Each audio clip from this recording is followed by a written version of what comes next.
Steve, is that really you? I was sitting in a food court at a mall, working on the ever-present laptop, waiting for my son and almost daughter-in-law. Even though I hadn't heard that voice in almost 15 years, I knew instantly who it was. Looking up, I smiled. No, Kara, it's someone else. What kind of a dumb statement was that? She flinched a little before she noticed I was smiling, and she grinned back. Gee, you found a sense of humor since I saw you last. Or did you buy one, moneybags? Lord knows you could afford it now. I bought it. Got a good deal, too. I wanted Jimmy Fallon's, but the tight bastard wanted way too much. And yeah, life's been pretty good to me for the last few years. The smile was still there, and it brought back memories of happier times. Mentally, she shook herself. It had been almost 20 years. She should be over it now. Still farming? She had often made fun of his little hobby farm, absolutely refusing to help, but not above helping spend the money it brought to them. No, farming takes time, and that's something that's in short supply for me lately. What about you? Did the recession hurt you? Kara took the conversation to mean she was invited to sit, and she pulled out a chair. Damn, she had always had good legs, and even at 41, they still drew your attention. Never missing much, she gave me a smirk, glad she had chosen that particular dress to wear shopping. Still a leg man, I take it. Yes, it did, a little, but I wasn't exactly into a lot of the stuff that was happening at the time, so I came out all right. I'm doing good business now, got 8 agents each in all 4 of my offices, and they hustle. Everybody wants the American dream, and I try my best to give it to them. What about you? If you're looking to upgrade, I got several really nice properties, or maybe a vacation getaway? If you need a hideout, I have a really nice 2,000-foot cabin on 100 acres of mostly woods, with an almost 50-acre private lake that just hit the market. I haven't shown it yet. If I remember right, you like to fish. To answer your first question, yes, and you always had the best pair I'd ever seen, with one exception. To the rest of the questions, no, I like what I got now just fine, although I might take a look at that cabin. Email some pictures to me on my business site, and we'll talk. What are you doing in this city anyway? You're a long way from our old stomping grounds. She smiled, that I know something but you don't smile, the one that used to drive me crazy. I'm here on business, same as you. In fact. That was as far as she got when she stopped, looking at the arms that were hugging me from behind, going up to the very attractive face of a young woman. I saw her watching as the girl gave me a big kiss on the cheek. A young man, Hispanic, very good looking in his own right, stood off to the side, smiling. Let him go, he told the woman, her red hair falling over his father's face. You might kill him, just from the heat. Oh, I think your papa can take it. I almost wish I had met him first. I pulled my future daughter-in-law into my lap, tickling her, as she writhed and screamed in English and Spanish, her long legs flailing, her short skirt riding up. Stopping before she gave the old guys at the food court a heart attack, I introduced her to Kara. Kara, let me introduce the only woman in the world that could give you a run for your money in beauty and great legs. This is Ashley, my new daughter-in-law. Well, in 5 days, anyway. That handsome devil trying to stay out of the way is my son, Miguel, although he prefers to be called Mickey. Kids, this is Kara, sorry, can't remember your last name, real estate mogul and my first wife. Kara's smile slipped. I knew it had always been one of her dreams to have my child, but we divorced, messily, and the next 3 husbands just hadn't measured up and she wouldn't even consider it. Then again, I was only 39, so she knew the 20-something man couldn't be my biological child. Besides, he was Hispanic. I could see her wondering, had her old honey married a Latin cutie? She took a quick glance at my hand, and for reasons I couldn't define, seemed glad to see my finger bare. It's Johnson now. Has been for 8 years. I confess my judgment wasn't the best after we parted, so I had to go through a few losers before I found another keeper. It could have been you, you know, if. I was a little sharper than I meant to be when I interrupted her. Kara. Please, let's not go down that road.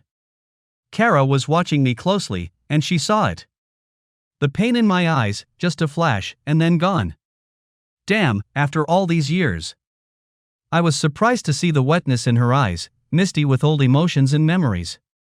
Sorry. Look, would you like to have dinner tonight? Not to reopen old wounds, I promise. I'd just like to hear firsthand the story of how you ended up where you are from the source and not magazine articles. I was surprised to find myself even considering it, but before I could speak, Ashley broke in. Papa, why not invite her to the wedding?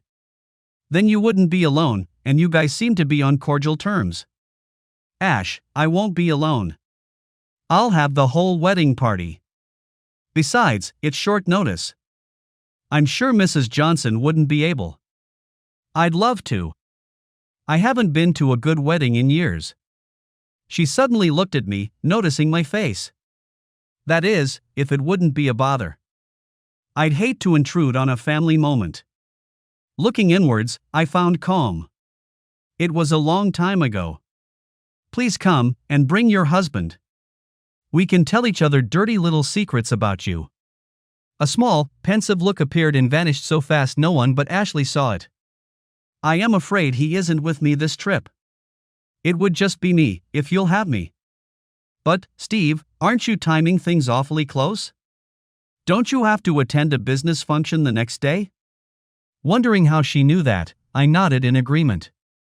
I'm going to be at the wedding, Kara. I'm not going on the honeymoon with them. I'll be able to make the dinner with no problem. How did you know about that? Determining to keep her secret, she just grinned. Oh, I read a lot, and it's been in the papers recently. She looked at her watch, frowning. Speaking of business, I have to go do some network, the lifeblood of real estate. Here's my card, Steve. If you're serious about letting me attend the wedding, call me. Ashley, Mickey, a pleasure. Your father is a good man.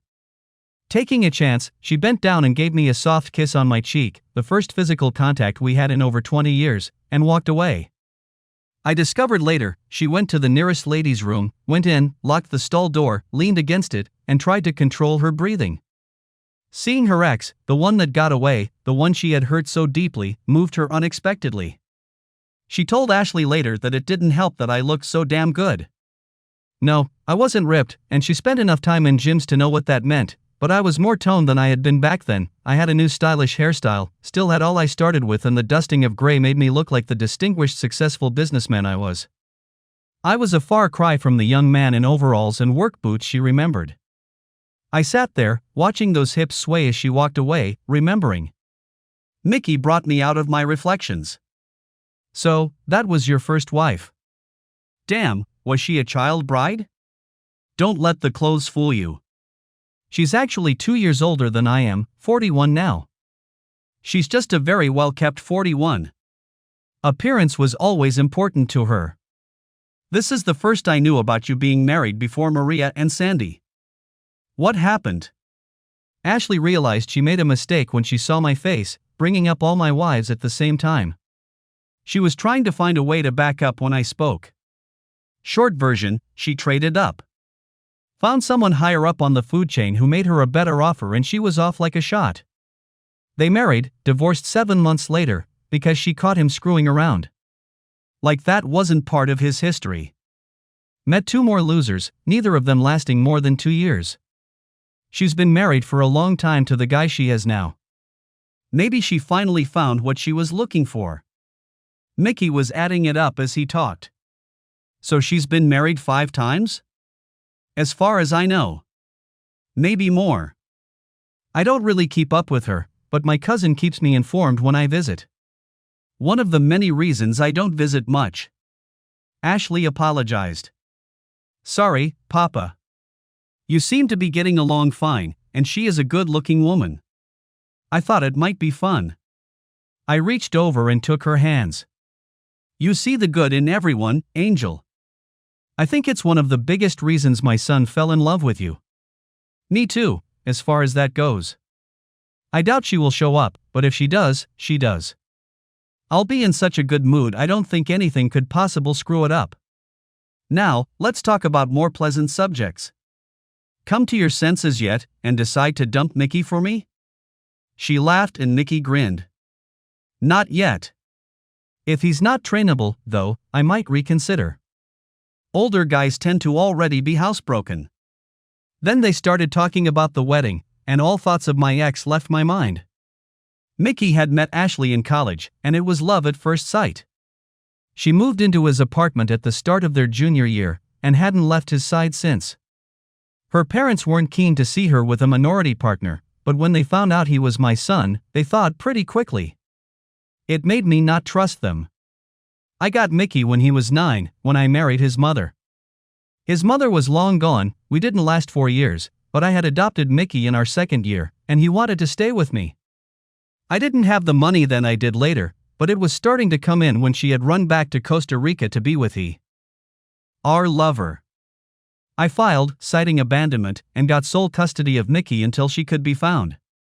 That took 1.5 years.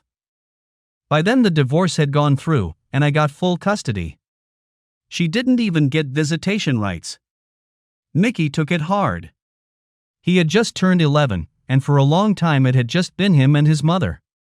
It took a couple of years of therapy to get him back, and when he was finally happy she showed up again, wanting him to move to Costa Rica and live with her. I really didn't realize how big a vocabulary he had until then, and a lot of what he said wasn't in any dictionary. She got a lawyer and went nowhere, fast.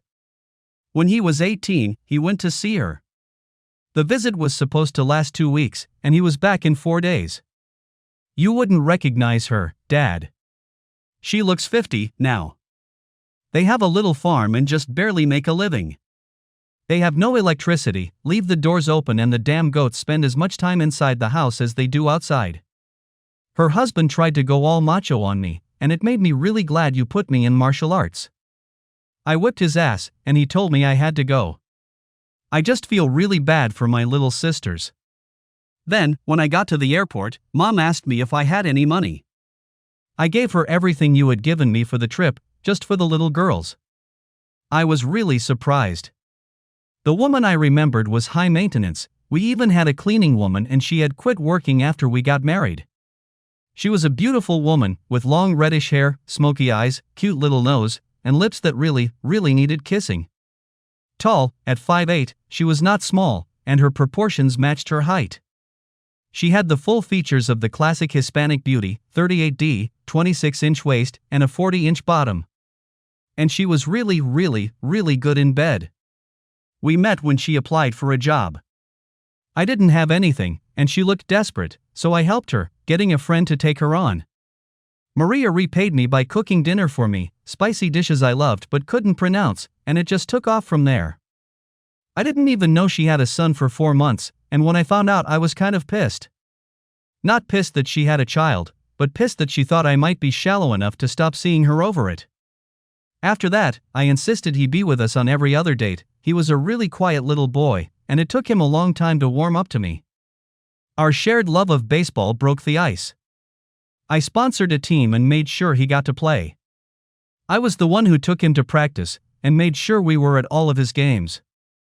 He turned into a good enough shortstop to get offers from colleges, and he played college ball on my dime. I couldn't see taking a scholarship away from someone who needed it when I could afford to pay. He even got 2 offers from major league teams, but he was smart enough to know his chance of playing in the majors were small, and AA ball didn't interest him at all. Besides, he wanted to get his MBA, knowing when I retired he would get the business, and he wanted to be ready. Ashley stopped after 4 years, took her degree, and went to work for me in the family business. She probably knew as much about it as I did. My business had gotten really big really fast, and it almost outgrew me. My business? I owned a chain of very successful grocery stores, specializing in high-risk areas that most chains wouldn't enter. I had a good job, as a receiving foreman in a large factory. I also had a small farm, just a few acres, but it had always been my passion, and I was a pretty good farmer, optimizing yield while improving the land. I married a girl from the factory. I got a lot of ribbing from the guys about how lucky I was, and I agreed. She worked in the office, her hair was always perfect, her makeup nice but understated, and even though she didn't have to, she always wore a dress or skirt. If I had her legs, I would too. Her hemline was always a little higher than business proper, but none of the managers complained. We met over paperwork issues. One of the other girls warned me she was a little mercenary, a little too materialistic, but I put it down to misplaced jealousy, wooing her until she accepted my ring. The marriage was small but nice. We honeymooned in Florida, and her tiny bikinis always caused a stir when we hit the beach. I wasn't bothered, because at the end of the day, all they could do was look, while I'd be the one to peel those little wisps of fabric off her. I loved Kara with all my soul, and I really believe she loved me. The first 3 years were wonderful, we seemed so in sync, even started thinking about a family.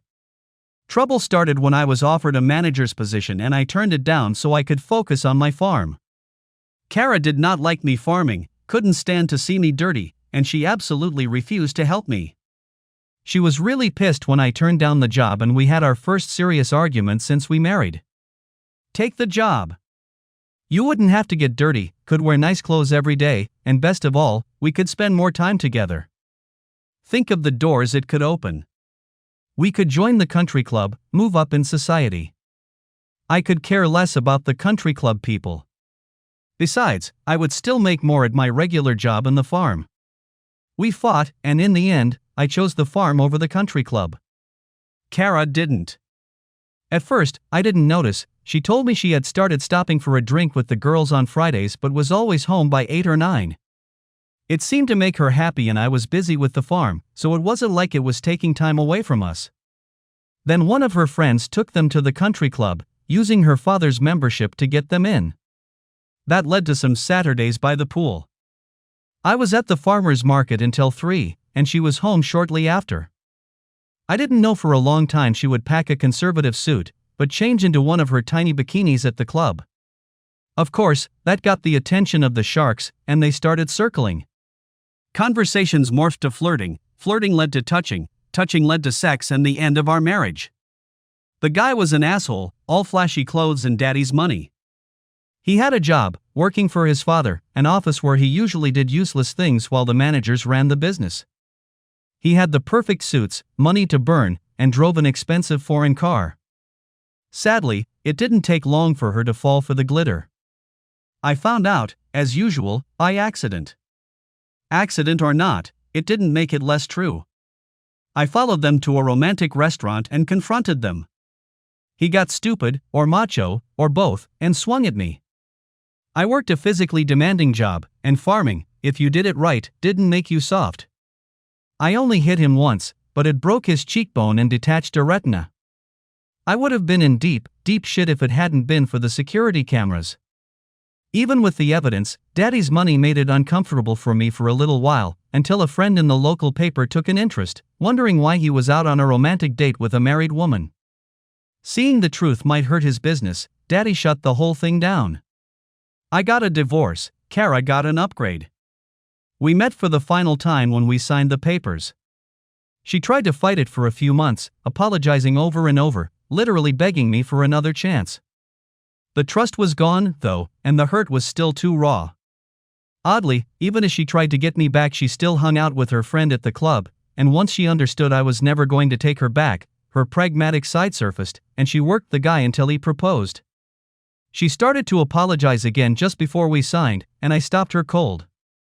Not a word, Kara. Nothing you could say would justify what you did. I hope you like the trade-up, but you need to bear in mind how you got together. He was engaged, wasn't he? And you were married. Free advice here, don't sign a prenuptial if you're actually stupid enough to marry the asshole. Remember how you got him, and realize you might have a use-by date. I figure you have a year, tops. She was still crying when I left. 8 months later they had a big society wedding. The reception was held at the country club, of course, and they got a rather rude surprise at the end of it.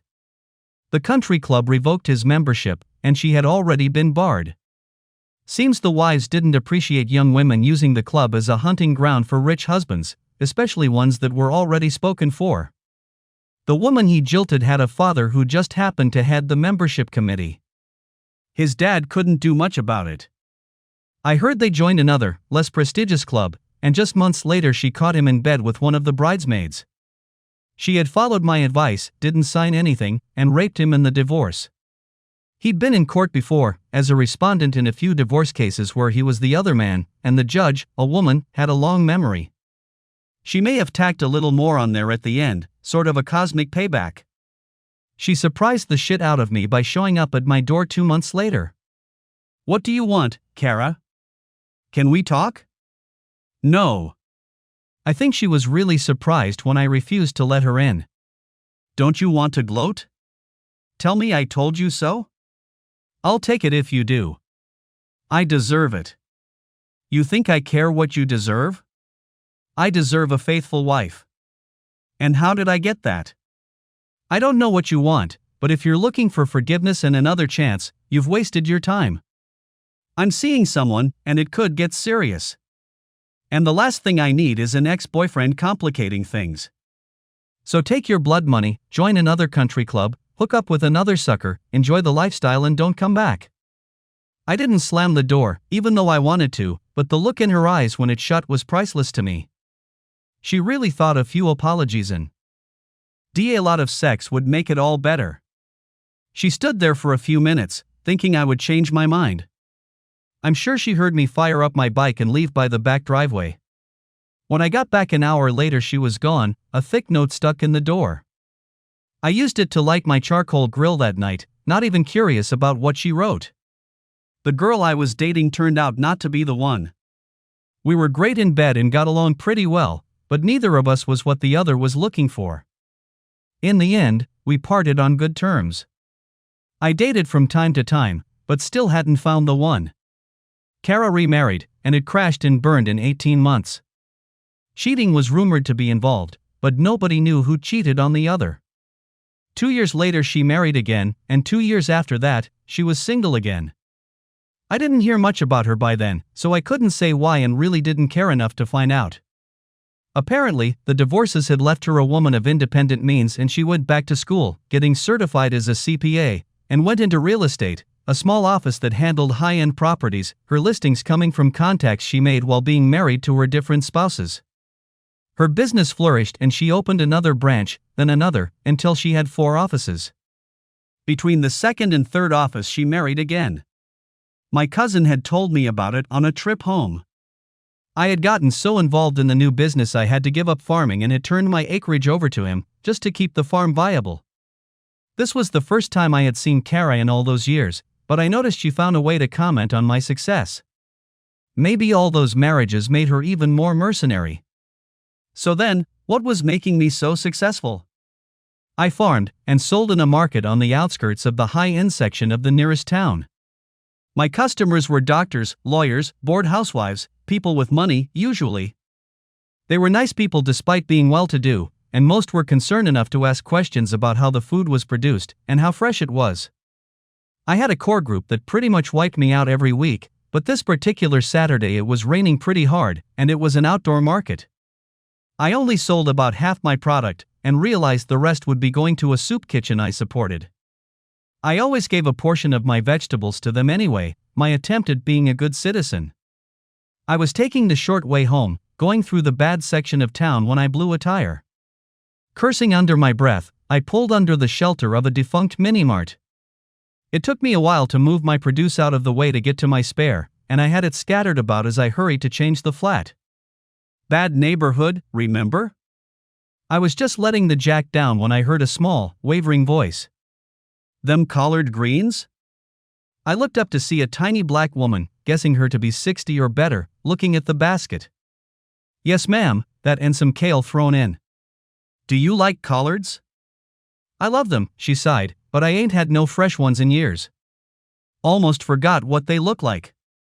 Looking back, you realize that often your life pivots on the smallest of things. A chance meeting and a random act of kindness that day led to where I am now. "Would you like some?" "You can have them, the market is over, I'm stuck with them and it would make me feel better, knowing they went to someone who could appreciate them." It shocked me when tears sprang from her eyes, and she looked like she was going to faint. I grabbed her, and sat her in the passenger seat of my truck. "You all right? Do I need to call someone?" "I'll be fine in a minute, son." It's just that you don't see a lot of kindness in this place, especially from strangers. Are you a Samaritan? She had a little smile on her face. I grinned back. No, ma'am. I'm a Baptist, but I remember something about casting bread on the waters. The offer stands, you can have all you want. What else you got? I uncovered the basket of carrots, the spring onions, the heads of butter crunch lettuce, the loose lettuce for salads, and another basket of mixed greens. She just looked for a minute, then asked for my phone. She made 3 calls. 10 minutes later I was surrounded by older Black and Hispanic women, all talking excitedly. 20 minutes later, everything I had was gone, a line of ladies clutching bags like they held gold. They all thanked me and I asked them why they didn't just buy produce from the grocery stores. The woman I met first explained. We ain't got no grocery store. The last one left 10 years ago, after being robbed one time too many. We have to ride the bus 24 blocks to get to the closest one, and they don't like our business much. They follow us around like we're gonna steal. And you can't get much at a time, not and carry it on a bus. You breaking down here is like a gift from God. It hit me what a captive market this could be.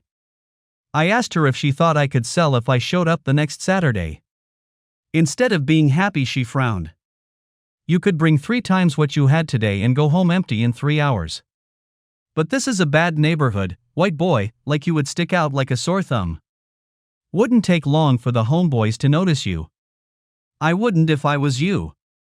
I drove her the 3 blocks to her home, offered to help carry her stuff, but she thanked me, yelled at a couple of 10-year-old boys that were hanging around, and handed them the bags. I thanked her for her business. I'll be here next Saturday at 8, same place. Spread the word. She looked at me and finally smiled. God bless you, boy. I hope you know what you're getting into. She got my number, and I went home feeling good. She called me the next Wednesday. You take EBT? EBT cards were the next generation of food stamps. I didn't, but there was an app one could get, and a scanner to use on my smartphone. I will by Saturday. If you could come on Friday it would be better, we all get our cards then, and it goes pretty fast. I got a lot of neighbors wanting to see what you got. Friday worked even better for me. That way I could make my regular market and keep all my customers happy. I worked 4 10-hour days so it would work. I told her it would have to be afternoons and I would be there at 2. I was more than a little surprised to see a small crowd gathered that afternoon, glad I had hit my buddies up for any excess they might have, just in case. I think I may have overloaded my phone, and I was sold out by 4. As I was packing up to leave, a cop car rolled in, and 2 cops, a huge Hispanic guy and a shorter Black guy, getting out. Grandma Greeley was still there, waiting for her promised trip home, and she greeted them by name. Officer Jose, Officer Dan, how y'all today? We're fine, answered the Black one.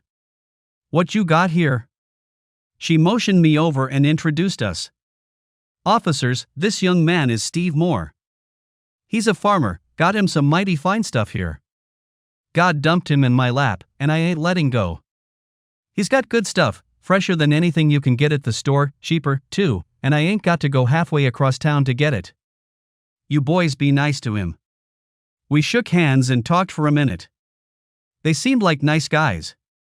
Grandma was talking to some latecomers, telling them I was out but I'd be back next week, and they got me off to the side. Don't take this wrong, it does us good to see you here, to see these folks this happy. If you could keep coming back, it would mean a lot to these people. But this is a bad neighborhood, son. Crime, drug use, shootings, all sky high. You'll be a mighty tempting target, a white boy doing a cash business. We'll do our best to keep an eye on you, but watch your back. And remember, if you're faced with it, it's just money. Give it up and live.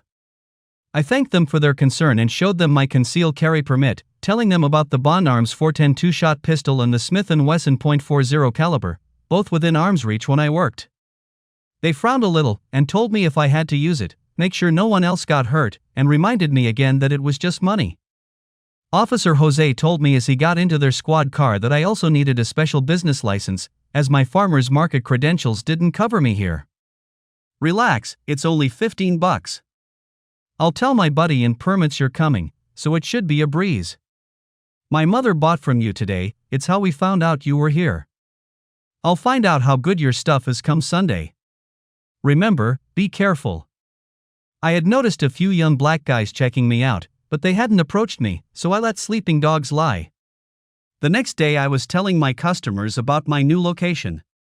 Miss Chen, a tiny Oriental woman who was also a lawyer, gave me her card. You keep going there, sooner or later you're going to need me. Give me my produce this week free, and we'll consider it a retainer. It soon became obvious the demand was outstripping the supply by a large margin. I had signed up every farmer I knew and a lot that were friends with them, but I didn't know, and found myself having to pull a small trailer behind my truck and still selling out. I had 5 or 6 folding chairs, and I would take them along, setting them up for Grandma Greeley and her friends, along with a canopy for shade. She had become the official hostess, and would hold court while I worked. When it got to be too much for me, she sent me her 15-year-old granddaughter, and I showed her the prices and how to use the scales. She wouldn't take any money from customers, though. I surprised her by paying her minimum wage for 3 hours, the time she got home from school until I was packed to go. I paid her in cash, and tears came to her eyes. It was the first money she had ever earned. I told her I would up her pay if she would learn how to use my app for EBT purchases and handle the money WH. And I was busy. She seemed surprised that I would trust her with money. Why, you gonna steal from me? She was a very pretty young woman, black, white, and Hispanic mixing together in a very attractive balance. She blushed and said she would never do that. Didn't think so. I'll let you in on a business secret. People like to buy from pretty girls. Now hop in the truck and help me get your grandmother home. I expect you by 3 next Friday. The 2 officers made it a point to cruise through at least twice while I was there, and word got out. It didn't stop one guy from trying his luck. I was packing for the day. Grandma Greeley and 2 of her friends were sitting chatting while her granddaughter Alice helped me total out the day and pack up. I was paying her $10 an hour by then, $30 a day, and was thinking about taking her with me on Saturdays, which would give her another $50 a week. She was very excited when I told her we would give her a try next week. He was young, thin, with the wild eyes and jerky mannerisms of a junkie. He had a tiny pistol, a little .25 automatic. Not much of a weapon, but I still didn't want to get shot by one. He was weaving, demanding the money. I reached for the money box, grabbing the bond under it. I did not want anyone else to get hurt, and at short range the .410 would blow him almost in 2. The pistol didn't have a chance to clear the table when 2 guys slammed into him, hard. He went down, and they kicked the shit out of him for about 5 minutes. They stood back, and instead of smiling, the 2 glowered at each other. Grandma Greeley broke the silence. Miguel. Michael. You boys behave now. This is Steve Moore. The black one is my grandson Michael, and the other guy is Miguel. They used to be friends, until politics got in the way. And Miguel is the grandson of Tina, my best friend. Tina was sitting beside Grandma Greeley, and she was giving Miguel an earful in Spanish. To make it more interesting, the cops pulled in, looking at us talking and the unconscious guy on the ground. What happened to him? Miguel looked at him blandly. I think he fell down. Michael chimed in. Yeah, that's it. His eyes just rolled back in his head, and he fell. Must have landed wrong, and it knocked him out. Junkies, huh? Officer Jose reached down and picked up the little pistol. Well, I think we'll take him in, possessing an illegal firearm and all that. You come with me. Michael, Miguel, and I walked with him to the side of the building. Steve, let me introduce you. Miguel here is the leader of a social club known as the 10th Street Kings. Michelle here leads the Brothers of Shadowwood, the name for the local projects. They clash from time to time over business interests and territories. They'll screw up one day and become guests of the state, but right now they're clean. He turned to them. Here's the deal, boys. You leave this man alone. He's doing a great service to the community, your grandmothers love him and he's not really making enough to make it worth your while to hassle him. He's also got your sister working for him, Michael. Do you really want her to get caught up in a crossfire? Maybe down the line he'll get big enough to hire more help. You got a young sister, don't you, Miguel? If something were to happen to this man, if he were to stop coming, the city and this neighborhood would be very disappointed, not to mention 2 local cops. Locals who might just get interested enough to dig a little. We understanding each other here? I want your word that you'll leave him alone. You might even want to have a couple of your guys keep an eye on him, to avoid ugly incidents like today. Now shake hands with each other, and let's go back out front.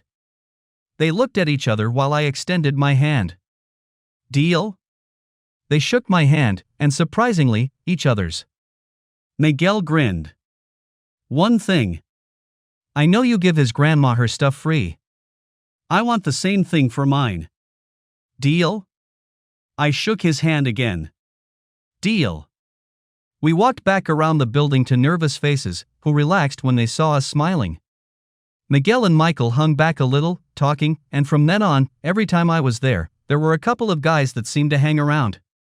I always made sure they had bags to take home to their families.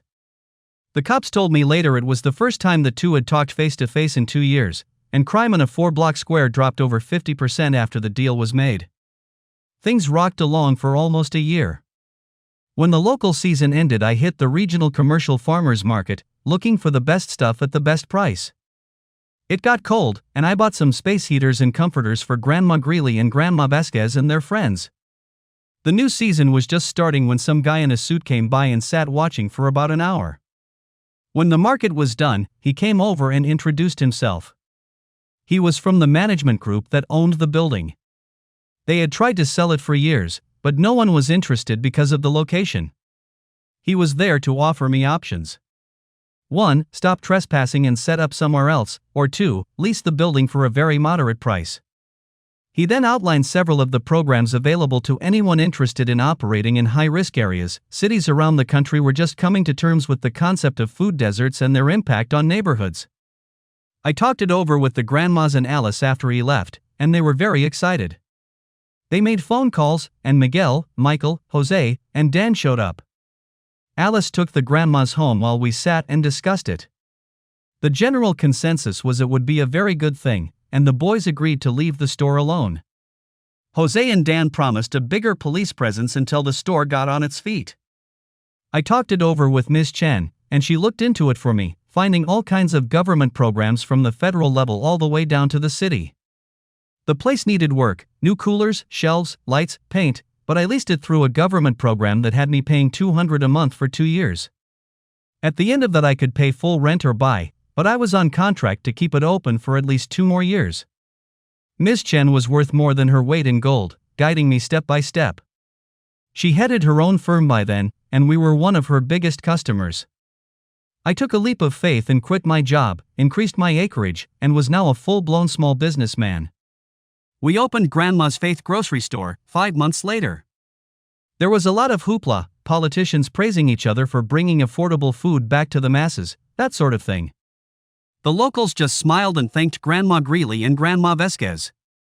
They were stunned when they unveiled the store logo, both their faces smiling back at everyone walking through the door. Ms. Chen had wrangled a deal with an independent grocers association, getting access to their prices instead of what jobbers charged to outfit a bodega. They took it on faith. If it succeeded it would lead to more business, and if it failed they could shrug their shoulders and say they tried to help the community.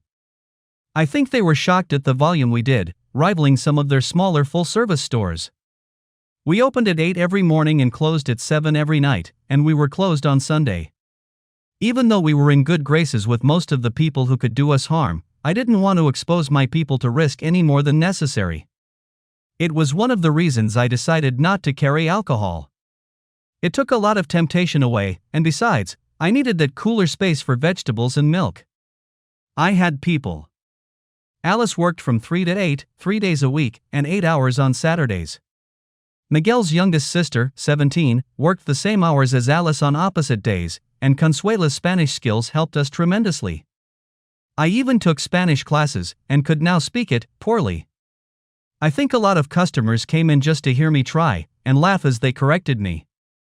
Besides the girls, I had 4 middle-aged women working the 2 registers I had to keep open all the time.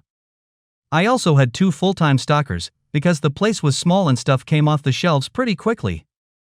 Both were mature men, happy to have work, and I paid pretty well. The girls got $10 an hour, the women and men $14 when they got to top pay. In the summer, I paid the girls the same, because they worked full-time. I wanted to make money, but I wanted those that worked for me to make a living, also. Even after all these years, I have one of the lowest rates of turnover of any grocery chain. Everyone who worked a register was trained on how to handle a robbery. Open the cash register, raise your hands, and back away. You also mashed the panic button on the floor as you backed away, and the police usually responded quite quickly. We only had 3 the first year, pretty amazing really. The fact that I kept 2 coffee pots going in the office and we never, under any circumstances, charged the police for snacks, probably helped a little. Plus, the guys they caught got the shit beat out of them when they made bail or got out of jail, courtesy of the 2 social clubs. Word got out. After the first year, I had to give up the farm. I just simply didn't have time anymore. It broke my heart, but I realized I could do a lot more good in my store. The place was a cash cow. I had no competition to speak of and a good reputation in the community.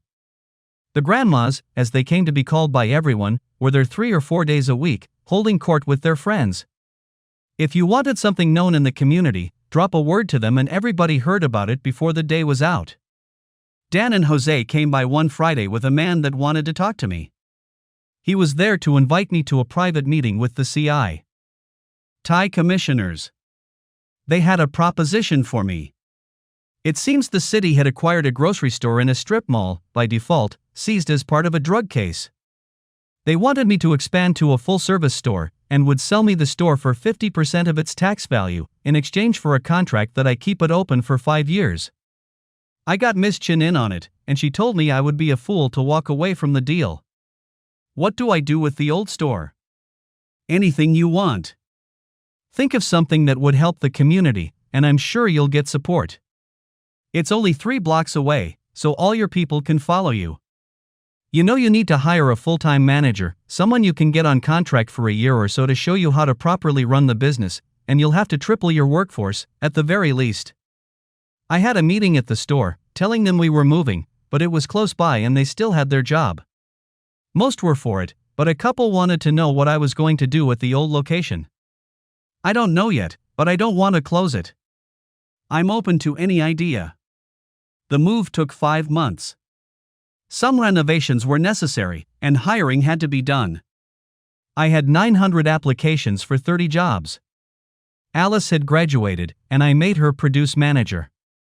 Part of the deal was she only worked 30 hours, but got paid for 48, the time being spent in school while she got an associate degree in management. She had 2 more semesters to go. Connie, as she liked to be called, was grocery manager, with the same deal as Alice. One of her responsibilities was to make sure all our advertisements were bilingual. I hired a man in his 60s with an impressive resume, putting him on contract after his old company forced him out, at a very nice salary. I was so impressed at the end of his contract I gave him the option to stay, which he jumped all over. The fact that he was black was a boon to the business, because you didn't see a lot of white faces in the store. I didn't hire him because he was black, he was the best qualified person I could find, and I couldn't see a color on his resume. The old store got yet another facelift, some additions to help the new business. I mentioned once to Grandma Greeley how I missed my own grandmother's fried apple pies, and 2 days later she gave me a whole basket of apple pies, which the crew inhaled. I have to admit I hoarded back a few, eating all of them the same day, enduring her laugh at my stomachache. Grandma Vasquez, not to be outdone, made a tres leches cake. Soon the other grandmas got involved, from coconut pies to lemon pound cakes to raspberry bars. I formed a co-op, got a man to guide them through breaks they could claim as a cottage industry, and opened a pastry cafe, complete with 20 tables inside and 10 outside for use in good weather. The grandmas still held court, having taught their recipes to their granddaughters and grandsons and putting them to work. There was very little trouble because there always seemed to be a cop around. They and any fireman, EMT, or other members of public service got the first piece free, the cost coming out of my share. After a year, we set up a commercial kitchen beside my grocery store, me being the only client.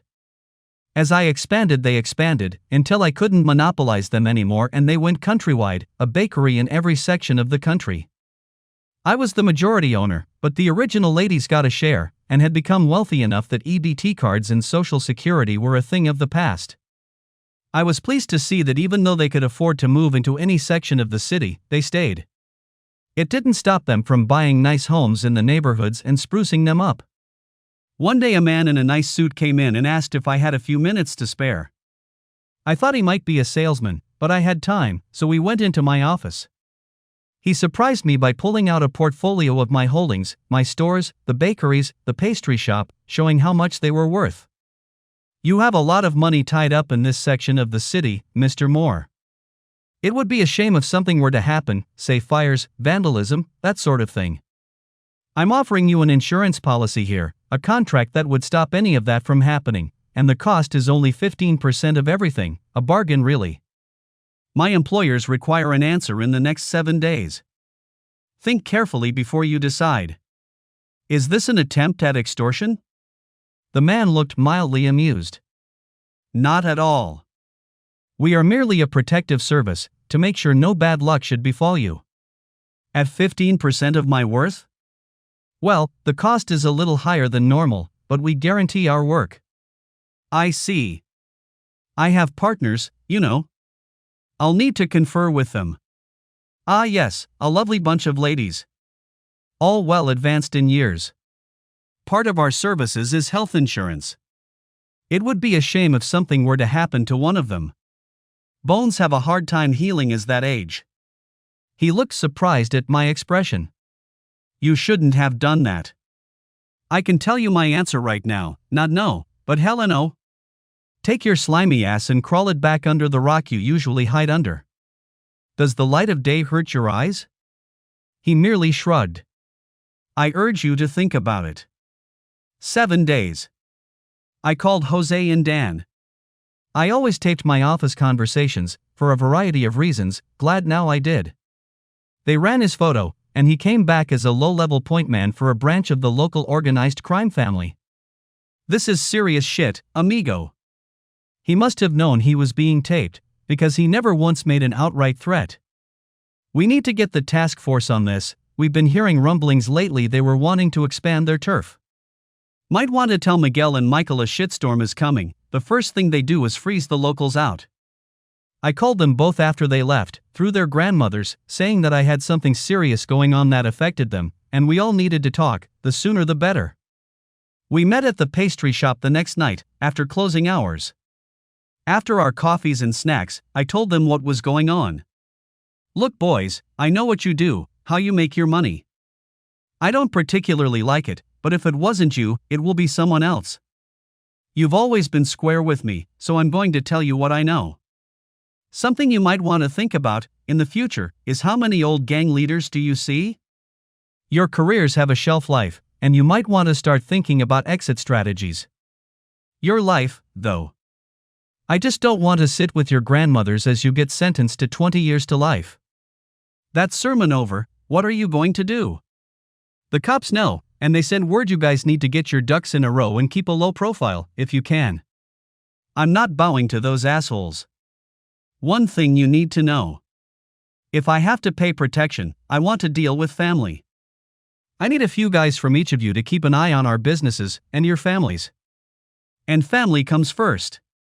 If you see them getting ready to burn my stores down and get a message that your grandmothers are in danger, you let it burn and go to them, got it? I walked out, leaving their mouths hanging open. The man returned in 7 days and was stunned to see Michael, Miguel, Jose, and Dan already there. "When I got your offer, the first thing I did was consult my friends. After all, they have a lot more experience on these matters. The general consensus is that you may be right, but I like to hire local. So, thanks, but no thanks. Have a nice day, now." His confidence had returned, and he smiled.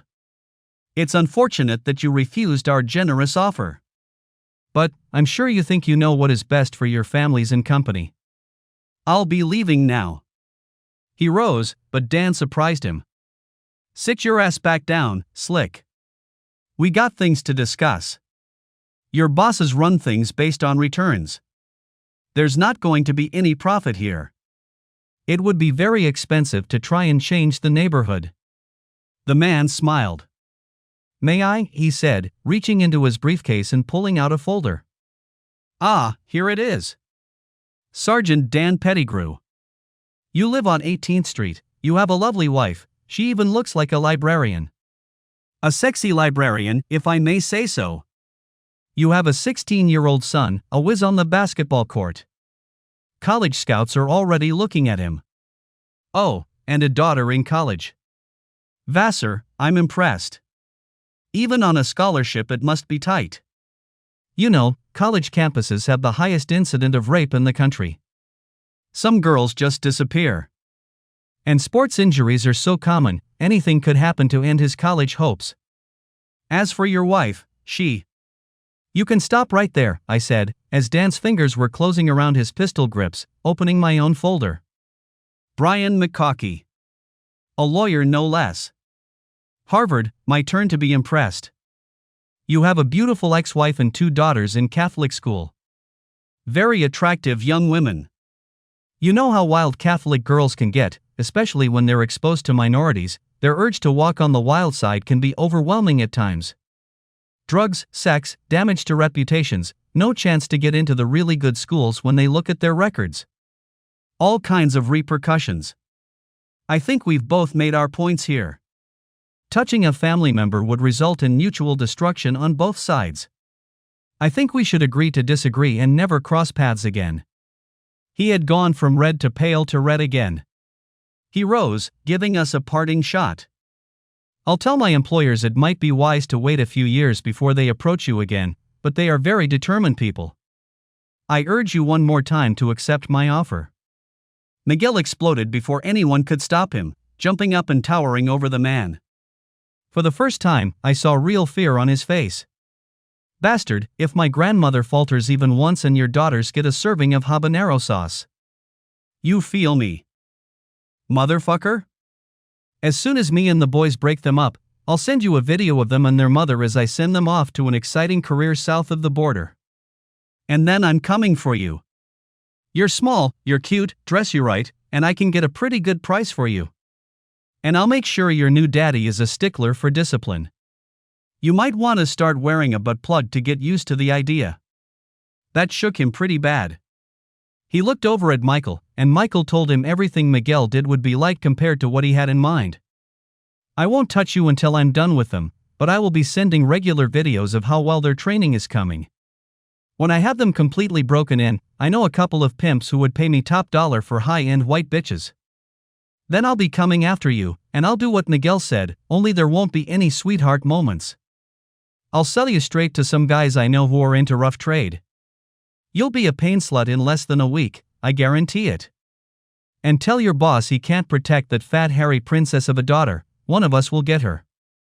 We'd go after her mother, but she's already proven such a whore we can't think of anything to do to her she hasn't already tried. And your boss knows you're making love to her. Better use heavy-duty rubber bands, bitch, or you're gonna get a gift that won't last. One of the brothers took care of it. Consider it a down payment for what awaits you. The man was obviously shaken. He tried to say something but we pretty much shoved him out the door. Jose looked at me.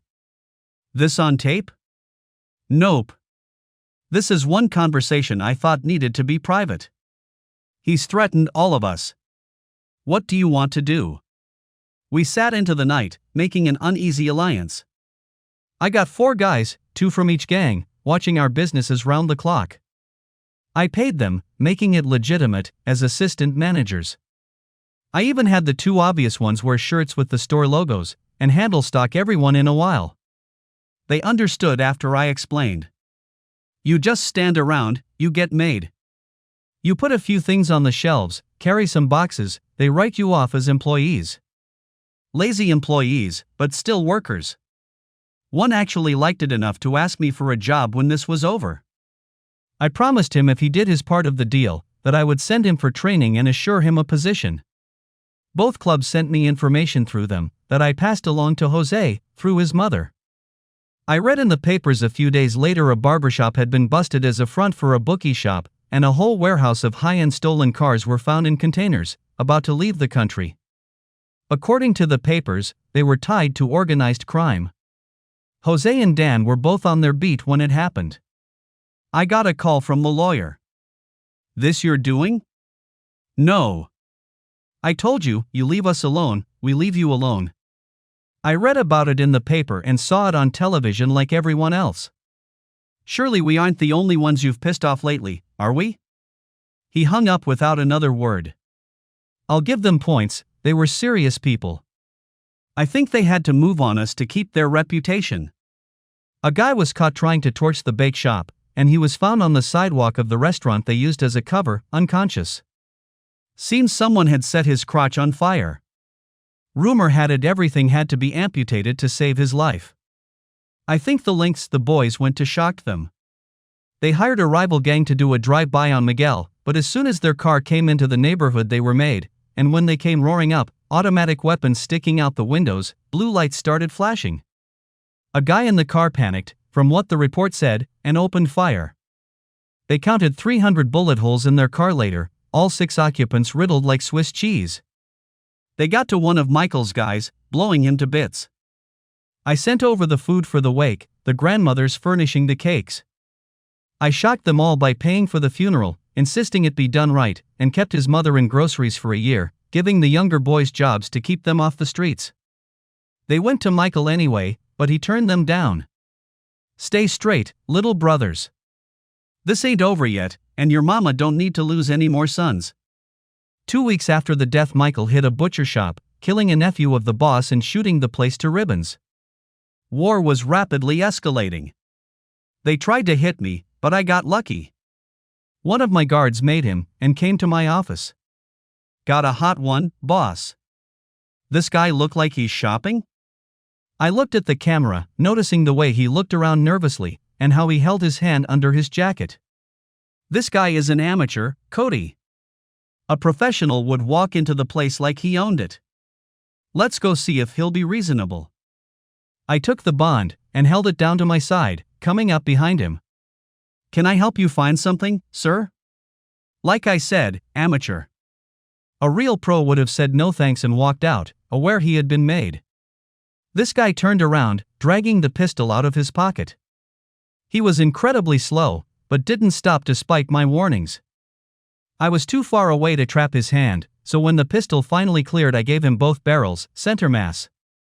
He was dead before he hit the ground. I had the videotape to prove it was self-defense, and I only fired when it became apparent he wasn't surrendering, so it was an open and shut inquiry, reported as an armed robbery gone wrong. Did I feel good about taking a life? No, not a bit. Could I have handled it better? Probably. I was pragmatic enough not to let it bother me too much. Enough was enough. The next day I was standing outside the restaurant when it opened. I was made instantly, but when a guy in a waiter's suit came by and suggested I leave, as there was a private party in progress, I asked him to tell Mr. G the grocery man was there, and would like a few minutes of his time. I was sweating bullets when the man came out and motioned me over to a table. "You are full of surprises, Mr. Moore. The last thing I ever expected was for you to walk in the door today." I sighed. "I came to see if I could get the killing to stop before it gets really bad. Those boys aren't going to give up anything without a fight. Neither am I. Your actions have focused attention on all involved. It might get uncomfortable for you, being under so much scrutiny. The last thing this city needs is another killing." He didn't bat an eye. "Why are you telling me these things I already know?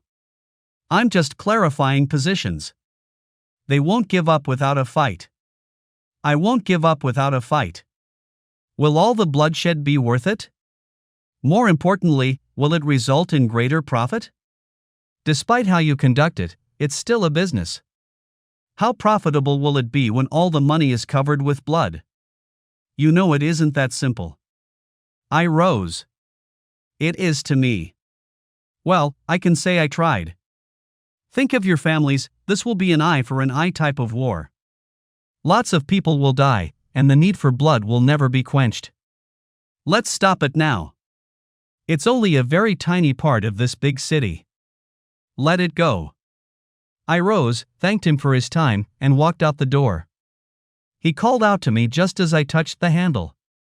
It's not up to me. I just give all the information I can to my bosses, then we run cost analyses to make sure any action we take is profitable.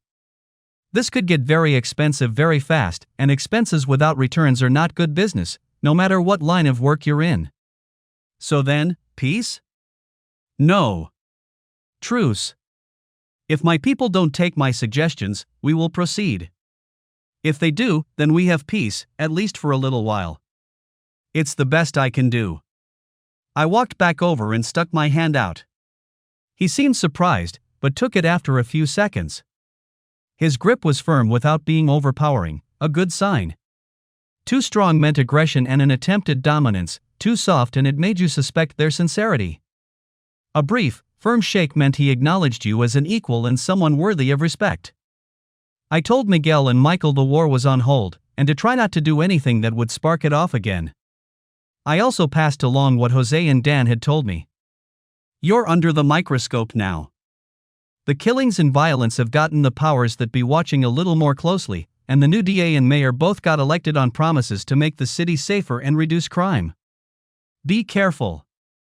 And boys, if I hear anything, I might give you a call. If I were to say, for example, how's your mama doing, it means grab everything you can and disappear because they're coming for you. Might want to make sure you have liquid assets available, just in case. I think they were both stunned. They never really answered, just nodded. The DA did try to make a circus out of the situation, bringing in a task force to deal with the problem. He even made a run at me, saying I was associated with the local criminal element. The community, thinking the store might close, and their jobs would be lost, raised hell to their local councilman, making it really plain that if I was driven out he could kiss his political career goodbye. He was young and had his heart set on higher office, so he came out in support of me. We even did a press conference together. He spoke, praising my accomplishments and involvement in the community. He even joked that if I could run on the ice cream ticket, he would be out of a job. It started, just like most things in my life lately, by accident. Alice had a little sister that was struggling with school and needed encouragement. She was 12 and came to work with Alice one day out of boredom. We ended up talking, and I pointed out to her how much education meant to Alice. She was set to receive her 2-year degree in 3 weeks and wanted to continue schooling. I helped her check into scholarships for disadvantaged youth, and it looked like I was going to lose a manager, at least for a couple of years.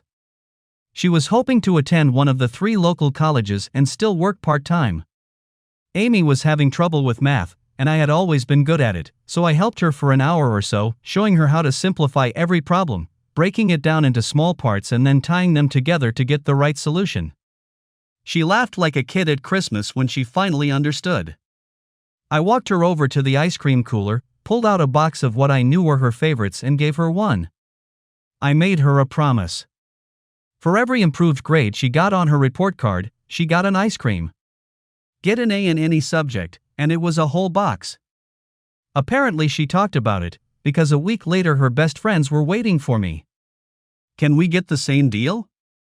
There were only 5 of them, so I agreed without thinking. Now there were 4 elementary schools, 2 middle schools, and even a high school involved. I put Alice in charge of it, making Amy help her, and every Friday afternoon there would be close to 200 kids lined up. If you got an A in anything, we made a copy of it and posted it in our store window, via highlighted with yellow marker. If you got straight A's, you got a pizza party. Good thing I got ice cream and pizza wholesale. I surprised everyone by stepping up to the microphone. I'd like to say a few things, if I may. I'd like to start out by admitting to consorting with criminals. 2/3 of my workforce and all my businesses have criminal records. Doesn't stop them from being honest, trustworthy workers who want to put the past behind them and make a good life for themselves and their families. My store is open to the public, any member of the community is welcome, regardless of who they are or what their past and present happens to be. A big city is made up of small communities, just like a small village. And just like a village, everybody tends to know everybody.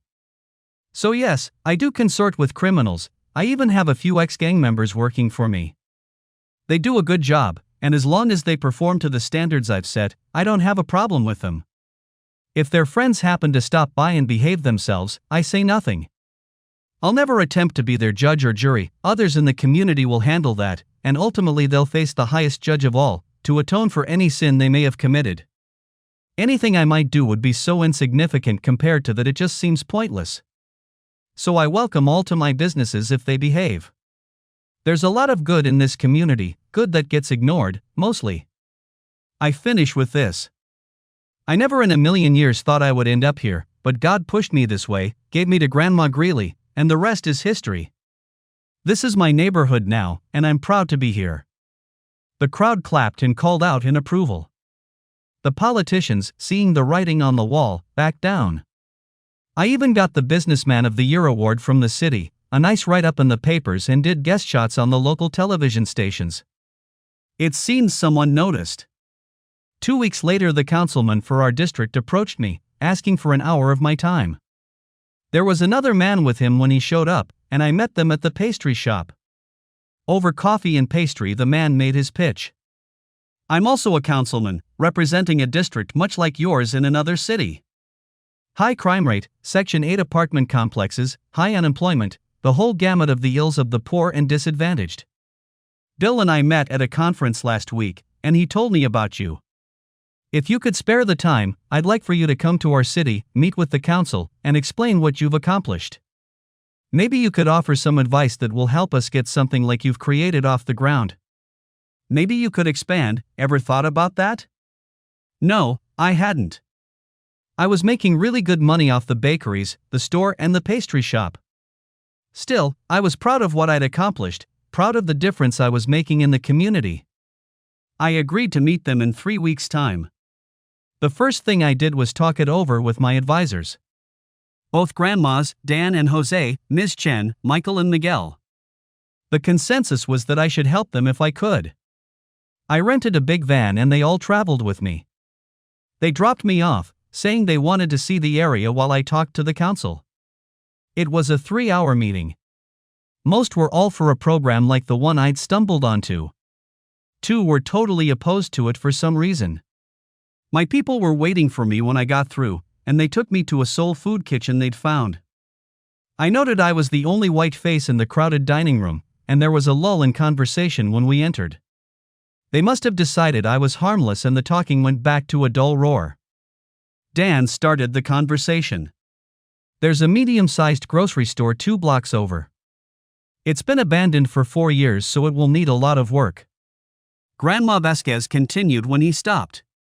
It's in a strip mall, and there's a storefront next to it perfect for a pastry shop. You could recruit locals and do the same thing you did with us. We'll even help train them and share recipes. Ms. Chin went next. I bet if we worked the programs you could get the whole thing, all the empty shops, for practically nothing. Do a little renovating, establish it as a safe place, and you could fill every shop. It's a golden opportunity, son. Michael and Miguel chimed in, saying there was gang activity, but it was mostly locals, no presence of the national organizations. Not enough money flowing, Miguel said, so it's not worth their time. I looked at the table and they grinned at me. Grandma Greeley said it best. You got everything squared away at home, son. And to be honest, you've seemed a little bored lately. Work your magic, one more time. I thought about it for a few days, then Miss Chen and I made appointments.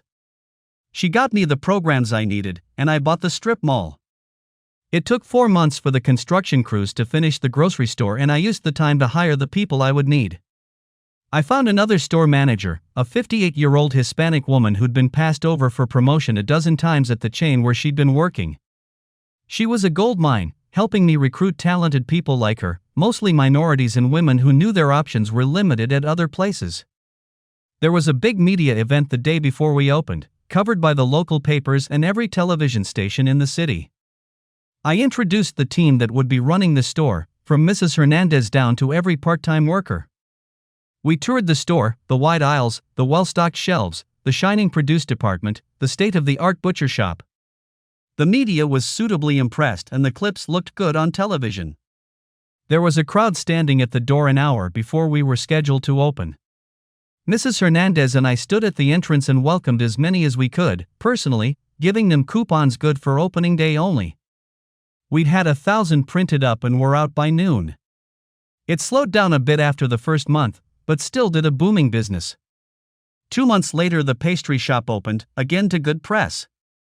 The grandmas made a personal appearance, stunned to find they were celebrities in their own right.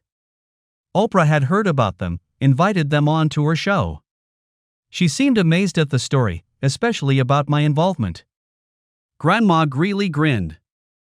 Who knew a flat tire, collard greens and an extraordinarily nice white boy would put us on the path we are now?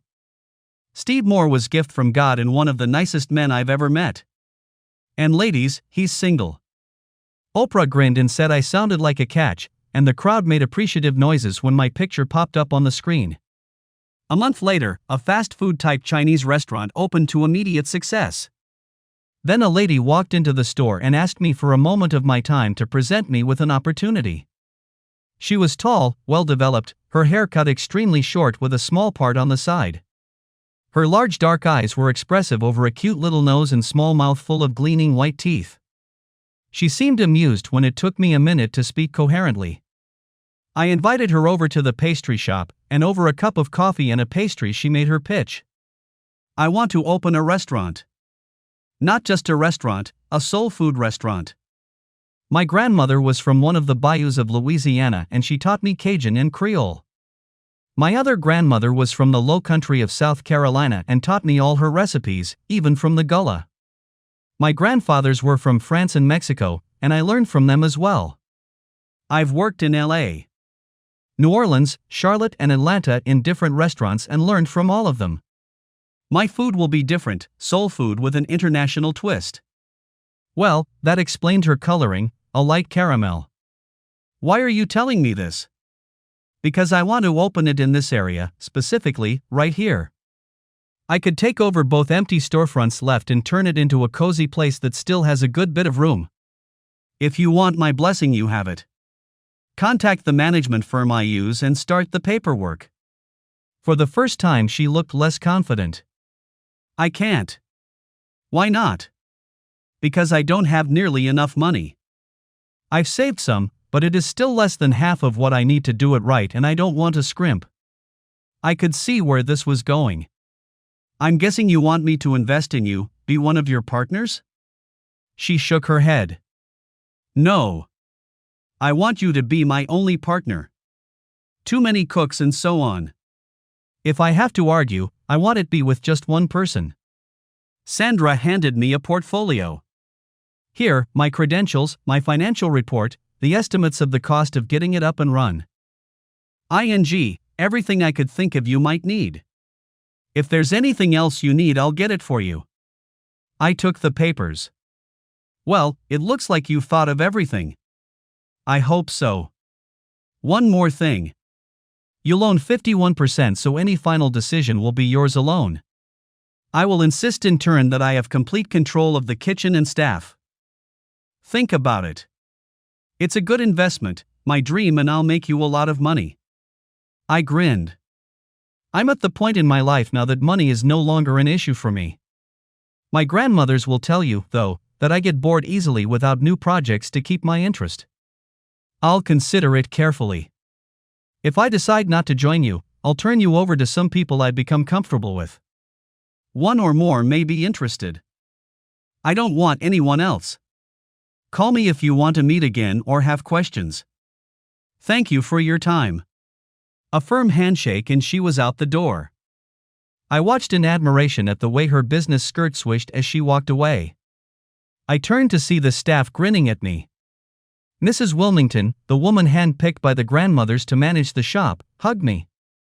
So, coffee and a treat, a nice way to get to know someone. She seems lovely. I'm sure she is, Mrs. W. Sadly, it was just a business meeting. Her smile got wider. Well then. Maybe it could turn into frisky business. She seemed to like you. Mrs. W., stop. I have enough trouble with the grandmothers, I don't need any more pressure. I've had 2 bad experiences with marriage and I'm a little shy about new relationships. She patted my arm. That was most likely because we weren't around to guide you. Now go, look over those papers. I'd like to see a partnership develop on a whole bunch of levels. I took her advice. The business plan was sound, her credentials top-notch. I was still a bit leery because a restaurant was a terrible investment. 8 out of 10 failed the first year, and one of the 2 that survived usually folded in the second. Then again, most were because of poor judgment, underfunding, and mismanagement. If you had a good plan, a sound financial base, good management, and a bit of luck, you could be wildly successful. My lawyers read over the prospectus and gave their blessing. Ms. Chen summed it up. Even if it flops, you can still make money by writing it off on your taxes. But, son, you seem to have a Midas touch and I predict this will make you a lot of money. I drove home every Sunday for dinners with my family. I'd bought a house close to my original store, on the fringes of the projects. I was between Grandma Greeley and Grandma Vasquez, so the place was well watched while I was gone. Besides, Connie and her new husband were house-sitting for me. It kept the house in shape and gave them time to build a nest egg for their own home. Sunday lunch was a big family affair. Michael, Miguel, Alice, Amy, Connie, their significant others and children, Jose, Dan, their families and children, as well as assorted friends and family made the tables quite crowded at times. I always made it a point to discuss business with them, grateful for their input. They may not have business degrees, well, a couple did, but they had something much more valuable, an abundance of common sense. The papers included a picture of Sandra in a chef's outfit and to a woman they grinned. So did the men, for a different reason. We talked it over, and it was Alice and Connie who came up with the idea. Have her cook for you. That will be the most important part of the business. If she can't cook, it's a deal ender. You girls are geniuses. But cooking for one doesn't give you much of a focus group. I'm going to invite her to cook for all of us, using her best recipes. Then I'll get honest opinions from people I trust. That got them excited and it was scheduled to happen in 2 weeks, if she was available. It turns out she was. Available, I mean. How many? Count on 30. Most are employees, business partners, with a few old friends thrown in. Not to put pressure on you, but my 3 grandmothers and my mother will be there, and their opinions carry a lot of weight. I'd ask how it's possible for you to have 3 grandmothers, but I think I'll wait until you can tell me in person. There's a problem.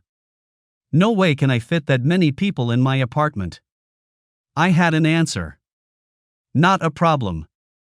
If you can do it on a Sunday, the pastry shop is available. It may not be set up the way you're used to, but it's still a commercial kitchen. I'll need help for that much cooking. You sound like you don't want to do this. If you're going to run your own place, you'll have to learn to deal with things that come up unexpectedly. I think I offended her. She was a little short in her answer. 2 weeks. I'll handle everything. I'll serve at 1. If anyone is late, you will start without them. I want to have the food served promptly for maximum effect and flavor. I'll talk to Mrs. Wilmington so I can have access to the kitchen on Saturday night for the prep work. Goodbye.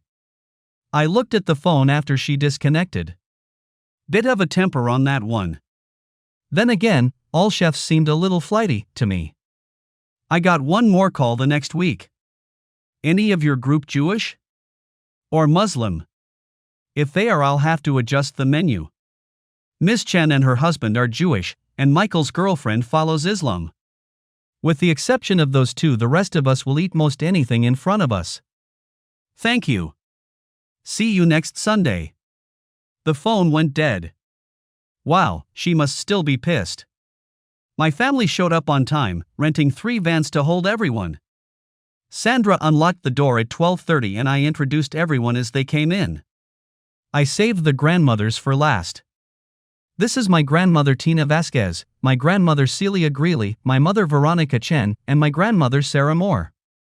She was a bit surprised when they all hugged her, telling her how delicious everything smelled.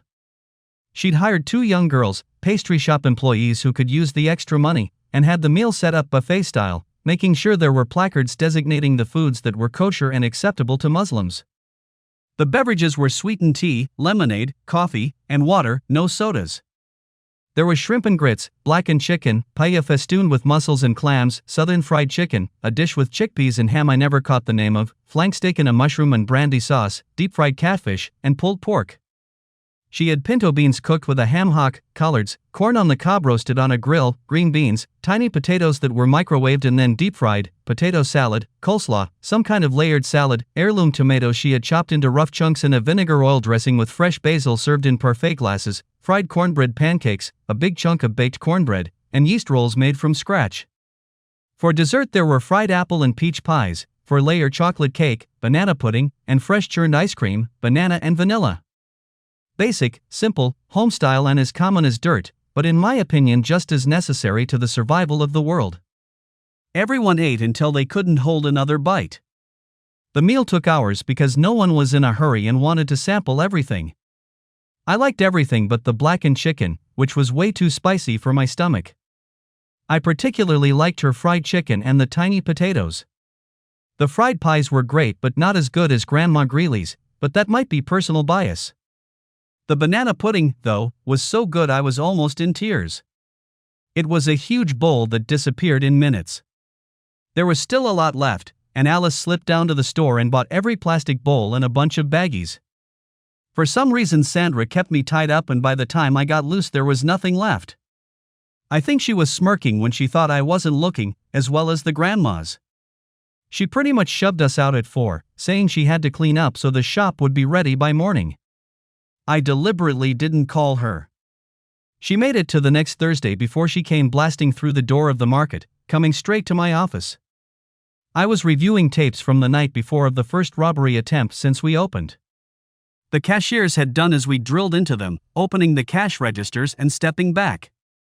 Our new registers were state-of-the-art with a built-in panic button. You hit it when you opened up the till and the police were notified immediately. I felt bad for the boys. One was 17, the other 19. Armed robbery in that state carried a mandatory 7-year sentence, but they had robbed me and threatened the lives of my employees. The cops were waiting when they rushed out the door and ran to their getaway car. They looked wildly around for the driver as 4 policemen stepped from the shadows. Police! Drop your weapons and back away from the vehicle. If you turn around we will fire. One dropped his weapon instantly and his hands went into the air. The other hesitated until he looked over his shoulder. Every cop was holding a shotgun. He dropped his weapon. The cashiers were given 3 days off with pay to recover from the fright, and counseling was available to them. 2 would come back. The other, badly frightened, resigned. I gave her a month's pay and wished her well. Sandra blasted into the office and stood with her arms folded over her chest, a defiant stare on her face. Well, hello Ms. Sandra, nice to see you. Enjoying this fine weather? I am. I was just thinking about taking a few days off, maybe go to the coast and do some pier fishing. I looked at her face and decided I needed to be more careful. Please, since you're here, have a seat.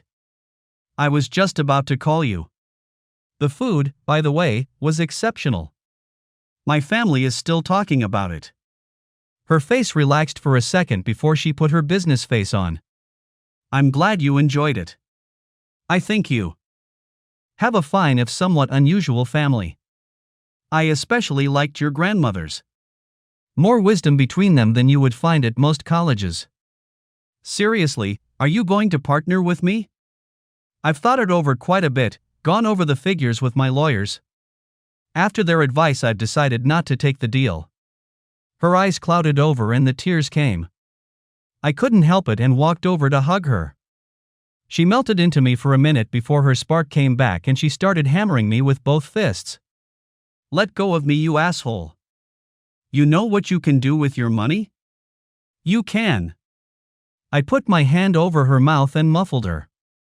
Before the shock could register I started talking.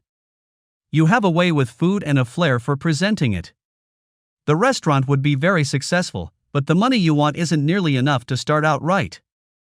You need a 6-month cushion to get established and start operating in the black. Therefore, I'm doubling my stake to make sure you can focus on growing the business without worrying about money. Don't worry, I'll honor the terms of the partnership. What do you say? Ready to sign the papers? We could go over to the law office right now. Miss Chen has everything ready. She advises that you get your own lawyer and have them look it over just to be sure everything is spelled out and understood. Good enough? She stopped struggling, went pale, then turned bright red. Then she started crying again. It would seem that was her go-to response. Cry if you're hurt, cry if you're happy. I would bet she had a different set of tears for every situation. I let her cry it out, handing her a box of tissues. 15 minutes later she wiped her eyes, blew her nose, and started on me. Your grandmothers warned me about your sense of humor. Just so you know, I think you're a jerk for making me cry. Sandra stopped for a minute before grinning. I also think you're just a big sweetie pie for making me shed tears of joy. I grinned. I would much prefer you not use those words to describe me in social situations. She just grinned. 3 months later, at her grand opening, she made a short speech about how much support and encouragement she'd gotten, especially from her sweetie pie. My grandmothers looked like they'd swallowed an elephant, trying to keep from laughing. We were thrown together a lot getting the business off the ground. I helped where I could, but it was her baby, so I left it up to her. Gradually she was calling me every day to ask my opinion about various business-related topics. Then we began to have working lunches and a couple of dinners. She began giving me soft touches once in a while, and held my hand or arm when we walked. I got a glimpse of her true feelings once we ran into a former lover. We'd parted on good terms, and when she saw me at the restaurant she came up to say hi. Sandy had gone to the restroom, and when she came back we were standing there talking. She locked down on my arm so hard she left bruises as I introduced her. April just grinned, kissed me on the cheek, and walked away. I looked over, surprised to see Sandra steaming. What? I've suddenly lost my appetite. Take me home, please. No. What? I said no. I don't know exactly what's happening here, but I know I don't like it. You're an adult. At least I think you are. April and I were close once, but we both knew it wasn't going anywhere, so we decided to go back to being friends. She was telling me she had found the right man and would be getting married in 6 months. I expect the invitation soon. If you need to leave, I'll call you an Uber. Just so you know, if you leave, there will be no more lunches or dinners. Our only interaction will be about the restaurant. I watched the emotions flit across her face. Then she got a determined look on her face. Steve, can I ask you something? Do you have a problem with mixed-race couples? Not that I know of. My second wife was Costa Rican and it never bothered me. I wanted the woman, not the race. Ever dated a black woman? As a matter of fact, I have. 2. Why did you stop dating them? One was a gold digger, attracted to the money I was making. She was subtle, but I had it figured out by the 4th date. When she started talking about moving in together, I stopped seeing her. It was not exactly an amicable breakup. What about the other one? Honestly, she was boring. She was a lawyer that I met through Miss Chen, attractive, intelligent, but there was no spark. We made love after the 5th date and realized our relationship would never progress. We never dated again, but we've become pretty good friends. Why the interest? She snorted. Don't play that game, white boy. I've sent you enough signals to get a fleet moving, but you've ignored them. My progressive bitchiness is a result. If you just want this to be a strictly professional relationship, then I can live with that.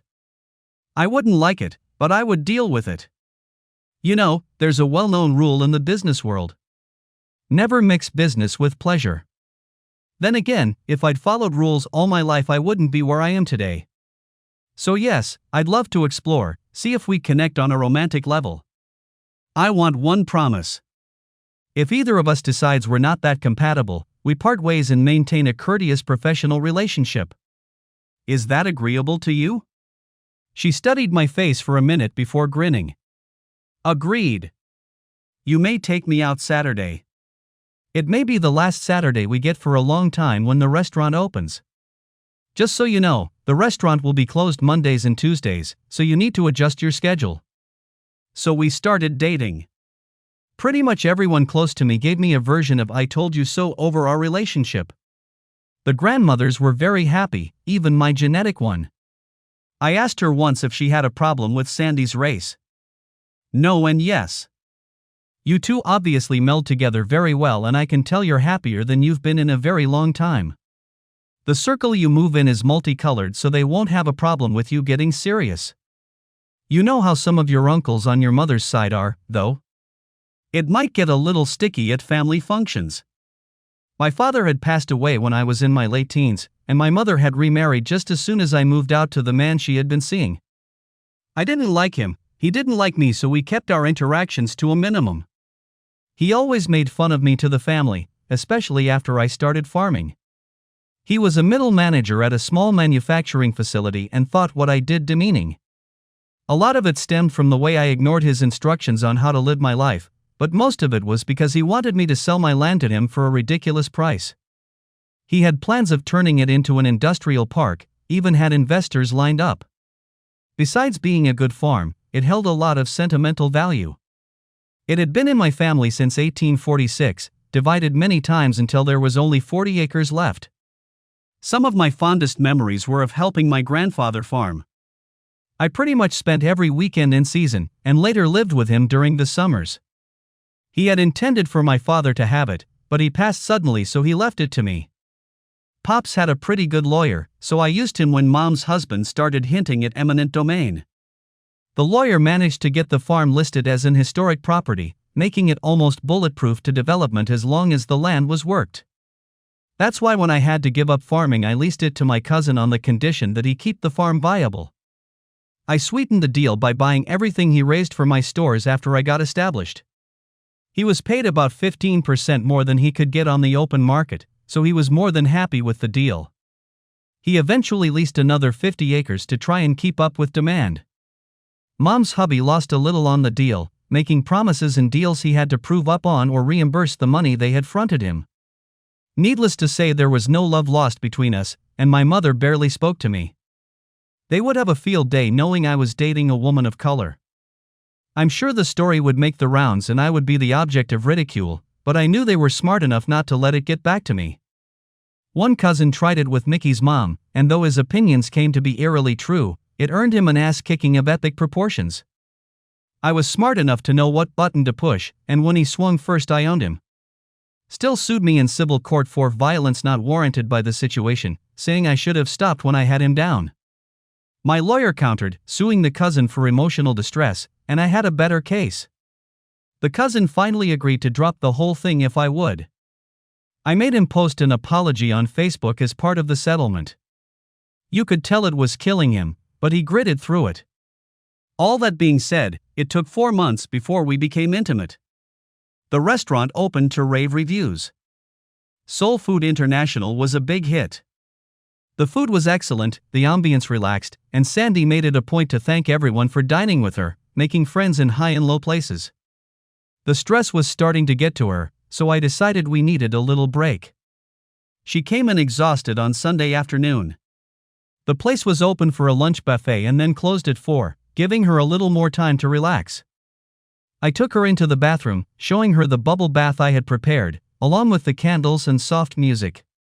Relax, babe. You need it. She was startled at the effort but soon agreed it would be just the thing, moaning that she didn't have clean clothes. I just grinned and told her we'd find something for her to get comfortable in. I closed the door and was soon rewarded with the sound of her singing along to the music. Her assistant manager was a good chef in her own right, and I had bribed her into getting Sandy's SI. Zez and doing a little shopping. A trip to Victoria's Secret netted a couple of really nice gowns, 2 teddies, bras and panties that were sexy, some that were just comfortable, and some that were both. There was a nice silk robe to finish the set. I also got her to get 3 nice dresses, 2 sundresses and a slinky number suitable for clubbing.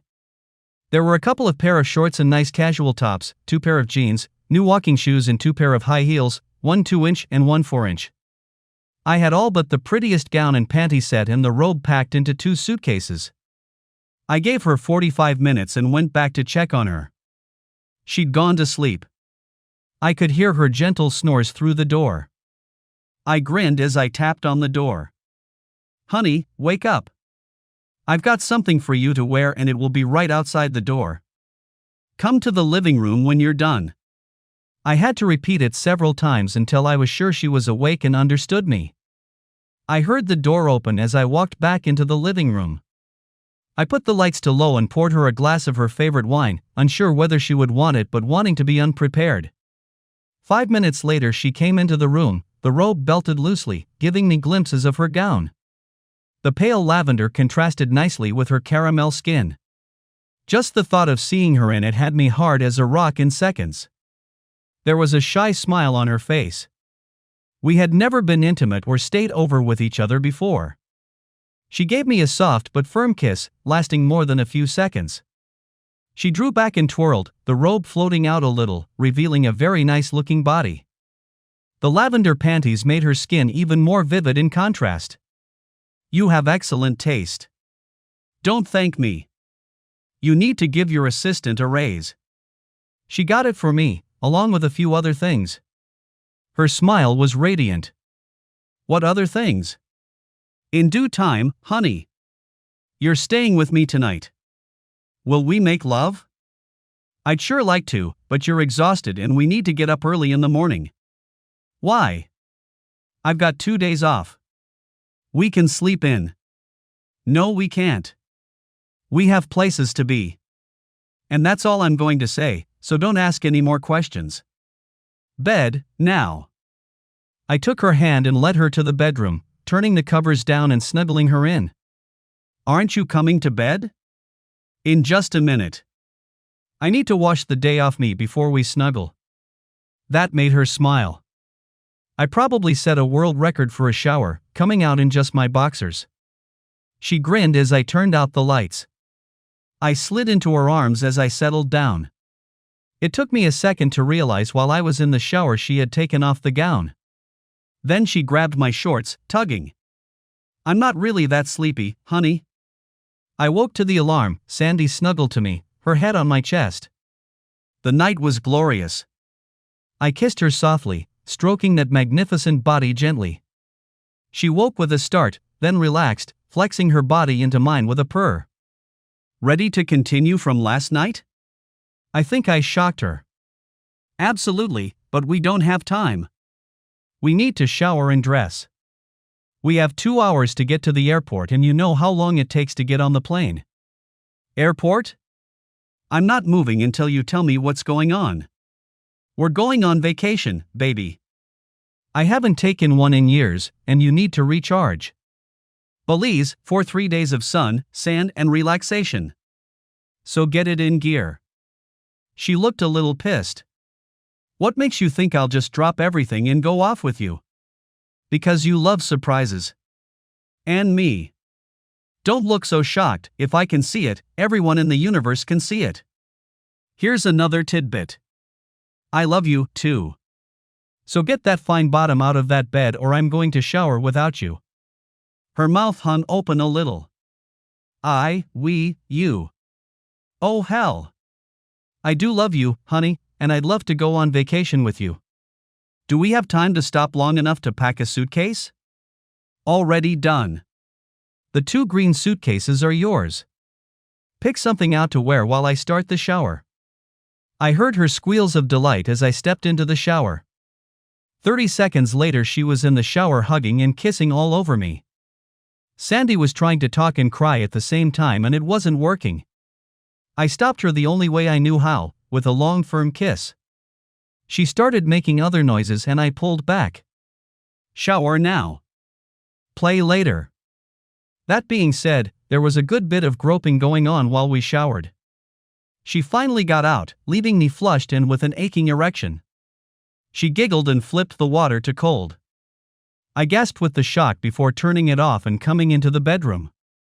She had the green sundress laid out and had a new bra and panty set that made me want to miss the flight. She grinned and did a slow turn. You like? Good. I'll model everything for you later. I'll be wearing the green teddy to bed tonight. That is, if you want me to wear anything at all. The teddy, I said decisively. It'll look great on you, and I've always enjoyed unwrapping presents. In that case, I'll find a bow to go with it. Now get dressed. It was the highlight of my life. She was beautiful, vibrant, and she was mine. We spent a lot of time in bed, but we did hit the beach a couple of times. She wore the most conservative bikini the first time, then went with the racy thong-bottomed one the next. When she found out tops were optional, it was gone instantly. Men and women stared, she was that beautiful. Oddly, it didn't bother me as much as I thought it would. I was proud of how attractive she was, and was confident that although others would look, I was the only one allowed to touch. We went dancing, and though I was a decent dancer, she wore me out pretty quickly. We'd shared a lunch with another couple at the resort, and they were there. Her husband was as worn out as I was, so the girls danced together, ignoring the men who tried to dance with them. They danced over to our table and gave a little bump and grind that had us rushing back to our rooms. She laughed the next day on the plane. I have zero interest in girls, honey. Pam is the same way. I have to admit it was fun, but the purpose was to rev our men up. I think we accomplished that goal, wouldn't you? Don't talk. Exhausted. Need nap. She cooed and snuggled into my arm. She came back to the condo I was leasing and never left. A month later, she gave up her apartment.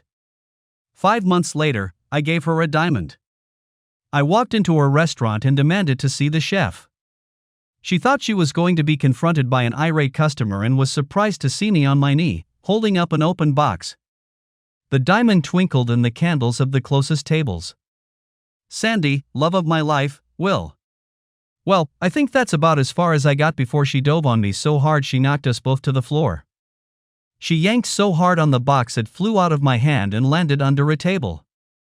We were on hands and knees scrambling for it while she screamed yes over and over. The whole place clapped and cheered when she found the box and got the ring on her finger. That's when the kissing portion of the evening began, followed by her parading through the place, me in tow, while she showed every table there the ring. My family was very happy for me. They had seen how depressed I had been after the breakup with my second wife. The grandmothers descended immediately, grabbing Sandy and spiriting her off to make wedding plans. Her first was basically just a ceremony in a courthouse anteroom. She once expressed to Grandma Greeley how she had longed for the full wedding experience, and they were determined to give her her dream. They did not hesitate in telling me they were paying, and all I had to do was show up when and where they told me. I was more than happy with that. Ms. Chen lost her grandmother status when she told me she thought she was too young to be a grandmother. Well, then. I have another position I needed to fill. I need a new mom, my old one isn't working out, I told her. She and her husband were childless. I never asked why, but she was so overcome with the offer she cried in my arms, the first time I'd ever seen her cry. She did, though, become a hell of a grandmother to Mickey. She would have taken him every weekend if I would have let her. Sandy's mother had passed and she stepped right into the role. There were endless discussions about flowers, color schemes, invitations, venues, until I thought I would go crazy if I was asked one more opinion. Finally, they decided to leave me alone. All I needed to do was make sure the tux fit and be there on time.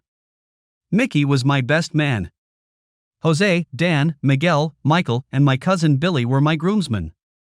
Sandy had 2 of her college friends, her assistant from the restaurant, Connie, and Alice.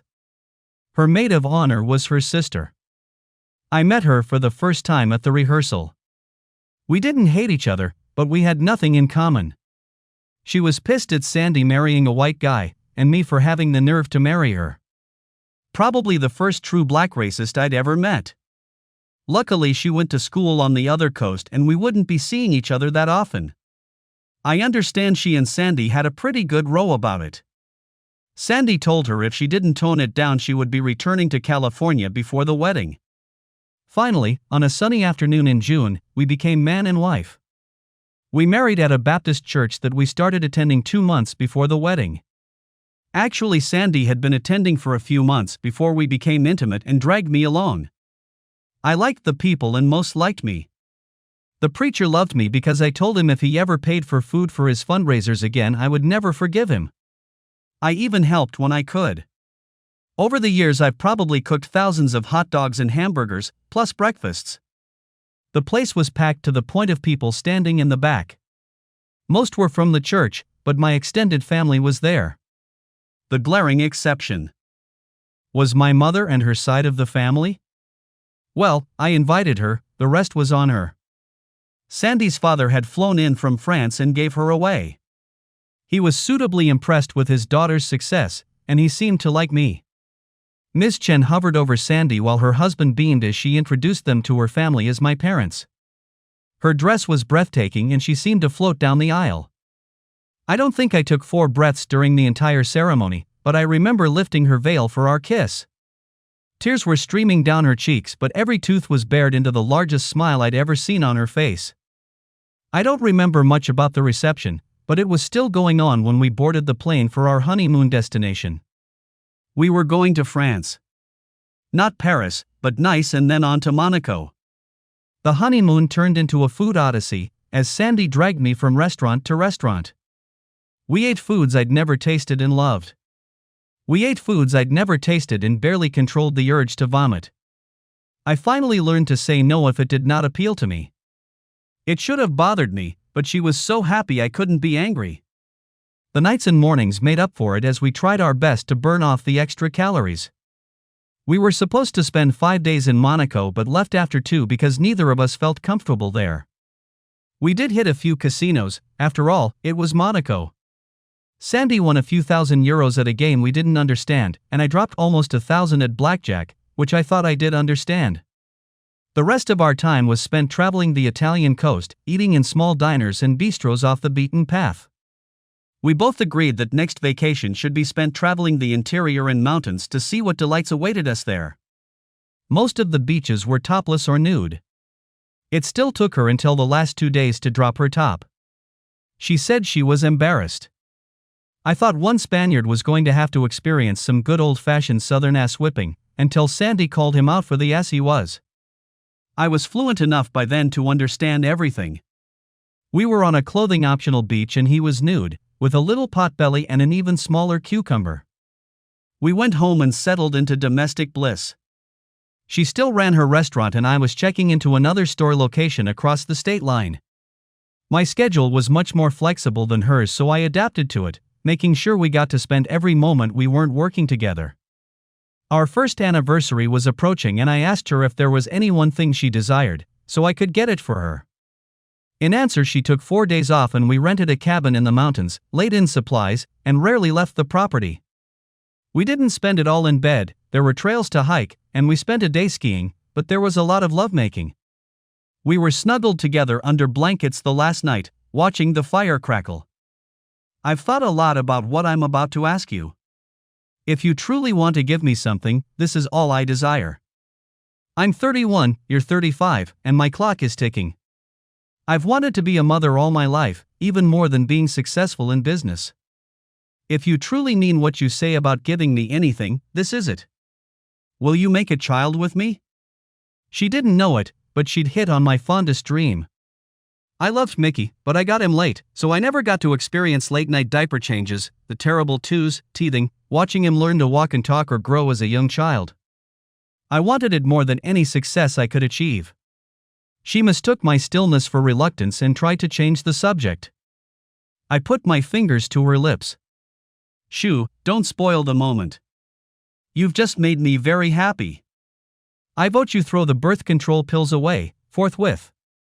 Sandy giggled. Forthwith? Absolutely, forthwith. I've always wanted to use that word. Seriously, honey, the sooner we start, the better. I don't want to try to chase them around with my walker. The blanket slipped down and I'll never forget the look on her face. Lust, love, and something deeper, primal, the urge to continue the species. The only time you're going to need a walker is tomorrow. After I'm done with you, we'll be lucky if either of us can walk right." Making love to Sandy had always been great, but that night took it to a whole new level. A stray thought popped into my head as she rode me. Now I know what a male spider feels when he's mating with a black widow. She consumed me. It took 5 months, but one day I came home to find her sitting at the kitchen table, crying. Since she was so emotional, I wasn't very concerned. Sandy would cry at the drop of a hat. I sat down beside her, hugging her to me. "What's wrong, baby?" She tried to talk several times before giving up, sliding something across the table. I picked it up and my heart exploded. Blue lines on a little stick. We were pregnant. I tried to form words, but I must have been around my wife too much, because all I could do was cry with her. It was an hour before we could talk rationally. "This is just a home test, honey. I'll be seeing the doctor tomorrow to make it official. I'll call first thing after I know." "No, you won't. I'll be going with you tomorrow." I was gently rubbing her tummy. She grinned. "You can't feel anything yet. You know I test myself every 2 weeks, so this is fairly recent." "It's a boy, though. I can feel it." I pretended to frown. I was hoping for a little girl. "If it is a boy, can we try again?" Her smile got wider. "Yes, I'd like to have one more and I hope we get a set, but if they're both boys or girls, I'm sure we'll love them just as much. 2's my limit, even though I'd like to have a house full. I'll be 33 by the time I'll be pregnant again, and that's a little long in the tooth." I agreed instantly, not willing to risk her health or that of a child. 2 would be plenty. The doctor confirmed the good news the next day, set us up on a regular schedule of visits, gave us information on different birthing techniques and classes, and sent us on our way. I wanted to wait a while to disclose the news, but she told everyone at the monthly family dinner a week later. All my grandmothers, my Chinese mother and father, and most of my friends dissolved into tears. When we announced if it was a girl it would be named after the woman who started me down this path, Grandma Greeley almost fainted and found herself surrounded by 3 generations of women, none of who were related to me but everyone as much a part of my family as any blood relative. Sandy wanted the middle name to be Rose as a tribute to her late mother. Celia Rose Moore had a definite ring to it. I was in the middle of contract negotiations for a 3rd and 4th store in other cities. Michael and Miguel had given up any active part in their respective social organizations, and both had associate business degrees in business management specializing in the food service sector. I'd used the grandmothers and extended family to push them into the situation, but truth be told, it didn't take much. Miguel was the point man in one city, Michael in the other. I did visit both twice a week to review progress and suggest things. Miss Chin was their guide, and between us, we kept them on an even keel. They had traveled with me before, knew the ropes and did really well. They were vice presidents of my corporation. They had learned from watching us, and could speak with a professional demeanor. If things got stressed, though, they sometimes resulted to attitudes and behaviors learned on the street. One contractor called me pissed beyond words. I refused to deal with street trash. They have no idea how business works and I will not be dictated to like this. Let me ask you something. If you found out someone was trying to steal from you, would you be polite? Or would you take charge of the situation and get the thief eliminated? That's exactly what they're trying to do. We discovered your deal with the suppliers and tradesmen to pad costs 15%. I know we have a contract, but I'll let you out of it if you voluntarily leave. Bulk, and the unions, cops and lawyers get involved. You're lucky they didn't kick your ass on general principles. You have 1 day. One of Ms. Chen's lawyers, who just happened to also be a CPA, found the hustle. It was Miguel's project, but as soon as he found out, he called Michael for support. It did not go well for the contractor. He will never realize how close he came to a first-class ass-kicking. As it was, he did withdraw, leaving a lot of workers pissed and unions asking pointed questions. Any project he bid on in the future would be examined very closely. Those 2 would make a total of 5, in 3 states. I was getting in over my head. I promised my wife when she hit 4 months I would put all expansion plans on hold unless my group could handle it without me. She said I should still work, and I told her I was working on the biggest project of my life, learning how to be the best, most loving father and husband humanly possible. Of course, she responded by crying. Miss Chen took me to task. Seems I wasn't paying as much attention to my businesses as I should. I've got good people, Mom. I'm just a bit preoccupied right now. Newsflash, honey. Women have babies every day and the world doesn't stop revolving because of it. You have an even bigger duty now. Besides Mickey, you'll now have a little one. You need to look to their futures. I understand your logic, and while women have children every day, they don't have mine. I'd like to savor every step, if you don't mind. She smiled. You don't think I'm looking forward to another grandchild? I get a bonus with this one because it's a girl and I'll be there for every step of her childhood. Gregory, her husband, is obsessing already, looking into child-proofing the house. We have her bedroom picked out and are decorating it. It will be done before she's even born. Still doesn't stop me from running my firm. Tuesday, 1 sharp. I appeared at the appointed time and spent 3 hours going over figures.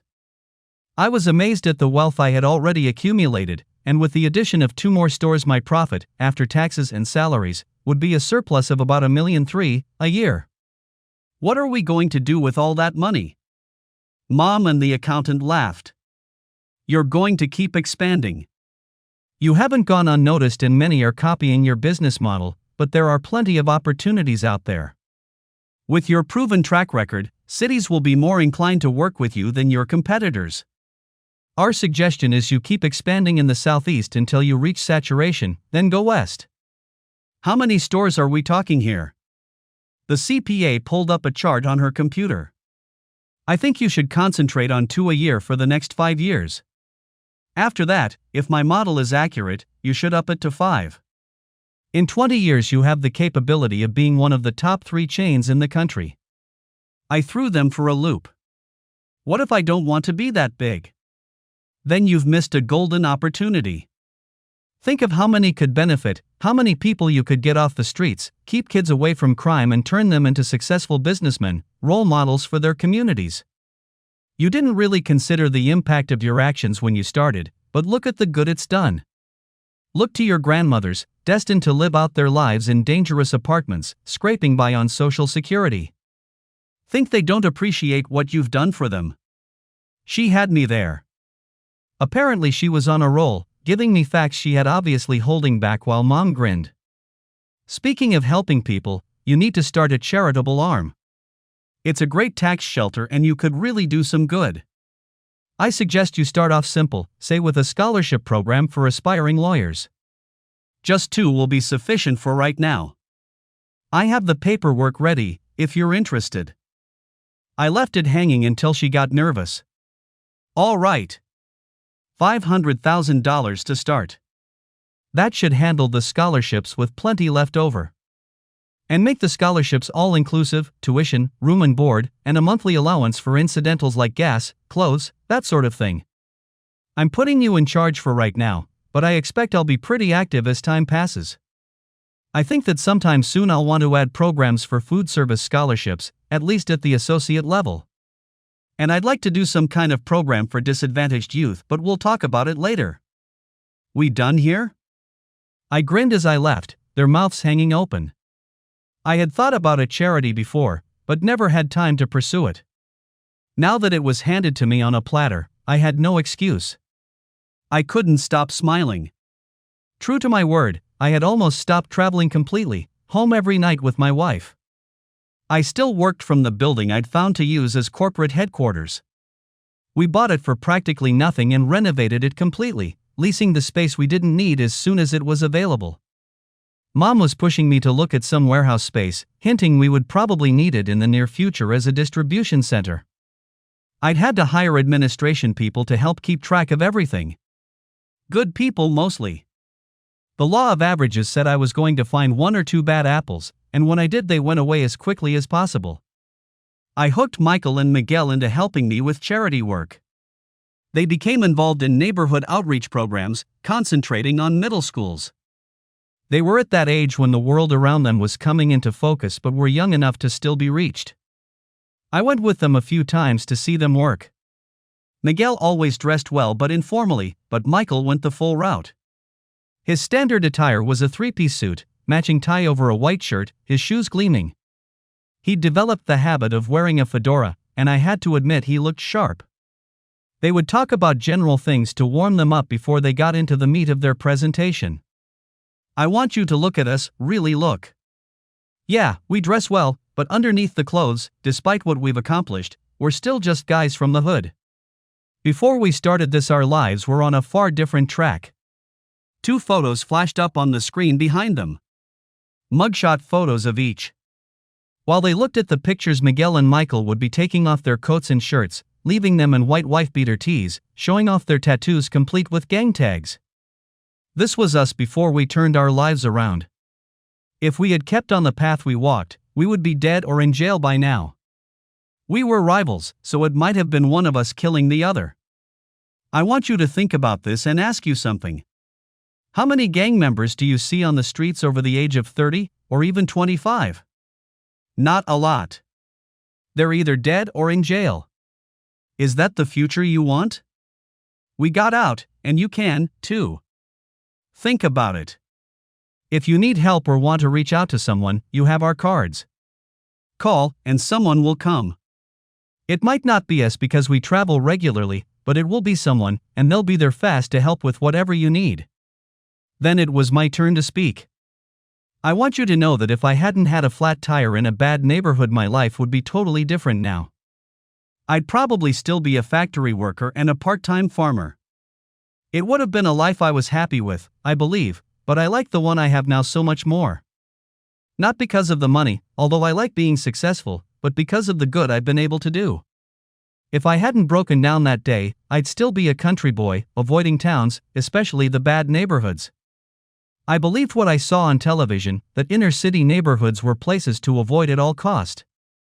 But I did have to stop, and I met an older black woman who changed my life completely. I'd like to say I changed hers as well. Now, despite her age, she's a successful businesswoman with an interest in many businesses. I hired my first employee there, the woman's granddaughter, a 15-year-old mixed-race child who was nervous around a white man.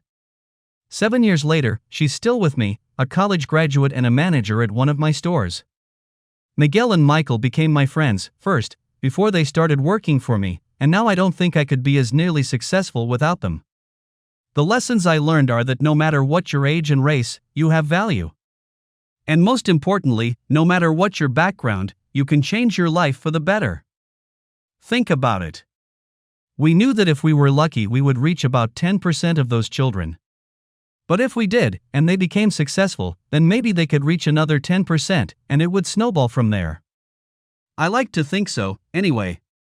I had just returned from one of our talks. It had been a good session and I was on top of the world when I walked into the restaurant. Sandy and I ate lunch together nearly every day, a standing date. Her bulge was obvious, and her regulars asked for updates, often. A few wanted to hold a shower for her, and she responded by inviting them to the one the grandmothers were planning. She just won Restaurant of the Year from the city, and I promised to hang a copy in my office alongside the awards I'd won over the years. A couple of young guys followed me in, but I paid them no attention. Her prices were reasonable enough for most all to eat there, and it was always a mixed crowd. I didn't realize anything was wrong until I heard a gasp from her hostess. A shotgun boomed. I turned slowly, glad Sandy was in the kitchen. There were 2 of them, early 20s or late teens. You could tell from the looks on their faces that at least one was high and the other needed a fix. Judging from the way his hands were shaking, I slowly raised my hands. The boys started screaming about this being a robbery and everyone needed to stay cool. All right. Everyone needs to be cool. Ginny, open the till and step back. It's only money. She did what I said, and one slung the shotgun over his shoulder and started shoveling the money into a bag. The other held what looked like a military rifle, waving it in the general direction of the patrons. Sandy had been in the freezer when the shot rang out. She thought the kitchen doors and was out before she thought. What the hell's going on here? It wasn't a shout, but it was pretty damn loud.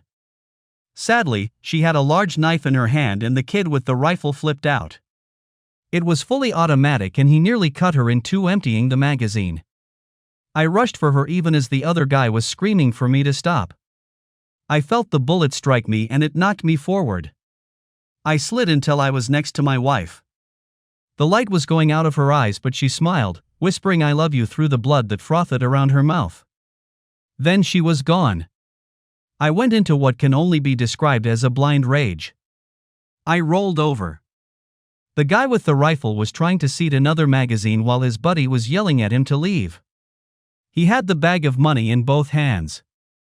I don't even remember drawing my pistol, but I felt it buck in my hands as I put 3 rounds center mass into the rifleman. The other guy didn't hesitate, running towards the door. I got one shot off and he staggered but kept going.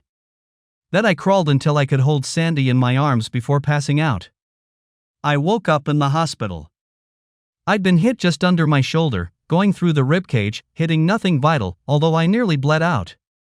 My whole family, including my biological mother, was there. She cried on me, glad I was safe, but the rest cried with me for Sandy. I was there 5 days before I got up and dressed. The nurses freaked out and called the doctors, all trying to reason with me.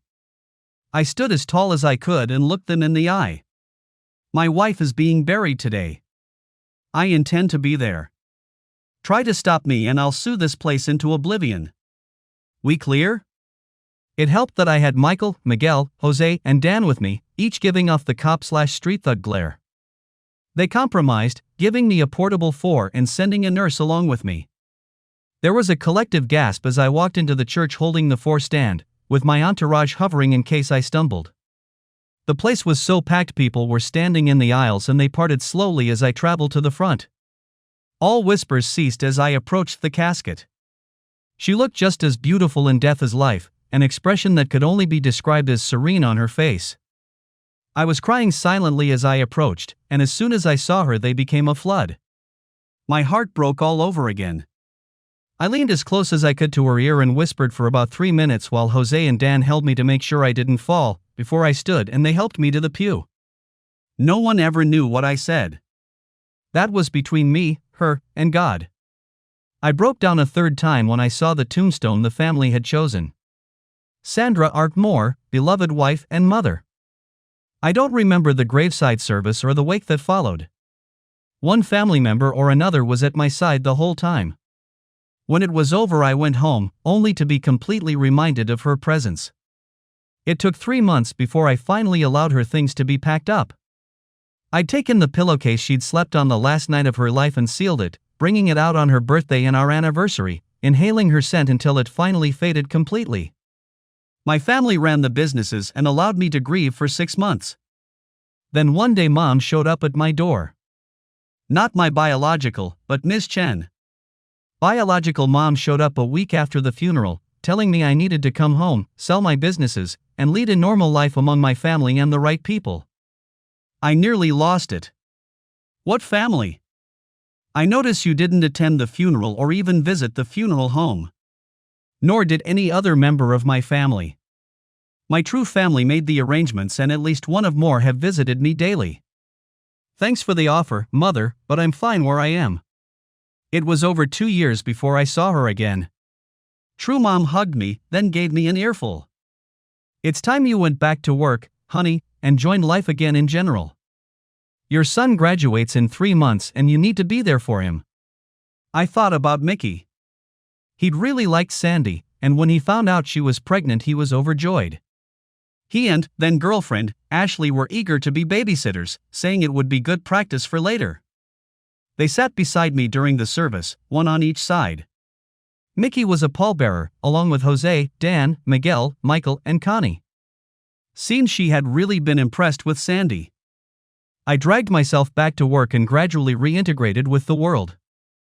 3 years had passed when I saw Kara again, and I hadn't dated once, thinking I would never find Sandy's equal again.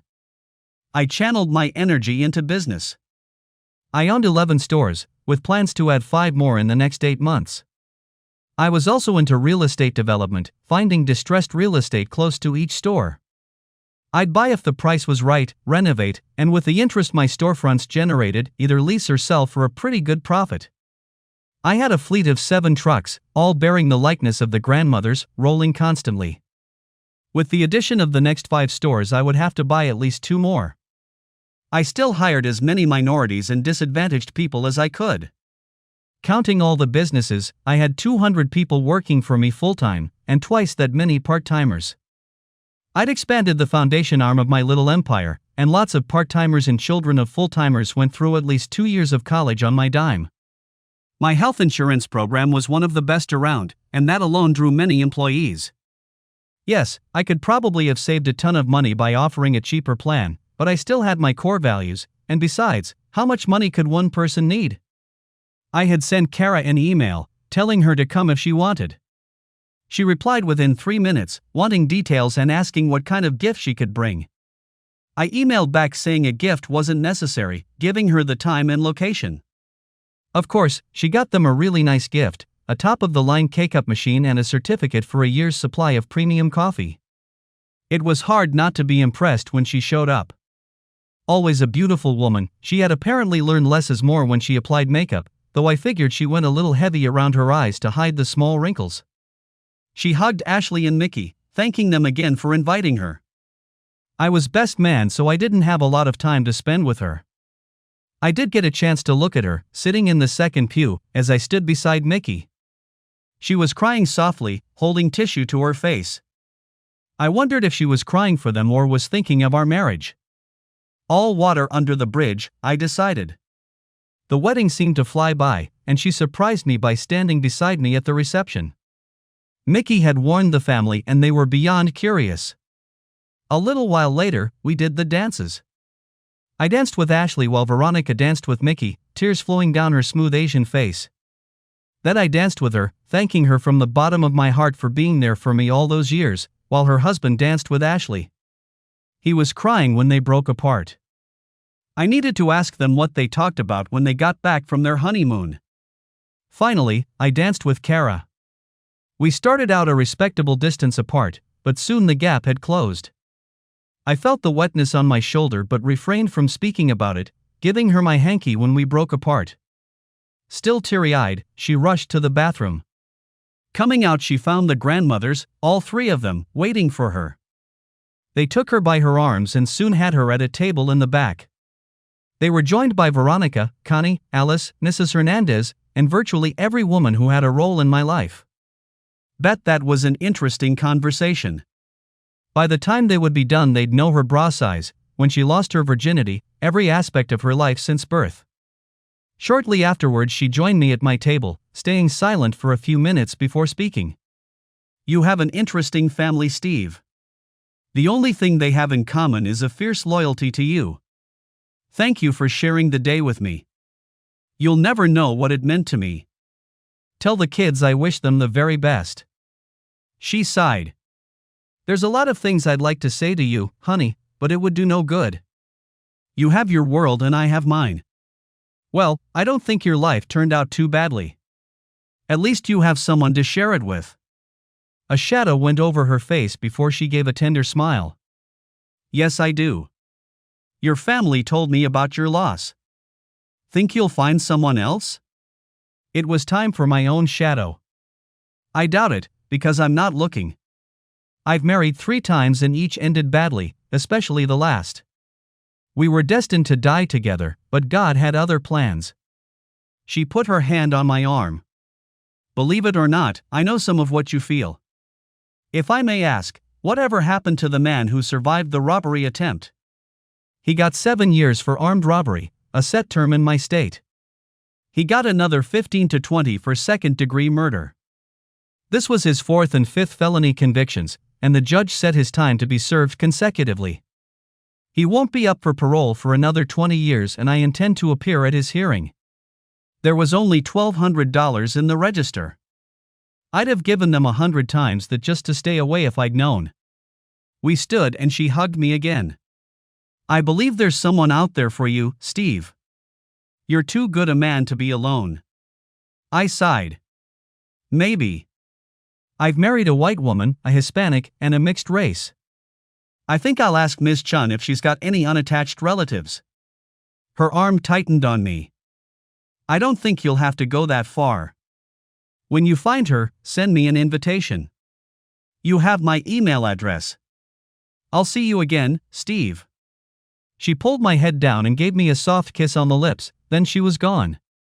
My family tried to talk to me about her and was surprised at my reaction. That part of my past is off limits. I don't like to think about it and I damn sure don't want to discuss it. They backed off immediately. I looked around the room, filled with the movers and shakers from 10 states. It was a business dinner. I'd been voted Businessman of the South, and in the running with 3 others for National Businessman of the Year. The auditorium was pretty crowded, close to 1,000 people in attendance, much more than I'd expected. They did the lesser awards first before moving to the main event, me. I stood in the wings of the stage, waiting to be called out. A spotlight hit the edge of the stage on the opposite side and you could have knocked me over with a feather when Kara strode out in an evening gown, exuding confidence and beauty. She reached the podium and smiled. Thank you all for coming. Well, here we are, the highlight of the evening, presenting the award to a person that you as his peers have selected. When I found out he was in the running, I contacted the board and begged to be the presenter if this man won. She paused, and I looked up at the monitors placed around the hall. Her tears were plain for all to see. You see, I know this man rather well. I remember him from the time he was a factory worker and part-time farmer. He was a simple man then and he has remained one through the years, even with his successes. He once told me he didn't intend for this to happen and it all started when he did a simple act of kindness for a total stranger. That sounds exactly like the man I knew then. Even though it probably means little to him, I am inordinately proud of his success. Despite personal tragedy, he has remained steadfast, sharing his wealth with his family, employees, and even total strangers, people he'll probably never meet. That's just in his DNA. I know that while he enjoys his successes, and the money it brings him, money doesn't mark who this man is. You'll go a long way before you can find someone who is willing to say anything negative about him. Usually it's someone who's wronged him, and though he is a kind and considerate man, he has little patience with those who have wronged him or his family. She paused again, trying to balance. You see, when I was a young and foolish girl, I wronged him horribly. To be honest, I'm surprised he can be in the same room with me. I tried to apologize years ago, but the time wasn't right. Now here we are, 20 years on, and I finally get to apologize and know that the man he's become will accept it. I'm sorry, Steve. I hope you do forgive me. She suddenly grinned. Well, I'm sure he'll remember this award ceremony for a long time. Ladies and gentlemen, please let me present Steve Moore, Businessman of the Year for the Southern region and hopefully for the nation. Please, Steve, join me on stage. They pretty much pushed me out onto the stage. As I walked forward, I looked into her terrified eyes. To her shock, I took her into my arms, hugging her tightly and giving her a small kiss. Then I grinned and grabbed the microphone. Well, bet it'll be a while before you forget this, huh? I'd like to thank all of you for selecting me for this honor. It truly means a lot to be recognized by your peers. I think my successes and humility are a bit exaggerated, but I shall strive to live up to my reputation. I was holding Kara's hand, and I turned to her. Kara, honey, I do forgive you. We were kids then, not mature enough for a relationship as intense as what we had. I'm glad to celebrate your own successes. Despite how we started, we've done well for ourselves, even if it's not together. So go home to your husband, and give him a hug for me. He married a hell of a woman. I turned back to the audience. Thank you once again for this honor.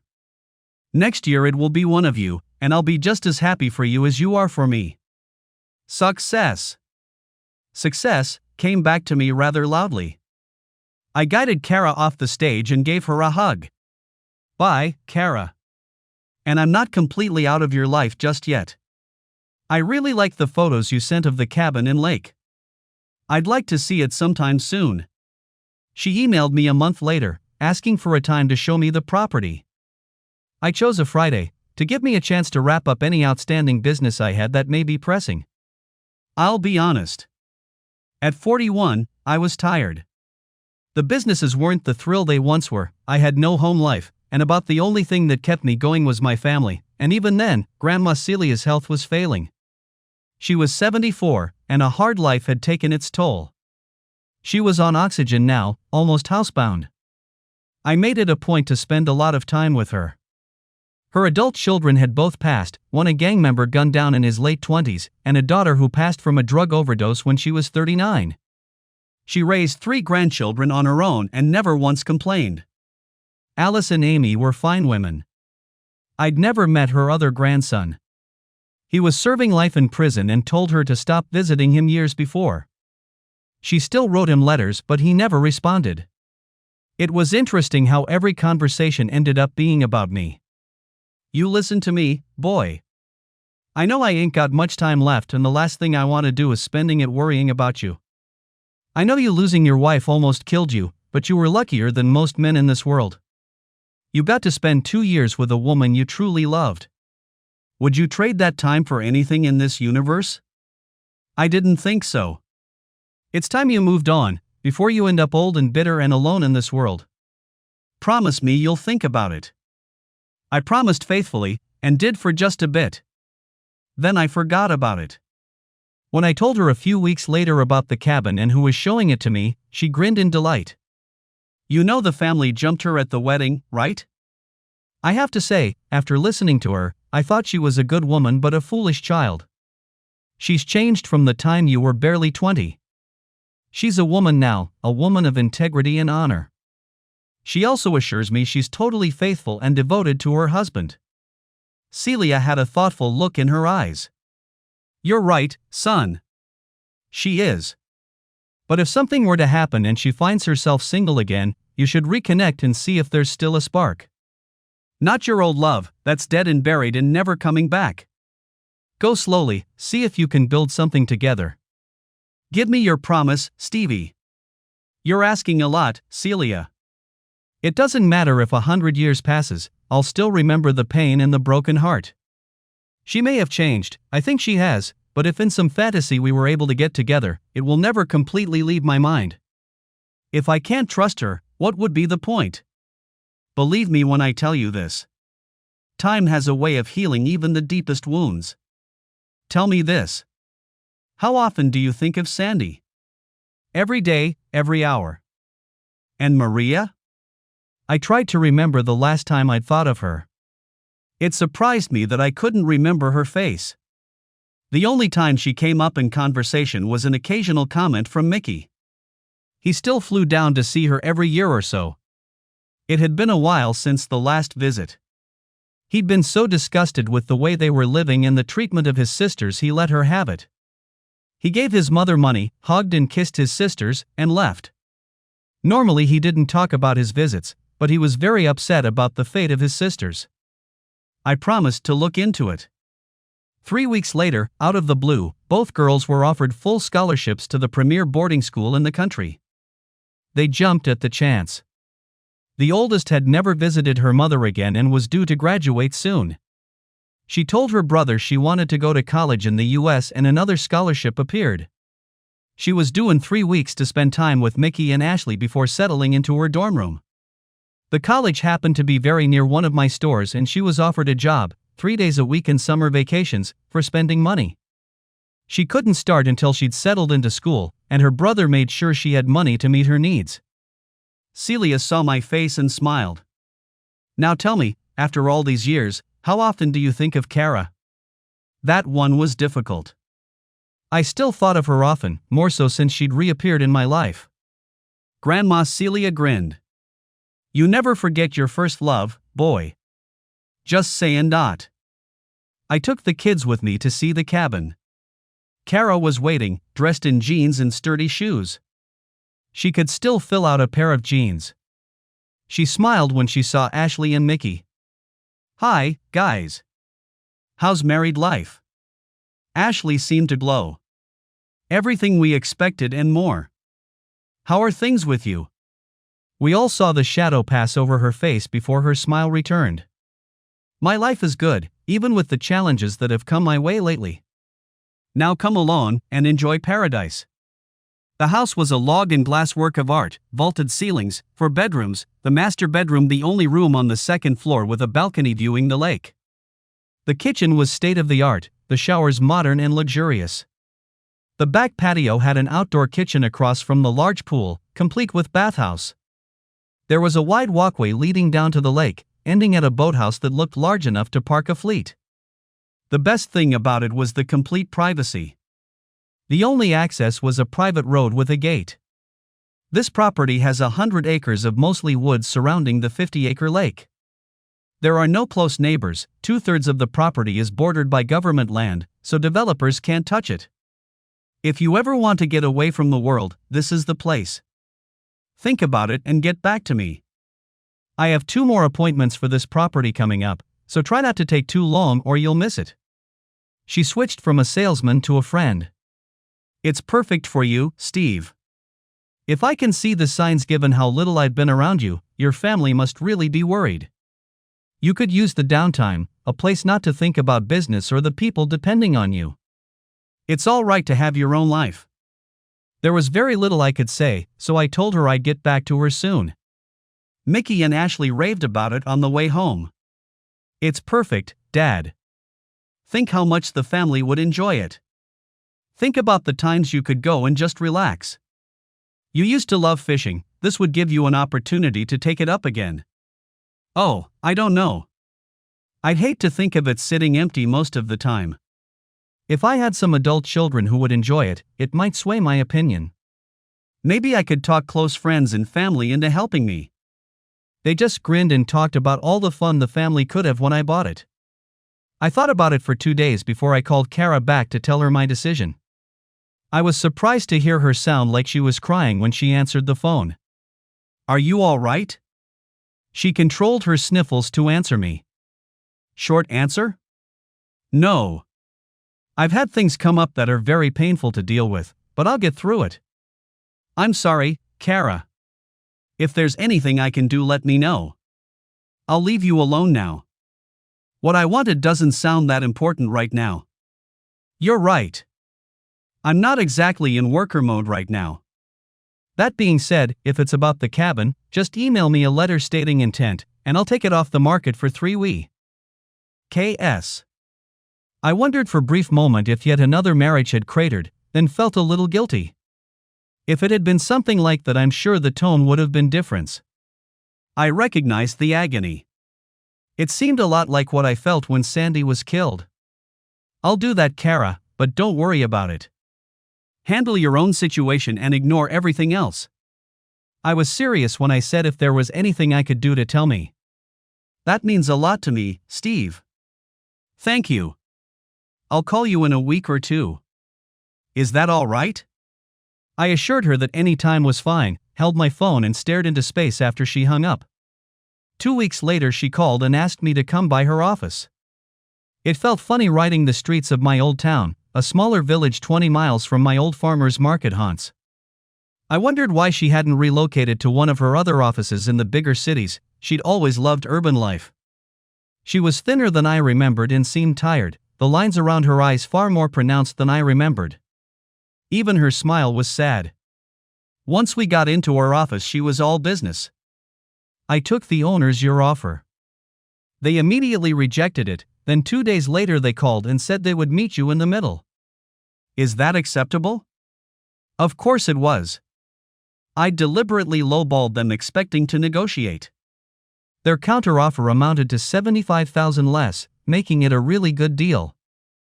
I told them I was agreeable and then Kara asked about financing, shocked when I told her I'd be paying cash. It came out of her before she thought. You have that much money lying around?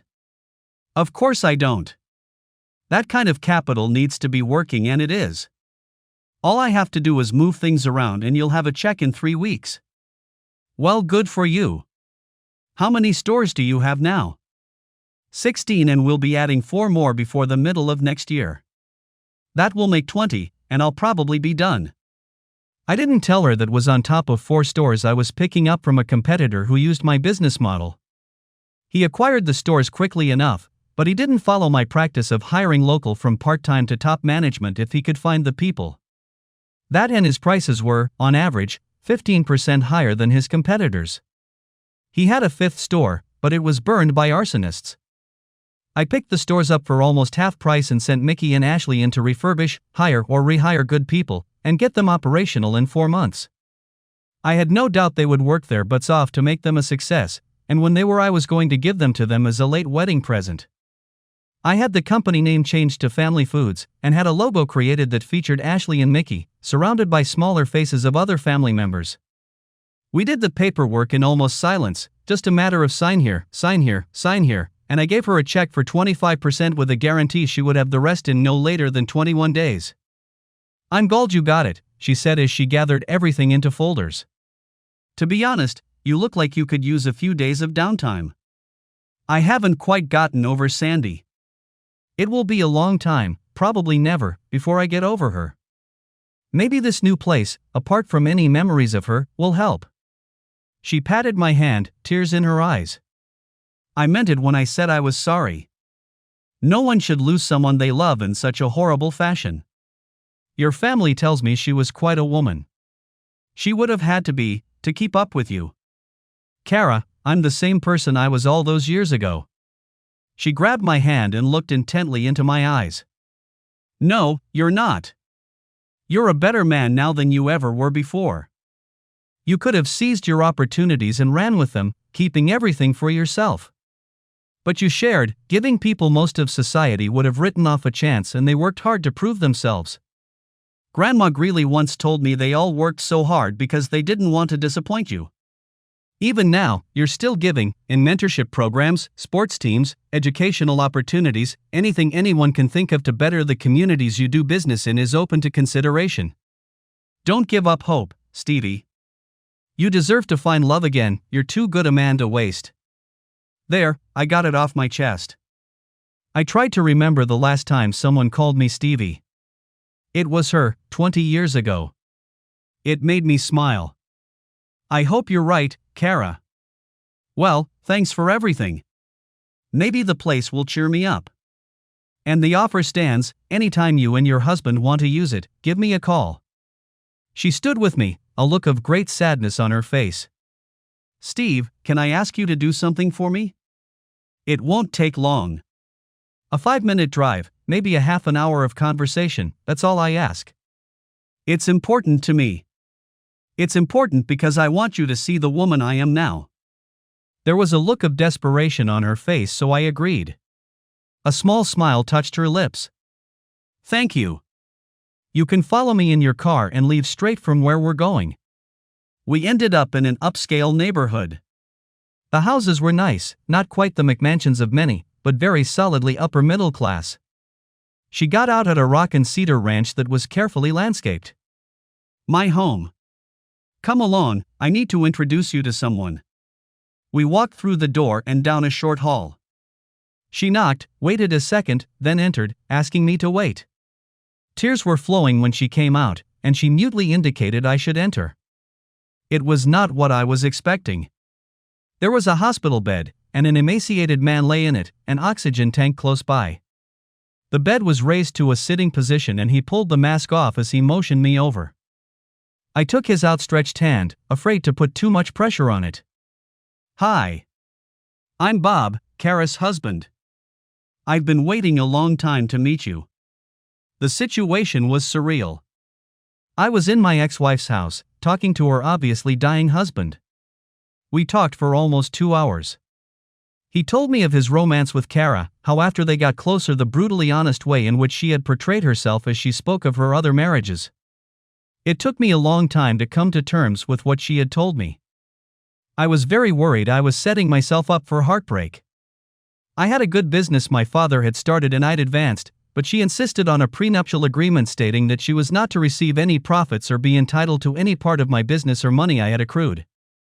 We got closer and I looked into my heart one day and decided she was the one I wanted and I was willing to take a chance on her. In 8 years, she's never let me down. Not once. The only regret I have over marrying her is that I won't be around to love her as long as I wanted. He stopped to put the mask back on for a few moments before continuing. I asked her one day after we had been married for a year what attracted her to me. She looked sad for a moment, then told me that it was because I reminded her of you. She had told him he was a good man, married to the wrong woman. I was too young and easily swayed to realize what I had. Over the years, as I made one wrong choice after another when it came to husbands, I promised God if I ever found another like him I'd love him heart and soul until death separated us. God must have felt pity on me, because he gave me you. I thank him every day for the gift. I can still hear her words. He sighed. I bet she didn't know the gift had an early expiration date. My 3 packs a day habit finally did me in. My lungs are gone, my heart is weak, and I'm slowly going blind. That really isn't a problem. I'll be gone before that happens. I've got, at best, a few months, at worst, a few days. I bet you wonder why you're here. I made her promise if you ever got on speaking terms again to bring you around. I wanted to see firsthand what her first love was like. So far you've lived up to the billing. You don't know me, but I want to ask a favor. When I go, be there for her. I have no family except for a few distant cousins, and her parents are long gone. She'll be alone when I go and she'll need help until she finds her feet again. He showed me pictures from when they first got together.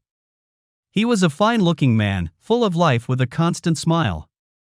It was hard to compare the picture to the wasted frame before me. Kara seemed genuinely happy. He talked about regretting them never having children, saying a child would have given her something to focus on.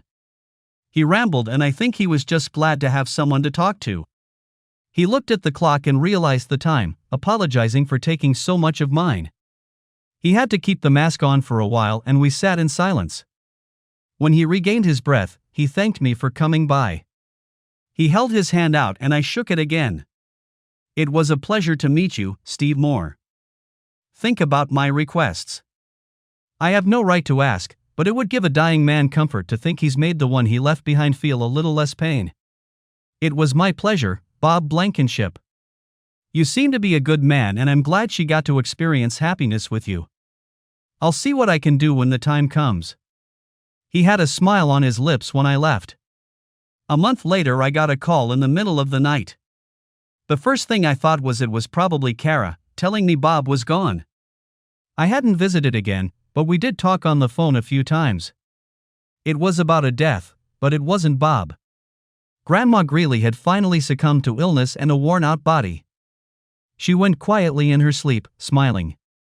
I went home immediately, calling Mickey and Ashley on the way. When I got there, it was hard to find a place to park. I ended up parking at a church a block away. Alice and Amy met me at the door, melting into my arms and crying like the little girl she had raised. Miguel, his wife, and Michael's wife had him wrapped up, and I saw his shoulder vibrating. Grandma Vasquez was there, sitting quietly in Celia's bedroom beside the body of her best friend for 40 years, tears leaking down. I walked in and sat beside her, taking her hand. I looked at Celia, amazed at how peaceful she looked. The authorities have been notified and the funeral home is on the way. She's already prepaid everything and has named you executor of her will. Celia was always proud to be able to take care of herself and never wanted to be a bother to anyone. Tina broke down then, huge sobs that subsided to soft sniffles as the minutes passed. She pushed away from my chest with a determined face. I will be strong, because that was what she would want. But at night or when I'm alone, the tears will come again as I think of the woman I loved like a sister for 40 years. She'll understand. Now, let's go hold the family. I'm sure they will need us. They did. Everyone broke down again when she was rolled out of the house and into the hearse. The cops, one with tears in her eyes, made the report. They hugged almost everyone there when they left. We had a private service at the Baptist church where she had been a member for 40 years. The public funeral was at the municipal auditorium, and even with the extra room there wasn't an empty seat and the aisles were packed. The procession to the graveside service was almost 2 miles long. Jose, Dan, Michael, Miguel, Mickey and I were her pallbearers. I was surprised that while the memorial was going on, someone slid into a suddenly vacant spot beside me and gripped my hand. I didn't even look up for a few seconds, and when I did, I was shocked. Kara was sitting beside me, weeping softly into my shoulder. There was a vacant seat beside me at the gravesite, and she sat with me, gripping my hand. It was a sunny, bright early June day, and I had my sunglasses on. Didn't stop the tears from leaking out from behind them. She sobbed softly as the eulogy was presented and the casket lowered. Celia's favorite flowers were white roses, so the family stepped up one by one and dropped a single white rose into the grave until it was all that could be seen. Ashley, Amy and Alice were arm in arm, probably the only thing that kept them standing. Mickey, Miguel and Michael stood behind them, shoulder to shoulder, trying to maintain their calm.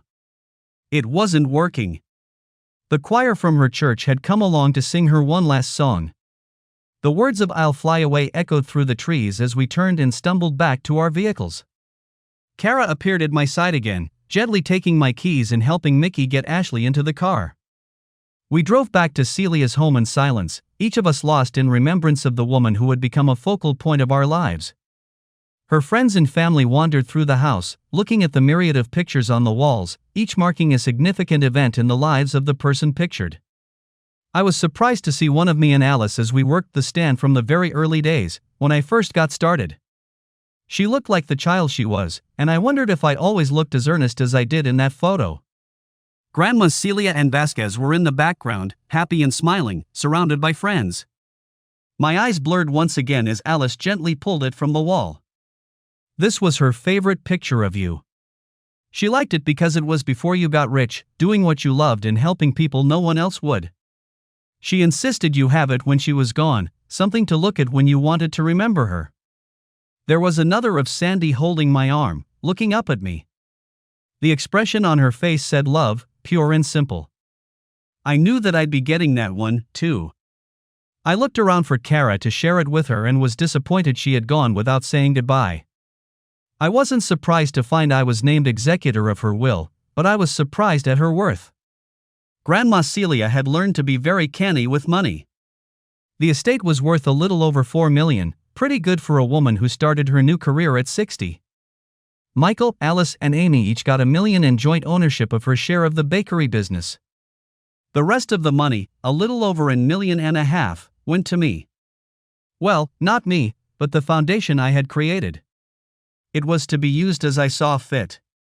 Deep down, she knew what the money would be used for because she sat on the board. There were personal things she gifted to people who mattered in her life. Officer Dan got her car, a 2-year-old Caddy with 9,000 miles on it. Officer Jose got her house with the wish that he use it to raise his grandchildren in. His daughter had been killed in a mindless accident, her husband long gone, and suddenly Jose and his wife were the guardians of 3 girls ranging from 4 to 9. They could use the room.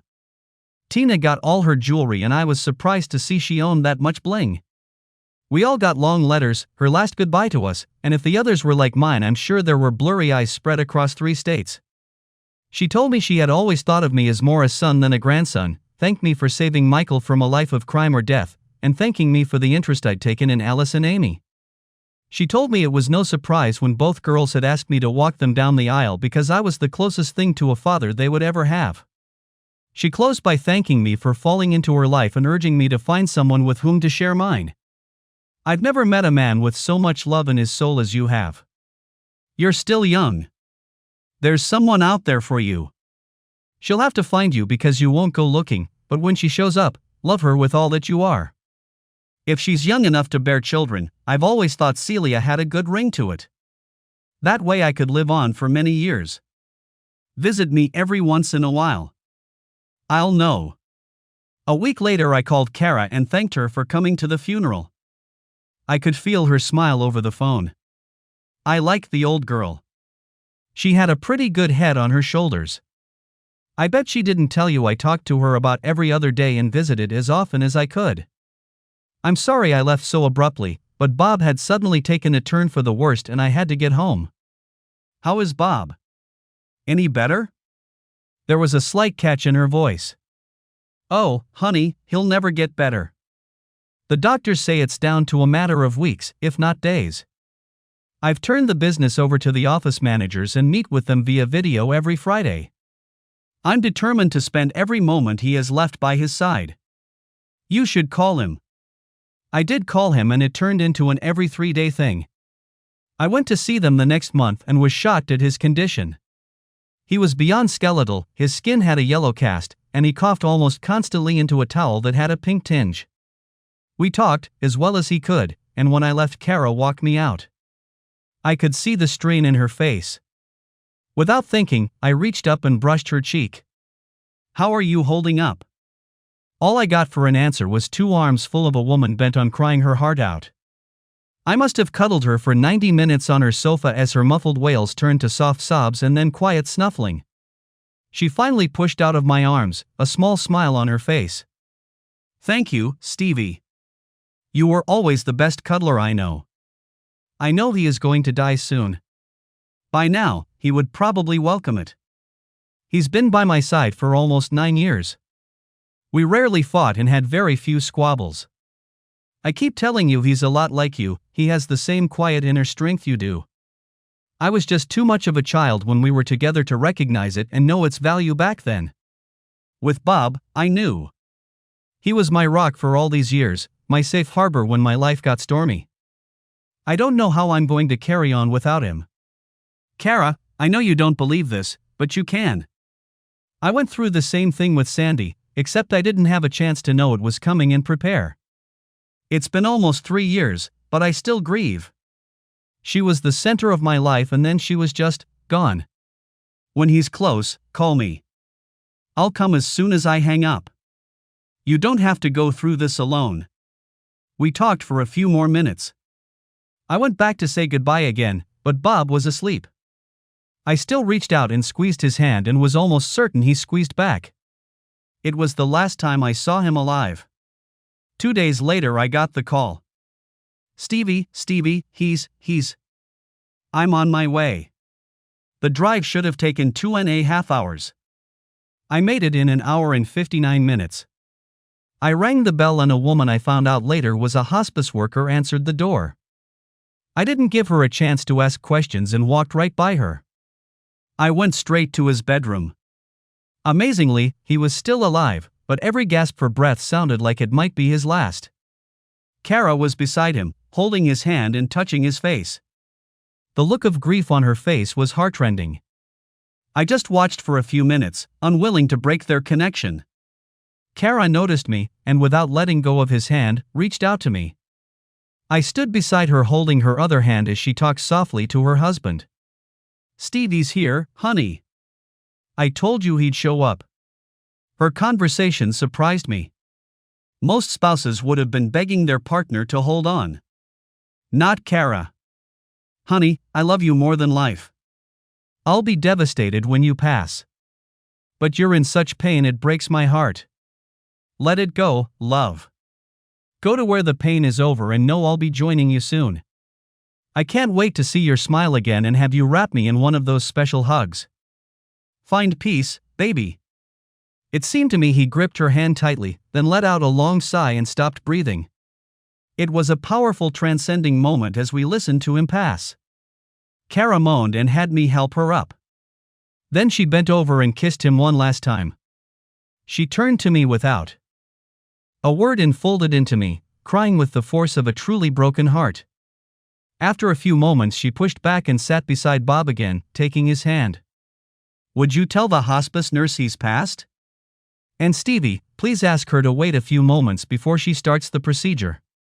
I gently shut the door and went to find the nurse. "He's gone. Kara said for you to start the procedure, whatever that means. She also wants us to give her a little time to say her final farewell." The woman nodded her head.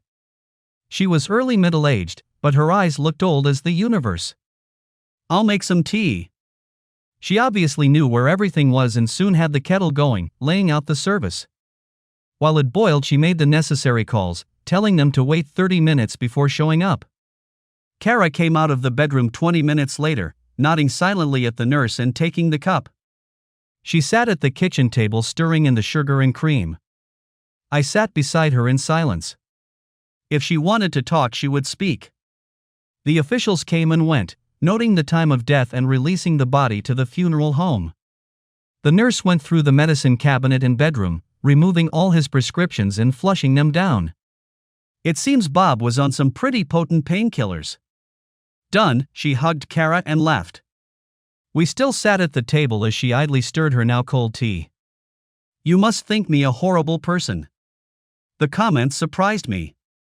If you would have asked me that 20 years ago, the answer would have been yes. We've both grown up since then. You've matured into an honorable and caring person. Why would you say that? Because I didn't beg him to stay.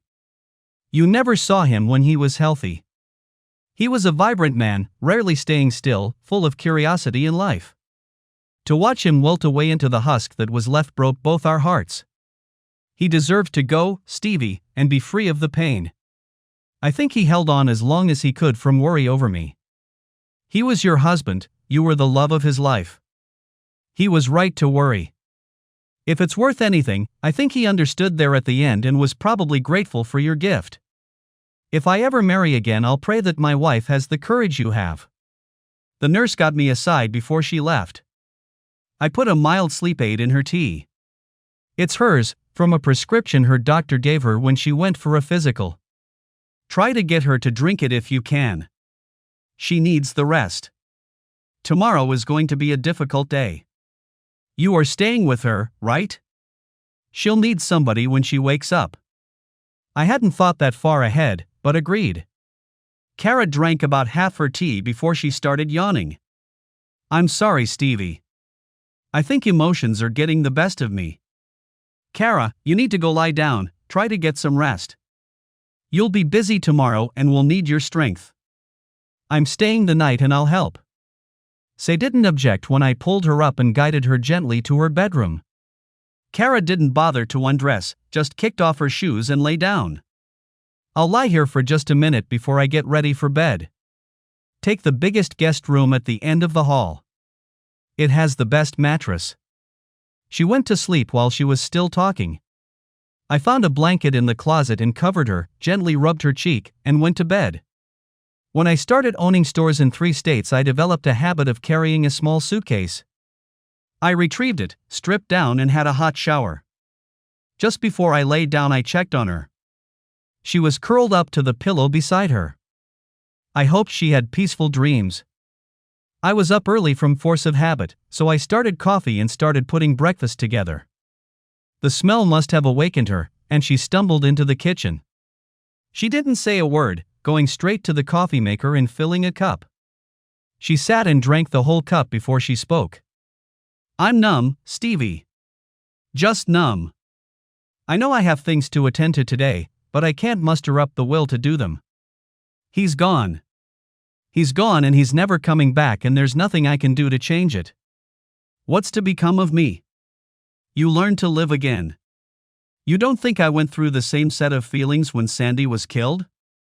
It was 6 months before I could function as a reasonable human being. I think it was a year before I smiled or laughed.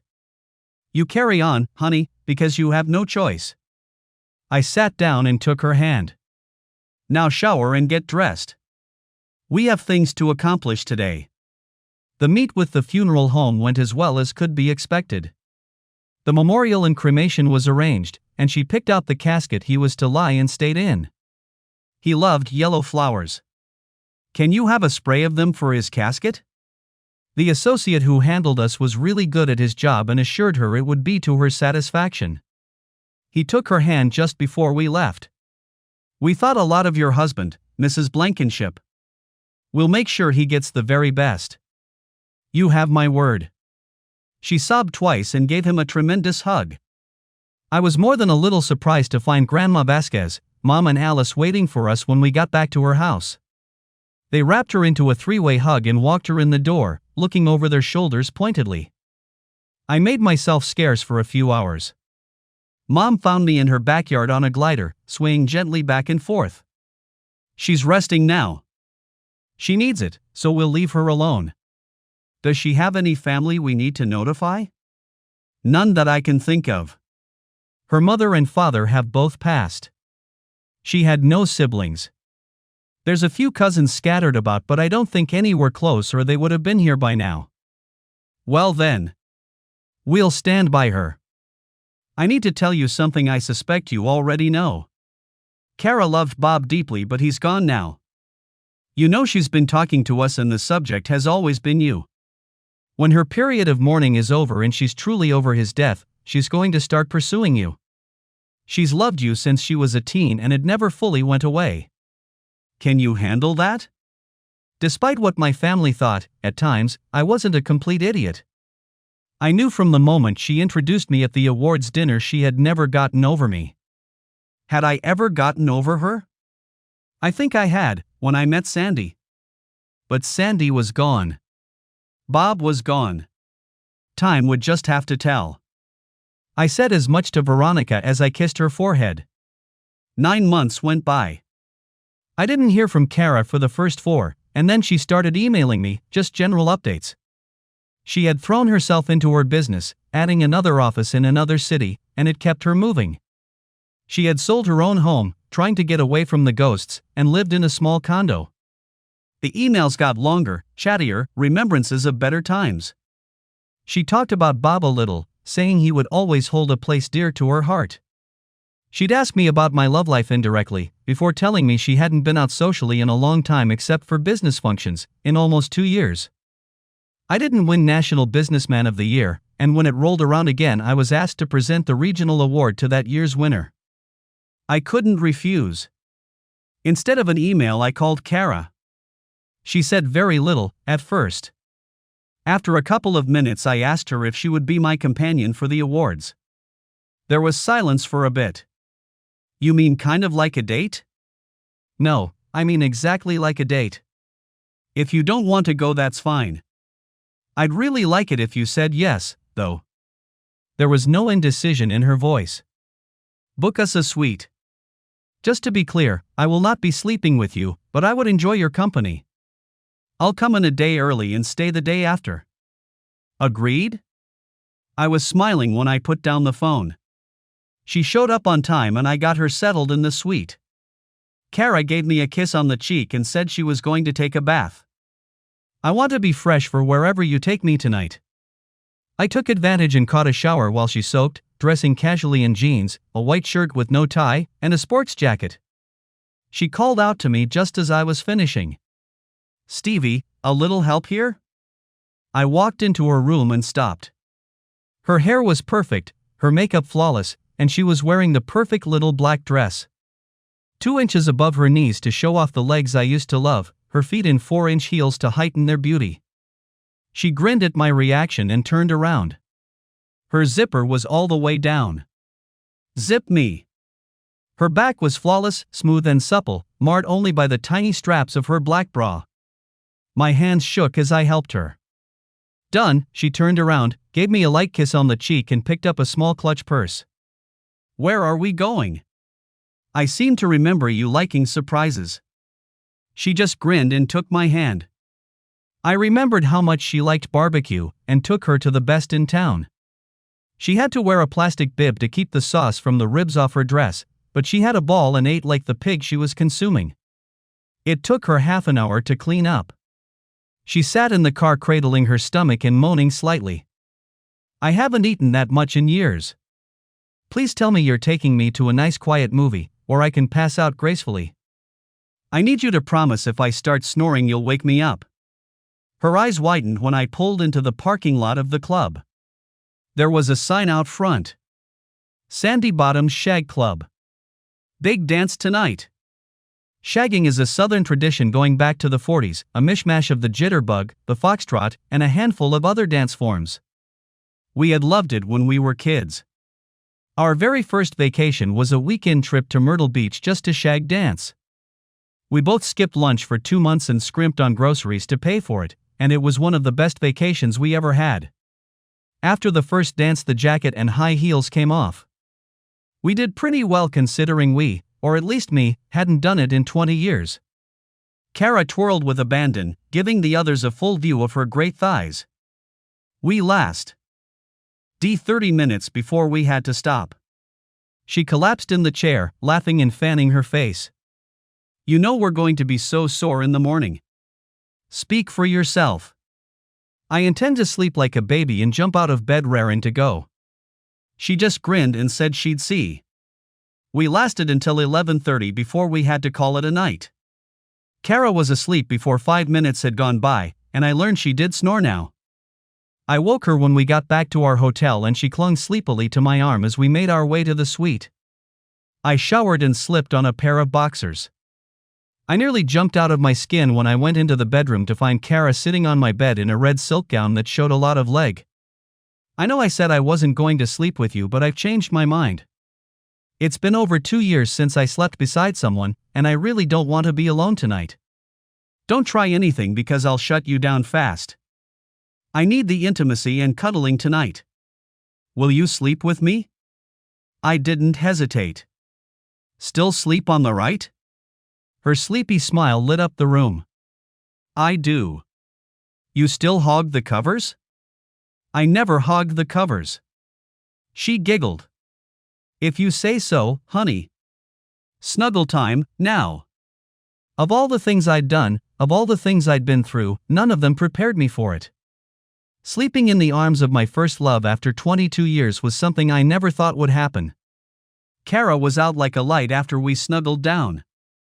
I must have lain there 2 hours, thinking, as she gradually closed the space between us. When I finally did go to sleep, she was snuggled under my arm, her hand across my stomach. She was still there when I woke up. I felt her move and knew she was awake. Her hand came up to my head and pulled me down for a kiss. It was slow and gentle and went on forever. She sighed and flipped the covers up. I'd snuggle more, but I don't think you've developed a taste for golden showers. I gotta go. I laughed as she scampered off to the bathroom. I heard her sigh of relief from the bed. She was in there a long time. When she came out, it was pretty evident she'd been primping a little. Her hair was perfect. I could taste the mouthwash when she kissed me, and I detected a little makeup around her eyes. It suddenly hit me she was 43 and was trying to cover the little wrinkles. She was always vain about her looks. I pulled back. You're right, Kara. I like golden slumbers, not golden showers, and I don't think you do either. I was standing over the bowl, my stream sounding loud in my ears, when the door opened. Kara leaned against the jamb, grinning. I was aghast. Kara! What are you? Her laugh overrode what I was trying to say. Relax, honey. If you remember, I've seen you naked hundreds of times. I don't remember your butt being so tight back then. How often do you hit the gym? 4 or 5 days a week. After Sandy, it was either hit the gym or the bottle, and if you remember, I was never much of a drinker. She nodded sadly. I know how you feel. When Bob stopped being able to be intimate, I'd hit the machines and try to work off a little tension. It's important to me that you understand I never once thought about straying, but I will admit I used a lot of batteries over the last 2 years. How about you? Have you gotten back on the horse, so to speak? No. I never even thought about it for a year, and even then I could find no one who could hold my interest. My God. Your dry spell is even longer than mine. She shook herself and shocked the hell out of me by pulling the gown over her head. It appeared that the gown was all she wore to bed. Come on. We both need a shower. It was surreal. We soaped each other up. It was slow and gentle at first, but things heated up quickly. She jumped out laughing. Boy, did I ever need that. I'd say by the way you painted the walls of the shower you were a little overdue as well. Now let's get dressed. There are people we need to see. We had lunch with the female members of my tribe, as I'd started calling them in my head. My 2 remaining grandmothers, my little Asian mother, the girls, even my 2 aunts, the wives of Jose and Dan. Michael and Miguel couldn't make it because they were 2 states away, finalizing the deal on another store. Most of the children were there and they swarmed around the yard, calling me to play with them. The ladies thought it was a good idea, so I went outside. I would have dearly loved to have been a fly on the wall, listening to what they had to say. The kids ran me ragged for an hour or so until they finally called us in to lunch. They were all grinning that woman grin that lets you know something's been decided and there's precious little you can do about it. Even Kara was grinning as she held a 2-year-old on her lap, feeding her. I felt a pang of regret. As much as I wanted children, being a part-time father held no appeal to me, even back then. She looked up and a shadow crossed her face. I think she knew my thoughts. She sighed when we were back in the car. How do you keep up with the birthdays? Amy put a program on my laptop. It gives me alerts about birthdays, anniversaries, important school events or sports the kids may be involved in. I make as many as I can and never fail to at least send a nice gift. She smiled. I never would have believed it. Stephen Moore, patriarch. More like Stephen Moore, sucker. Those kids and even their parents know they can wrap me around their fingers. You wouldn't have it any other way. Admit it. You're right. My family wasn't exactly close, except for my grandmother. My birth mother has little to do with me, she doesn't exactly approve of my life choices, and honestly, I'm fine with that. What I have with the people we just left is true and unfiltered love. They could have looked at my skin and rejected me out of hand. They looked at the person instead. People could learn a lot from my experience. What I learned from Grandma Celia alone could fill a book. To my surprise, she made me stop at a florist and had me wait in the car. She came out with 2 small arrangements and had me drive to Forest Lawn. I'd like to say hi to Celia. We stood in front of her grave. I wasn't the least surprised to see a few more flowers by her headstone. Kara carefully placed the flowers, whispering something I couldn't hear. Then she straightened up and smiled. Here, she said. A man should always bring his wife flowers when he can. We walked 4 rows over and stopped. Sandra Moore, loving wife and mother. I couldn't help the tears that leaked down as I placed the flowers. Kara stood close, holding my hand. I stepped back, holding her hand tightly. There's something I need to tell you. No matter what happens between us going forward, no matter how close or intimate we get, when I pass I'll be laid to rest here, beside Sandra. Her smile said it all. As you should. I need to tell you the same thing. When I go, I intend to lie beside Bob. We owe them that, if nothing else.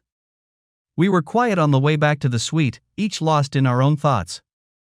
I surprised her by stopping in the lobby. I've got an errand to run. I'd take you along, but it's business and you'd be a distraction. I'll be back in an hour, maybe a bit longer. Go ahead, honey. I think I'm going to have a long soak. This day has given me a lot to think about. Kara was stunning in her evening gown, a dark green that went to her ankles, showing the 4-inch heels she wore. Her hair was piled atop her head in loose curls, highlighting her slender, elegant neck. I told her how great she looked. She thanked me, and told me how distinguished I looked in my tux. I'd broken down and purchased one and had it tailored. As long as I didn't gain or lose more than 5 pounds, I could wear it the rest of my life. It was worth the look on her face when she saw what I did on my errand earlier. I'd picked up my other car, a 1984 Corvette. We had often admired them when we were young, both knowing we could never afford one. 3 years before, I'd been in a town scouting a new store. GPS told me there was a blockage on my route and sent me an alternate way. I was going through a quiet neighborhood of older houses when I saw it sitting in a drive, the for sale sign kind of faded. I didn't have time to stop, but just as soon as my meeting was over I went back. An older woman answered the door and was more than eager to show me the car. It had belonged to her late husband, his pride and joy.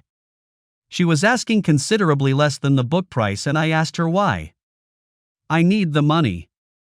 We didn't exactly plan well for our retirement. I gave her book value, writing a check on the spot, telling her I'd be back when the check cleared to do the title transfer. She was standing in the drive crying when I left. It had 39,000 miles on it and was in pristine condition. I rarely drove it, and never in bad weather. I just liked owning it.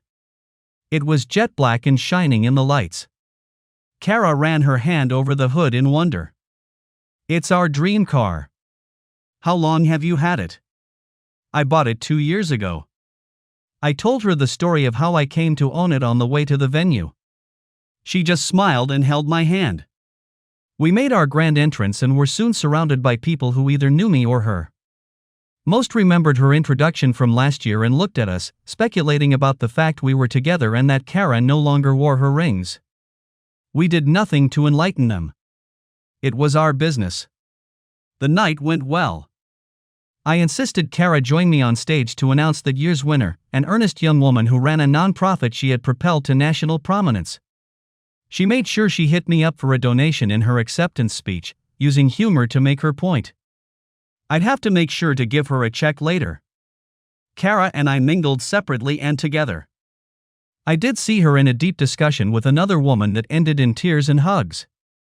I got distracted by one of the attendees trying her best to seduce me.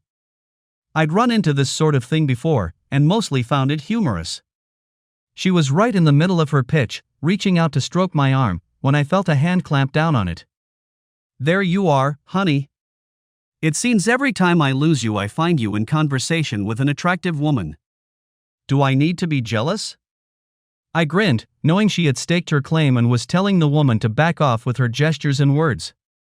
Not in the least, honey. Miss Dawes and I were just discussing things we found we had in common. Miss Dawes, if you will excuse us? We walked away from a stunned woman, grinning. Thanks, I think. What just went on there? She isn't for you. All she sees is dollar signs. I know the look. There for a while I had it, after we split up. A period, by the way, that I'm deeply ashamed of.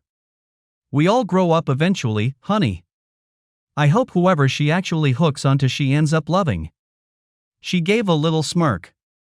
I hope he has the good sense to have a bulletproof prenuptial. He's probably going to need it. It's been a long day, Stevie. Can we go home now? She had me unzip her, shedding the dress as she moved through the suite until she was in bra, panties, garter and hose. She did a little twirl. Like it? I wore it just for you. It's been years since I wore stockings. I forgot how good they feel. Now go take a cold shower and come to bed. I did just that. When I came out she was already in bed, so I slipped in, snuggling, surprised to feel her naked. I want skin-on-skin contact. It's been a long time. I know I've been a terrible tease, but I promise, when I'm ready, I'll make it up to you. I woke up to a raging erection. There was a small hand wrapped around it, moving slowly up and down.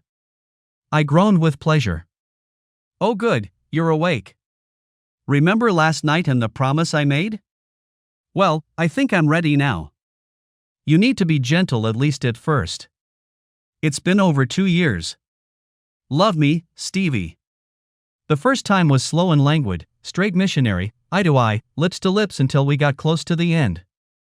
Then I rose up and thrust rapidly and forcefully. She moaned out a climax and I followed her a few minutes later. We were both huffing like we'd just finished a marathon. She rolled us over until she was on top. I felt the tears and caressed her gently. Finally she rose up and placed gentle kisses all over my face. Thank you, Stevie, for making me feel like a woman again. Let's take a shower and see if two old people can do it again. It appeared we weren't as old as we thought. We did it in the shower and again in the bed, an hour later. Then we took a 3-hour nap and another shower, ate a room service dinner, and went back to bed. 2 hours later, we fell into exhausted sleep. I woke up to hear the shower running and her voice as she sang. That was one of her tells when we were young. If she was particularly happy, she sang. I got up and stumbled into the bathroom. Good morning, honey. Don't you even think about getting in here with me? My little kitty is pretty sore and I don't think I can take another round right now. Order breakfast, will you, sweetie? I did. She came out in a towel after it was delivered and ate like she hadn't had a meal in a week. When she was finished she stood and shrugged the robe off. She had on a matching bra and panty set in a light sky blue. Take a picture. What? I want you to take a picture of me. Several pictures, front and back views. I want you to look at them over the next several days and remind yourself it really did happen. I took over a dozen photos as she posed and strutted. She made me strip down for her set of pictures. She shot a close-up of my butt. I love how firm it is, how much I enjoy grabbing it when we're going at it hot and heavy. We made out like teenagers before she pulled back. Time to get dressed and rejoin the real world, honey. I have to go back home and you have to run off to wherever your next store will be. It was a bittersweet farewell. We kissed like we might never see each other again. Don't call. Email me. That way you can take your time, edit your thoughts, say what you really mean instead of blurting something out in the heat of the moment. That way, whatever you wanted to communicate will be out there forever. So don't say anything you think you might regret later. It took me a little time to realize she was right. If I took the time to write it and send it through the ether, it was out there forever. It's one thing to bare your soul in whispers while wrapped in your lover's arms, quite another to do it where anyone could find it. We were cautious at first, general chit-chat about our lives. She told me about properties she listed, and the social functions she had to attend to keep in the public eye. I emailed her from whatever state I happened to be in, telling her about the problems I ran into. I sent her a picture of Miguel's new baby, a boy he named Michael Stephen, after his best friend and his mentor. She didn't reply for several days. I got a long missive that seemed to be all over the place. He's a beautiful boy, secure in being born to loving parents. I'm sure he'll have a wonderful and happy life, especially with Uncle Steve and Uncle Michael watching out for him. Aside from breaking your heart, you know what my biggest regret is? Never giving you a baby. Mickey tells me you were an excellent parent, standing up and raising a child not biologically yours when his birth mother disappeared. He talks with real pride of how lucky he is to be your son. I've often wondered that if we had had a child, would I have strayed? I like to think I wouldn't have, but we'll never know. I was petty self-centered then, a child playing at being a woman. I may have been a horrible mother. She rambled on for a while before stopping. I'm going now. For some reason I feel the imminent need to cry my eyes out. I want you to know this before I go. I love you. I've always loved you, even when I tried my best to convince myself I didn't. I loved Bob the same way. He still owns a lot of my heart even as I'm pouring it out to you. It took me most of a night to craft my response. I never stopped loving you, even at the height of my pain over your betrayal. When you showed up that day, I ran because I knew if I stayed you'd work your way back into my heart and I wouldn't be able to stand the pain when you betrayed me again. That was probably a mistake, but neither of us were what you'd call deep thinkers. Maybe it was for the best. I'd never have had Sandy and you would never have had Bob. Perhaps it took loving them to realize what true love was all about. It's only been a couple of weeks, but I find myself missing you pretty badly. Clear your weekend and meet me at the cabin Friday morning. Plan on staying until Tuesday. If you can't, I'll understand. Don't get your hopes up about a romantic weekend. We'll have Friday, but most of the family is coming up Saturday. I know you've already met most of them, but this will be your formal introduction to the family. Consider it a preview of what you can expect if we become a couple. I didn't get a reply for 18 hours. Be there by 9. We probably need to air the place out, make a run to the store for supplies including plenty of propane and charcoal. I'm really looking forward to this. I called her up. I have a better plan. I have to go right by you to get there, so why don't you pack your things and I'll pick you up about 7. We'll get breakfast and lay in supplies along the way so when we get there, we're there. No running and more relaxation. She sighed. Excellent idea, honey. I could use some relaxation right now. She was waiting, her bag packed and ready to go. Gone was the professional meticulously groomed look, replaced with jeans, t-shirt and sneakers. Her hair was pulled back in a messy ponytail and it reminded me strongly of her when we first got together. The memories were almost overwhelming. Kara gave me a light hug and a kiss on the cheek. I'm really looking forward to this weekend, but right now I'm starving. She directed me to a small cafe that was justifiably famous for their breakfast. I got a more traditional breakfast, but she had a spinach and goat cheese omelet and fruit. Kara gave me a bite of the omelet and it made me regret my choices. She noted the back of the SUV I'd rented was almost empty. I'm surprised. You own grocery stores.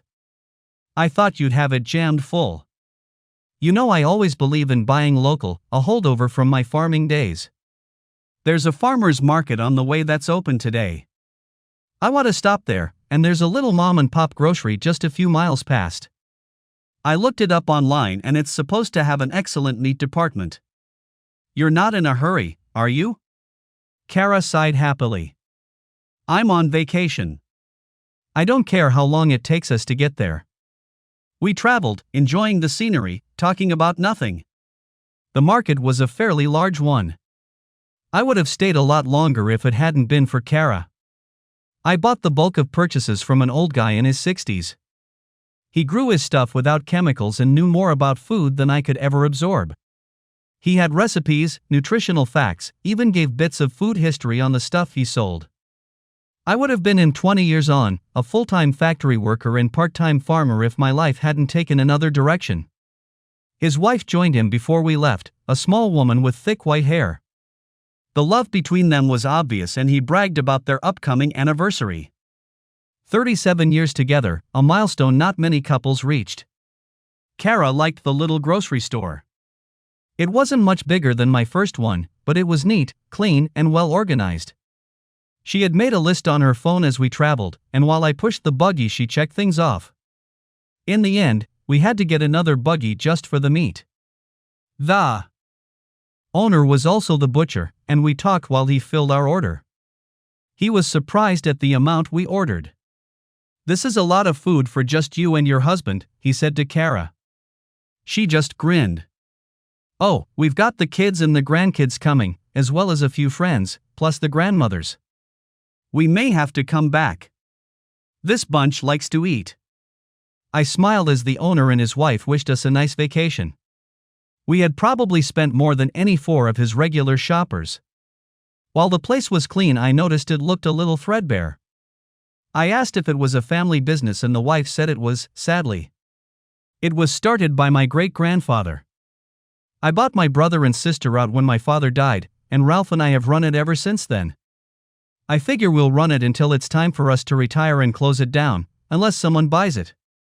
All of our kids have good careers and none want to run a little grocery store in the middle of nowhere. We've thought about selling, but just can't seem to let go. It will break our hearts when we shut it down, but that's life for you. It's too bad, really. This is a great location and there's a lot of potential here. We were less than half an hour from the cabin. As we unpacked the groceries, she grinned. You're thinking about it, aren't you? About what? Buying them out. Well, it is a good location. If it goes out of business, it'll create a little food desert, and you know how much I hate those. After everything was put away, we walked down to the dock, slipped off our shoes, and let our toes dangle in the water. I looked out over the little lake as we sat. I still can't believe this is mine. Never in a million years did I think I'd own something this grand. Seems kind of selfish that it sits idle so much. Don't overthink it, honey. You deserve this. And as that extended family of yours grows, I don't see it sitting idle very often. Ow. She squealed and jerked her feet out of the water. Something bit me. I looked down into the mostly clear water. There was a school of fish swimming around, bream or crappie, and they'd seen those pale toes and thought they looked tasty. Relax, it's just a school of fish that thought your toes looked edible. I wonder what kind of fish are in here. Kara was on her knees, looking down on the fish.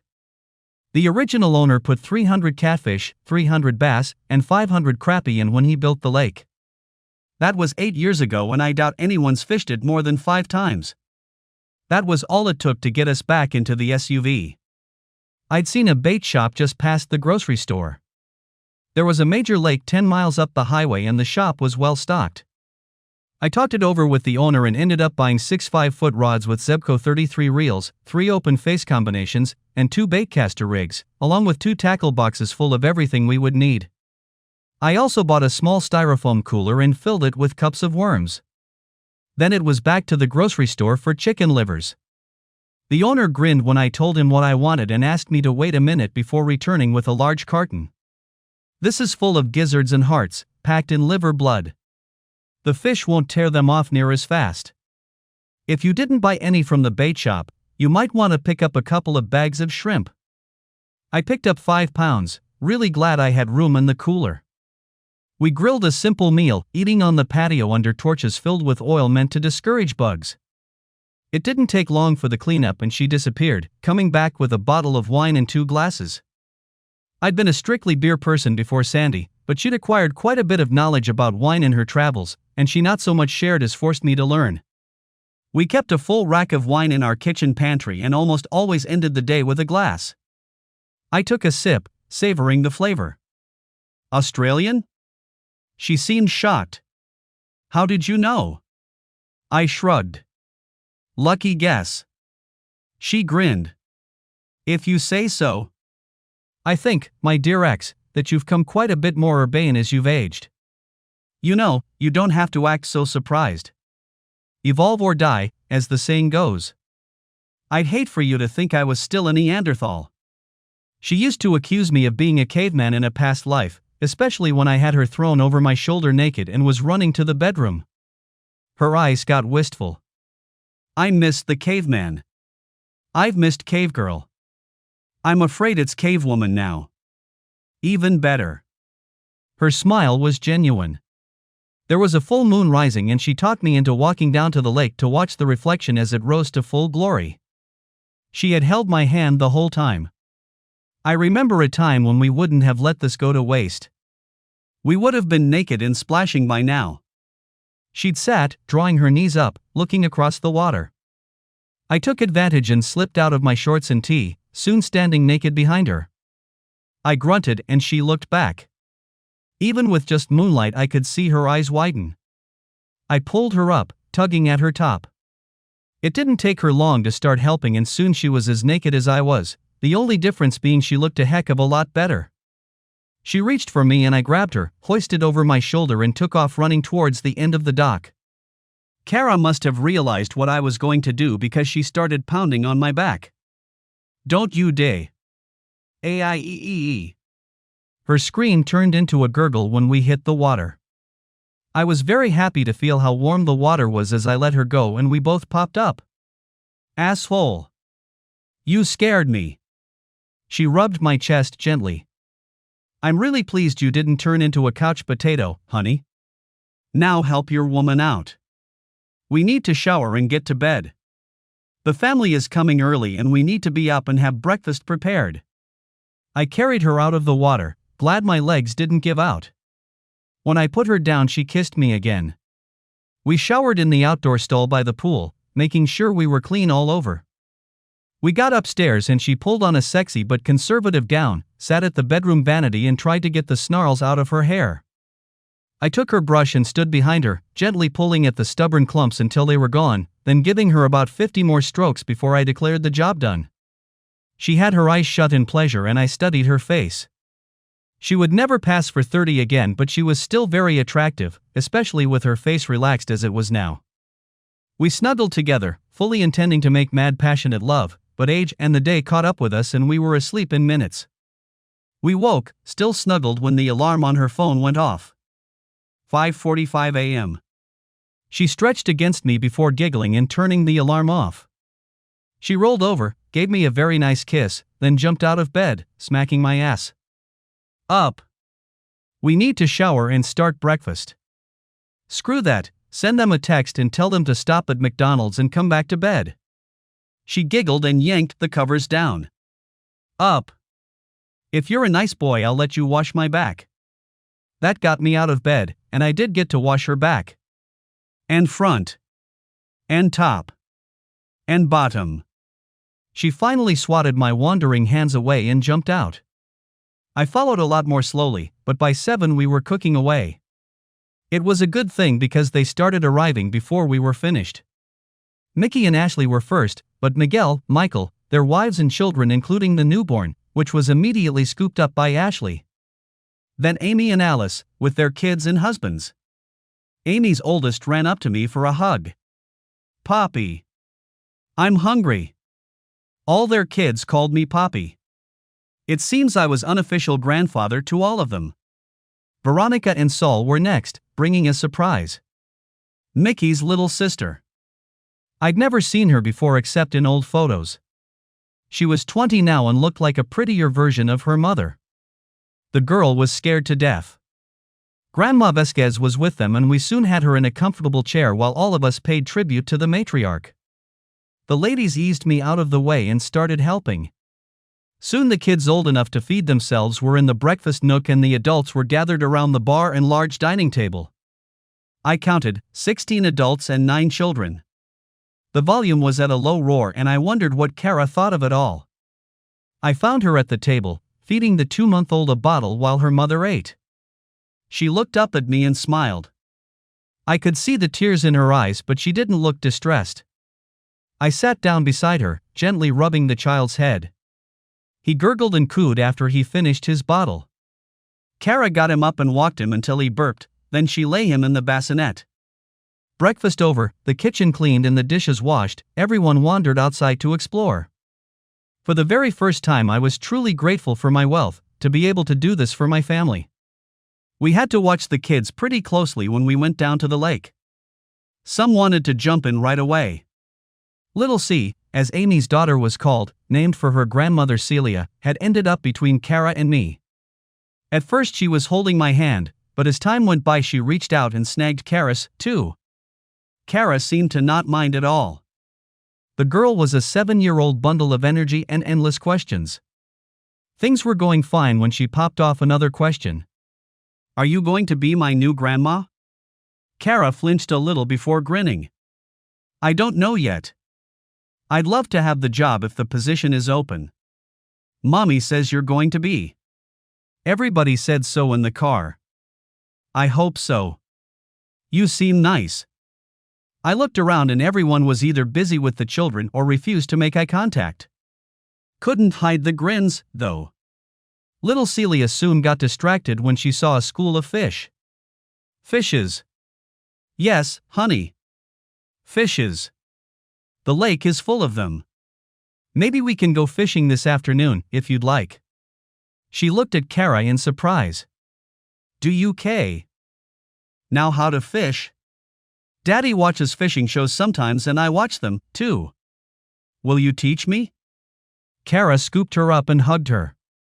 Yes, baby, your grandpa and I will teach you, if you're a good girl for the rest of the day. Celia just grinned, knowing she had me wrapped around her finger. She could be a hellcat the rest of the day and I'd still teach her. She kissed Kara, surprising her.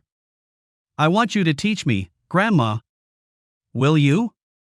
She couldn't help it and let out a little sob as she hugged the girl close. When she put her down she promised, then she excused herself and walked off into the woods. Amy smiled at me. We're kind of overwhelming, aren't we? A little. Okay, a lot. You pass this on to the rest of the tribe. This is between her and me. We'll either continue at our own pace or we'll decide maybe it was just memories in an attempt to rewrite the past that isn't working out. Now, spread the word. Fishing lessons to anyone interested at 6 tonight. I strode off, looking for Kara, and found her in a meadow I didn't even know was on the property, sitting beside a small stream. She had her knees drawn up with her arms wrapped around them, an unfocused look on her face. I sat beside her, not saying a word. Maybe 15 minutes later she spoke. I wanted kids, you know? To be specific, I wanted your children. I thought about it later when Bob and I got together, but the window was closing and we just never got around to it. I look around at your big family and think that even though you aren't related by blood, you are by love.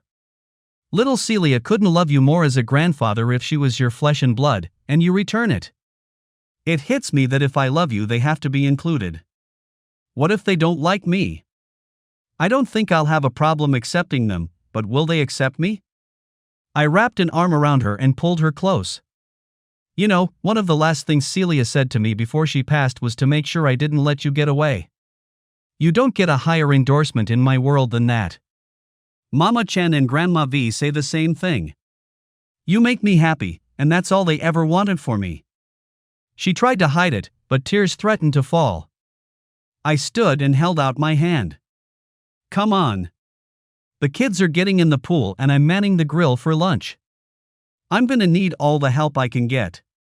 By the time we got back to the house, it hit me she hadn't let go of my hand the whole way. It felt right. Everyone had gotten into their bathing suits, and soon the pool was full of kids and adults. Kara disappeared for a bit, coming back in a wrap. I figured she'd be wearing a one-piece, but when she dropped the wrap she had a bikini. It was conservative compared to the younger women, but it was still a bikini, and she rocked it. Grandma V was sitting on a lounge chair under an umbrella, watching everyone play. Mama Chen sat beside her for a while before the kids dragged her in.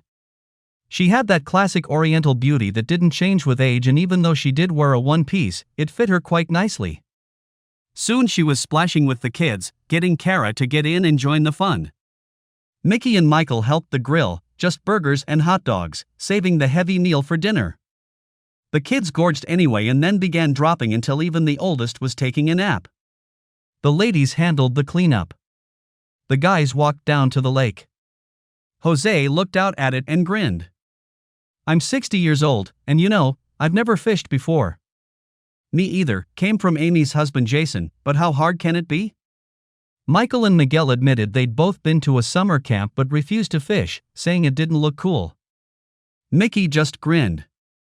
You guys buddy up with me. Dad used to take me fishing a lot, until he got into the grocery business and I grew up. I miss it. Then he looked at me and laughed. I doubt you'll get to fish much, Dad. Wrangling the kids will keep you busy. Just then we heard the women laugh and he looked up the hill. Besides, it looks like you've already landed a keeper. The others laughed and I blushed a little, which amused them no end. Then they all gave me their approval. Not one thought it would be a bad idea if Kara and I were together. You smile a lot, brother. It's been a long time since we've seen that on a regular basis. I say we keep her in the tribe just for that. Dan was smiling as he said it. Thanks guys, but it's not a done deal. There's still a lot of baggage to unload. Still, I believe it will be worth it. I was just a kid loving a kid when we were together the first time. Age and life has changed us both. For the better, I hope. We'll see. We walked back up the hill and started putting up the tents, 5 large cabin tents and 2 little pup tents. I bought them because there was just no way I could stuff that many people into the cabin, even as big as it was. The children were all excited, the adults, not so much. We lazed around for an hour before little Celia tugged on my shorts. Is it time to go fishing yet? It was only 5, but I looked at the expectant faces of the kids and a few adults and decided it was close enough. Why yes it is, baby. Everyone grabbed their chairs and let's go. The kids ran while the adults walked carrying chairs, coolers, towels, and a lot of wet wipes. I left the baitcasters because I knew they were too complicated for first-timers. That was a mistake, because I had to go back and get them, and cast them every time. I had already rigged all of them for crappie. I demonstrated how to cast, knowing they would have to practice later, and handed the rod to Celia. Honey, watch the cork. If it goes under it means you have a fish. Like now? I looked back and her cork was nowhere to be seen. Pull back and reel. Do it slowly and don't let it go slack. If it does, the fish might spit the hook out. Of course I had to help hold the rod and guide her. Her squeal of delight echoed across the lake as we landed a large crappie. Once I told her we could eat it, she wanted to keep it. I thought that might happen, so I had rigged a live well out of a cooler and tossed it in. The other kids were having a fit, so Mickey and Kara were drafted and soon enough 8 rods were in the water. It wasn't as much fishing as it was a fish slaughter. The lake, for all practical purposes, had never been fished and they were committing suicide on our hooks. The highlight of the night came when Grandma V caught a 4-pound catfish. I'd had to get the baitcasters out to keep up with demand, making sure only Mickey or I cast them. She watched the rod double as the drag screamed. "What do I do? What do I do?" "Keep the line tight, Grandma. If it gets slack, reel it in." The whole group watched in awe as she pulled the fish from the water. After that, we had to change most of the rods over to catfish hooks and bait. Kara was helping Celia, who apparently had attached herself, and they soon gave out delighted screams when she hooked one. This one was a monster, weighing well over 8 pounds. The cooler was full and 2 stringers were in the water when we finally stopped.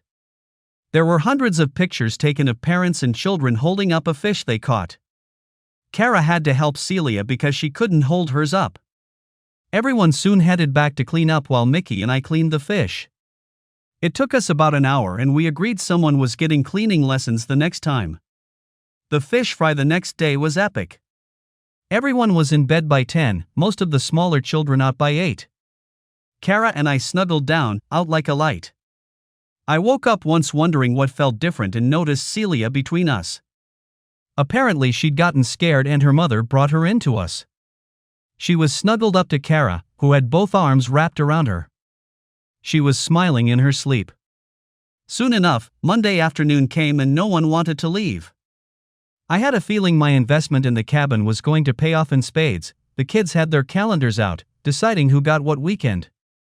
Kara and I had an interesting discussion Sunday afternoon with Sophia, Mickey's sister.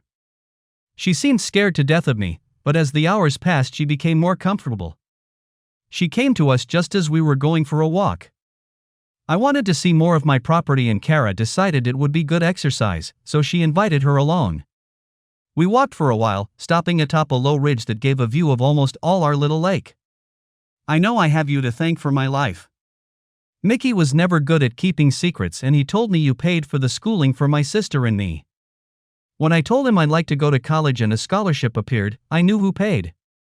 You had no reason to help the offspring of a woman who had betrayed you. I worried for a couple of years if you were stringing me along for some sort of payback, until I realized the perfect payback would have been to just leave us where we were. I don't even begin to understand how to express how grateful I am, how grateful my sister is. If there's anything you ever want from me, it's yours. Just say the word." "All right, there is something I want." I had a serious expression and she looked scared to death. Then I grinned. "I want you to come and work for me after you graduate. It's a family business, after all. With your degree, you'd fit perfectly into the non-profit arm of our company." Her degree was going to be in creating, building and managing non-profit companies. I saw her as the future. She surprised me by crying even as she smiled. "I accept. Don't be surprised if you come by and see pictures of Mickey, Ashley, my sister, and you and Kara on my desk." "Family." I nodded. "Family." Then the hugging portion began. Even though she was 19, she walked between us holding our hands like a child on the way back. Sophia was going to spend her summers until she got her degree interning with us. She'd be well ahead of the game by the time she went to work full-time. After we watched the last car disappear down the driveway, Kara dragged me back to our bedroom and tried to kill me with sex. I finally fell back exhausted. What was that all about? That was me staking my claim. "I fell back in love with you, but I love your family as well. I always dreamed about a big extended family, and you're handing it to me on a platter. I'm giving you 3 months to put a ring on my finger, or I'm gone. There may be another man out there who would like to finish his life with a devoted wife who would be a great stepmother and grandparent to his family." I played with her hair, knowing how much it took for her to give that speech. "It's a good thing you've screwed me into exhaustion or I'd beat your ass. We don't have to wait 3 months. We'll go ring shopping tomorrow." She rose up, looking me in the eye. "You're sure?" "Yeah, I'm sure." She gave me a kiss and grinned.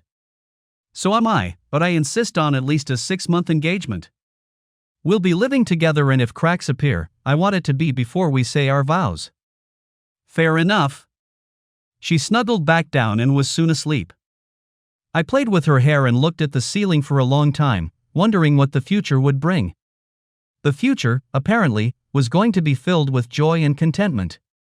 After we settled in her condo, the best choice for us, we got on with the business of life.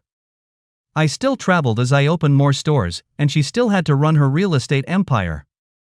3 months in, after an irritating 10-day separation, she came up with a solution and sold her business to her employees.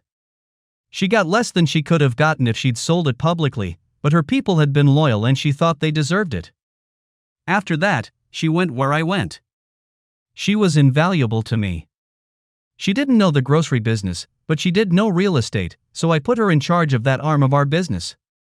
While I was negotiating purchasing a defunct store or one that was running poorly, she scouted the area for investment opportunities in distressed properties. We were in Detroit, as far north I had even been, when she came to me with an idea.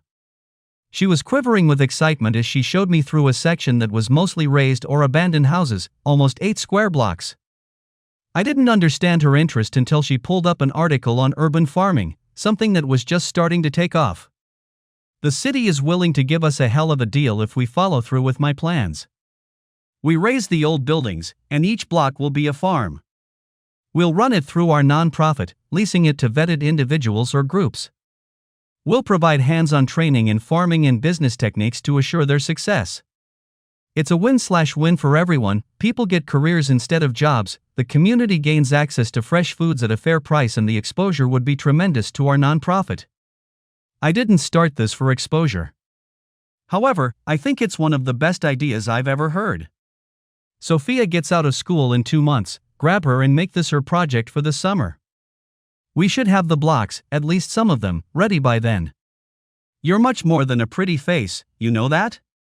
She grinned, rubbing a hickey I'd put on her right breast the night before. Thank you, honey. You're more than just a rich guy who turned out to be good in bed. We might have a future here. It was my turn to grin. The family was thrilled with the engagement, and after Kara told them of the 6-month rule, they started making wedding plans. Kara had been through more than one overblown wedding, and she wanted to keep this one simple, mostly just family. She still wanted it to be nice, though. We had our ups and downs like most couples, but nothing major. One of the reasons she sold her business was so I could be sure where she was at all times. It got on my nerves so bad I finally confronted her. If I thought you would ever cheat on me, we wouldn't be having this conversation. If I couldn't trust you, there would be no us. So lighten up a little. You don't have to be with me 24/7. I just have to know you're there for me when I need you if you need me. We're adults, honey. Let's act like adults. One thing we agreed on. August 27th was her day, her and Bob's anniversary. I knew she went to see him, to lay flowers and remember. She also knew I would visit Sandy on our anniversary, for the same thing. We both sought solace in each other's arms the next day. We got married. It was beautiful, elegant, and we were surrounded by people who loved us.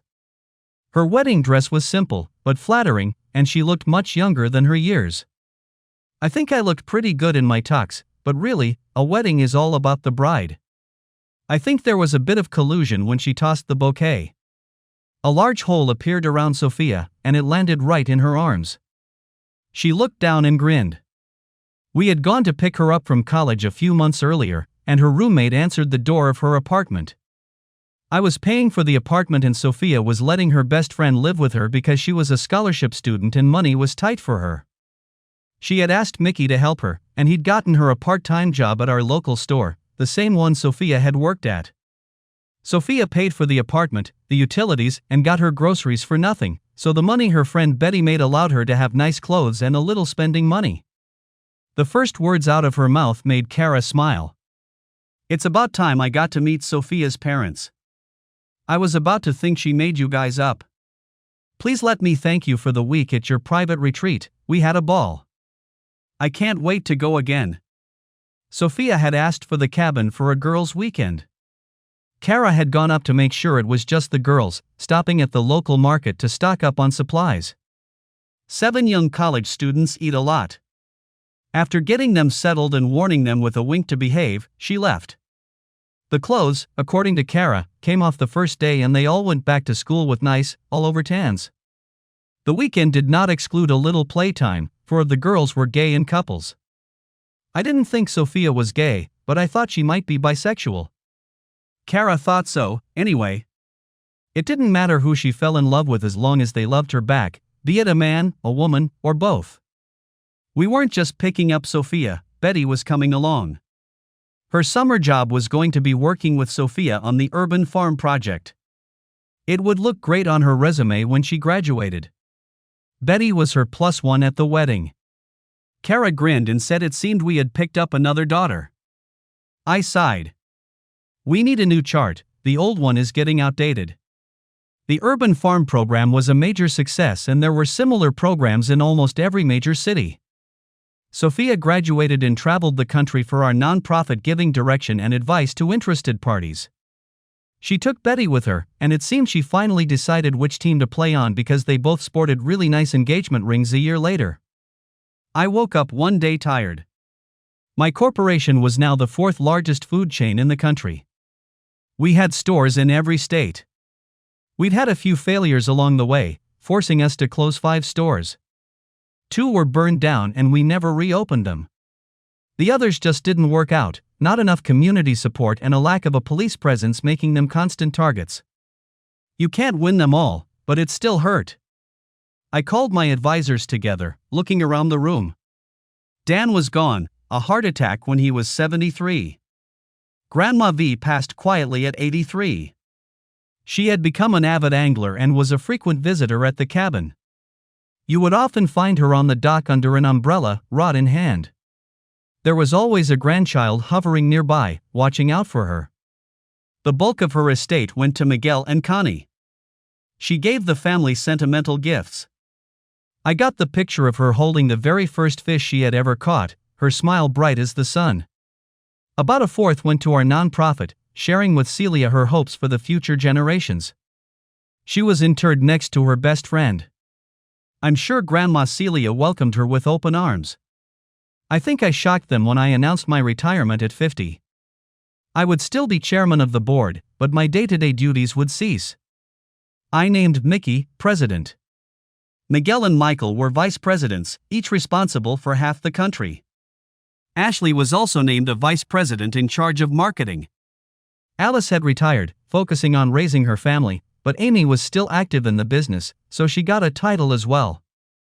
Mama Chen was in her 60s and poised to retire. Her husband of 40 years had passed of a heart attack. Their adopted children and grandchildren were surprised at his will, leaving them each a small endowment with instructions that he hoped they would invest it in something to better the communities in which they lived. Sophia was especially hard hit because they had welcomed her with open arms and she had spent a lot of time with them. After the arrangements had been made, the details worked out, I rose, and taking Kara's hand, walked into my future. I was glad I had 100 acres. We had retired to the cabin, and I realized I did not want to entertain guests constantly. We built 2 more houses, a 4-bedroom much like ours, and another structure that looked like a lodge that had 11 bedrooms. They were on the other side of the lake, close, but still giving us privacy. In a twist of fate, the lodge, as it was called, became a summer camp 3 weeks out of the year. It came about because our old church did a fundraiser for the children, many of them from disadvantaged homes, to experience nature. They failed to reach their goal and it looked like the camp would not happen when Kara stepped in. Send them to us for a week. We have a lake and 100 acres they can roam around on. They can fish, play in the lake, we'll even get some canoes for them to paddle around in. It won't cost you a dime except gas money. We expected about 20, but the kids were told they could each invite a friend, so close to 50 showed up. Kara made sure we had enough tents, because everyone wanted to camp out, along with life preservers, sunscreen, bug spray, everything they could think of the kids would need. The church brought some of the senior members along and they stayed in the lodge. It was the first vacation many of them ever had. We advertised and hired kids experienced as counselors to help wrangle everyone and supervise the activities. One of the surprise highlights was taking them to the farmer's market and letting them each pick something they wanted to eat at a meal. It was corn and tomato season, so they picked those, green beans, cabbage and all the early cantaloupes they had. Blueberries were in season, so there were plenty of those for desserts. The old guy I remembered was there, and soon he was surrounded by a rapt audience as he told them bits of food history. The kids giggled as he told how in the middle 1800s tomatoes were rumored to be poisonous, so a man in San Francisco went to a major intersection with a bushel of tomatoes, eating one in front of everyone who would stop to prove they were safe and delicious. The plan backfired because he got sick from eating so many tomatoes and vomited, thus proving to the superstitious citizens that they were indeed poisonous. I think we bought everything he had, and he and his wife got a lot of hugs and pictures snapped with them and the children. He was dressed in overalls, with a bushy white beard and a straw hat, while his petite wife had on a long flowing dress. They looked like how these kids would picture farmers. The event was so successful we promised to make it an annual event. Then Michael's wife shyly approached us, asking if we would do the same thing for her mosque. We agreed instantly. We had to adjust the menus slightly, but it, too, turned into a roaring success. Mama Chen then gathered up a bunch of Jewish children, and we did the same thing all over again. There was talk of having them all at the same time, a cultural exchange of sorts. It was planned for the next year. My birthday came up and my loving wife gave me a surprise present. I heard the equipment, but we had decided to enlarge the lodge to accommodate more seniors, so I never gave it much thought. She was grinning like the cat that ate the canary, so I knew something was up. The day before my birthday, she took me by the hand and led me to that meadow that was so special to us. It wasn't a meadow anymore. The stream had been dammed, creating a small pond, and the meadow, about 4 acres, was smoothed over and terraced. There was a shed erected, and inside was a small John Deere tractor with all the attachments, a rear time tiller, and racks of hand tools, hose, rakes, etc. You got one first love back, my husband. Time to reclaim another. I cried like a baby. I was 62. Sometimes when I was farming I felt every day, but most times I felt like I was still in my 30s. Kara was as still and slim and lovely as ever, even though her hair was silver. I had just gotten back from a board meeting. The company was still thriving, still making lots of money. Mickey was looking middle-aged now and I urged him to scale back a little. Your family is going to want you around for a long time. Be there for them. He and Ashley had 3 children, 2 boys and a girl. She had quit her job to be a full-time mother. I was thinking how happy she looked when I got out of my truck. Daddy's home. 2 bundles of energy burst through the door and into my arms. I kissed each, telling them how much I'd missed them. Kara came out with a stately glide, and I held her in my arms until the kids started tugging on us. Have they behaved? Little monsters the whole time, Kara said, the smile in her eyes belying her words. We're not. I was a little angel, Daddy. Bobby was bad though. I looked at my son and he blushed. I was not. Sandy's making it all up. I figured the truth for both was somewhere in between and smiled. It was good to be home. So where did the kids come from? They were a parting gift from my ex-wife Maria. Mickey called me in a panic. Dad. Something's happened. I need you and Mom as soon as you can get here. After I found out they were both physically fine, we drove straight through, getting there late at night. Ashley was 5 months pregnant, and our first thought was something was wrong with the baby. They both looked scared to death. Surprisingly, Sophia was with them, looking solemn. It's about our mom. She's dead. They were estranged for many years and Sophia had hated her birth father, but still, it was her mother. What happened? She died giving birth. Twins. Our biofather wouldn't take her to the hospital because he knew they weren't his, and she died on the dirt floor of her kitchen. If the neighbors hadn't heard her scream, the babies would have died along with her. Bio-dad knew he was in a lot of trouble and took off. It's been 2 weeks and they still haven't found him. He has warrants out for his arrest when they do locate him. The authorities at the hospital traced us through medical records and called Mickey. What are we going to do? I thought back. Maria was 7 years younger than I was, but that still put her about 44. What the hell was she thinking getting pregnant at her age? I didn't get to answer. Kara did. We're going to get them. They would have no chance growing up orphans down there. They're a progressive country, but they're still not where they need to be concerning childcare. Will they let us have them? You're their only relatives. They wouldn't have reached out to you, otherwise. I don't see a problem. Now pack. 6 hours later we were on a plane for Costa Rica. The physical beauty of the place was overwhelming once you got out of a big city. We'd hired a driver with a fairly new van, because the small town we were going to had no airport. It was a 6-hour trip over progressively worsening roads. The hospital was a single-floor structure, barely more than a clinic. The administrator and head nurse met us at the door. Their relief was evident. We went to look at the babies, astounded at how small they were.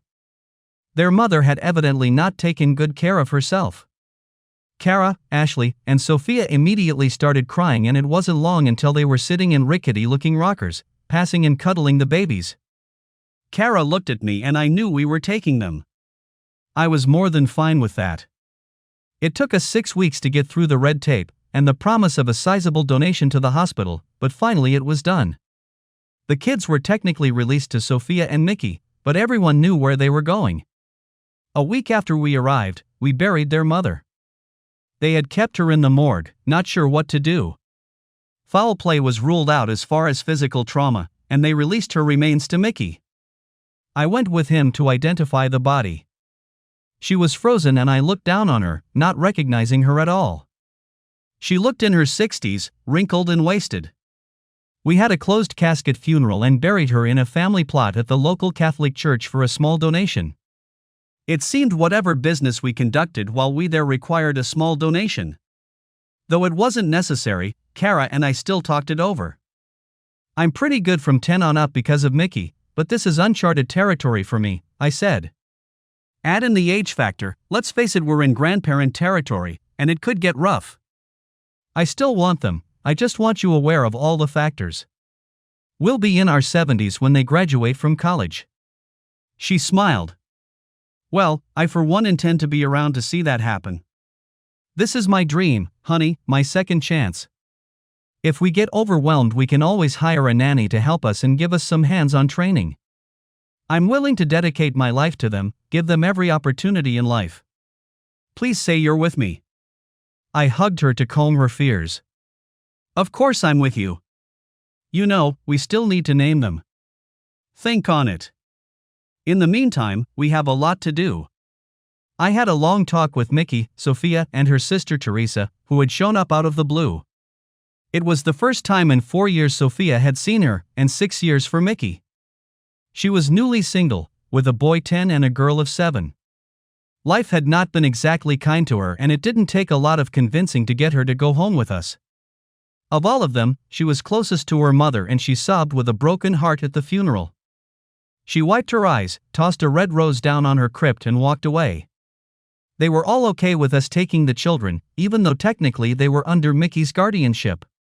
I'd love to take them, but with our first on the way it would just be too much on Ashley. Sophia is nowhere near ready for motherhood and Teresa has her 2 to handle. This is a perfect solution, and I happen to know you make a pretty good father. When the red tape was cleared and all the papers were signed, Kara leased a helicopter to bring them to the airport. No way were her babies going to endure that rough 6-hour ride. Our entire family, every single one of them, met us at the airport. I was holding our daughter and Kara had our son when we got off the plane, and we were immediately mobbed. There was a lot of excited babbling and the children were passed back and forth between new uncles, aunts, cousins, and grandmothers. Mama Chen locked down on the boy, only letting go when she got the girl. She grinned at me. You know, once they get a little older you have a built-in babysitter when you want time alone. I only wish I lived closer. Kara grinned, and TW. Weeks later there was new construction going on. A fairly modest 3-bedroom home rose, the materials matching the rest of the buildings perfectly. Kara got Mama out, showing her the new house. It's lovely, dear. Who's it for? It's for you, Mom. This way you can see the babies every day. She eventually stopped crying, and 3 weeks later she moved in. It was wasted space in my opinion, because she was always at our house, taking one of the bedrooms as her own. I joked to Kara we had wasted our money and she smiled. No, we didn't. Our mom is a vibrant woman with a lot of years left in her. I don't expect she'll be alone forever. When that time comes, she'll need her space. Her prophecy came true a year later. The man turned out to be the old farmer I'd admired at the farmer's market. His wife had died 18 months earlier, and he was now starting to live again. They had been together 40 years. Veronica got to know him through the market, and after a few months he stumbled through an invitation to join him at the VFW for a dinner dance. She accepted, and when she answered the door she almost didn't recognize him. Gone were the overalls and straw hat, replaced by a three-piece suit and a fedora. Seems he was an excellent dancer, and they stayed until the place closed. I was awake with the kids when he brought her back at 2 in the morning. They stayed in his car for 40 minutes before she got out and went inside. He was fascinated by her oriental beauty and loving disposition. She was attracted to him by his sheer size and gentle ways. They dated for 6 months before I looked out the window and saw his car still parked in her drive the next morning. I showed Kara and she rushed over, waking them up and inviting them to breakfast. Veronica wouldn't look us in our eyes at first, but as we and Bert got acquainted, she lost her shyness. She and Kara were in the kitchen when Kara suddenly burst out laughing while Veronica flamed red. Kara just hugged her and they brought out the platters, stopping in amazement to see Bert and I feeding the kids. What? He laughed. Sarah and I raised 5 fine children. You don't think she did all the work, do you? The look Veronica gave him was smoking hot. In another 6 months they decided to live together and 3 months after that, he gave her a ring. They were married by the lake, under bowers of wildflowers. The kids were really fond of their grandparents. Bert was no pauper, owning a 600-acre farm. He leased the farm and the house, and just to keep busy, helped me with my little patch. We pushed off another 6 acres to keep up with demand and we alternated selling at the market. Our wives always went with us and when Kara brought the kids, we always drew a crowd. I asked Kara later what she had laughed about in the kitchen. Mom said that Bert was 6'4" and weighed 250, and he was proportionate all over. Think about it. Well then, good for Bert. The kids grew like weeds. When it was time for kindergarten, either Kara or Veronica drove them. As they made friends, they would sometimes have other riders. Kara and Mom decided a good use of their time would be volunteering at their school. They were both appalled at the quality of the school lunches and started a campaign to improve them. Instead of fighting them, the cafeteria staff welcomed them with open arms. I've been trying to get them to improve for years and they always told me they bought the best they could afford. We don't cook anymore, we open cans. I've lost good people on account of it, the cafeteria manager lamented.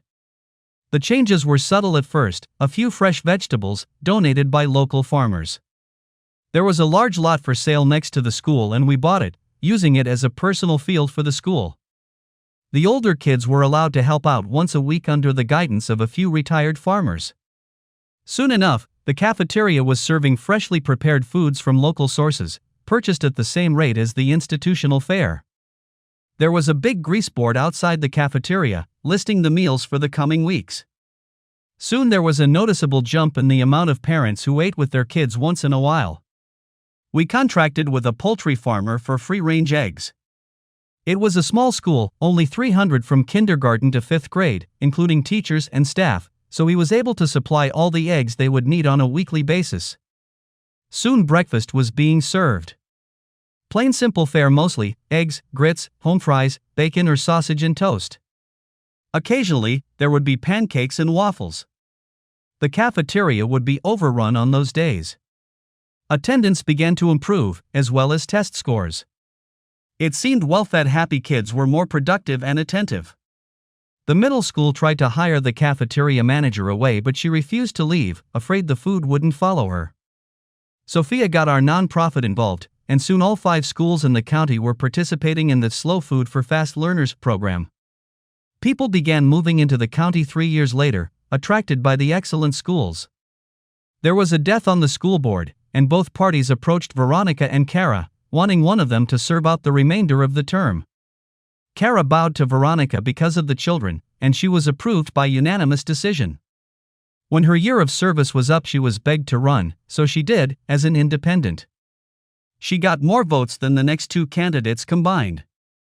I figured it up one day out of just plain curiosity. My personal wealth, on any given day, was just over 300 million and growing. That was after I had given up all claims to my business, reformed my corporation, and gave all my children a stake. Mickey still retained 30% and the rest was split evenly. Aside from my home and property, Kara and I lived the comfortable middle-class existence we would probably have had if we had stayed together all those years before. We could afford our lifestyle on a 200 grand a year income. It was enough.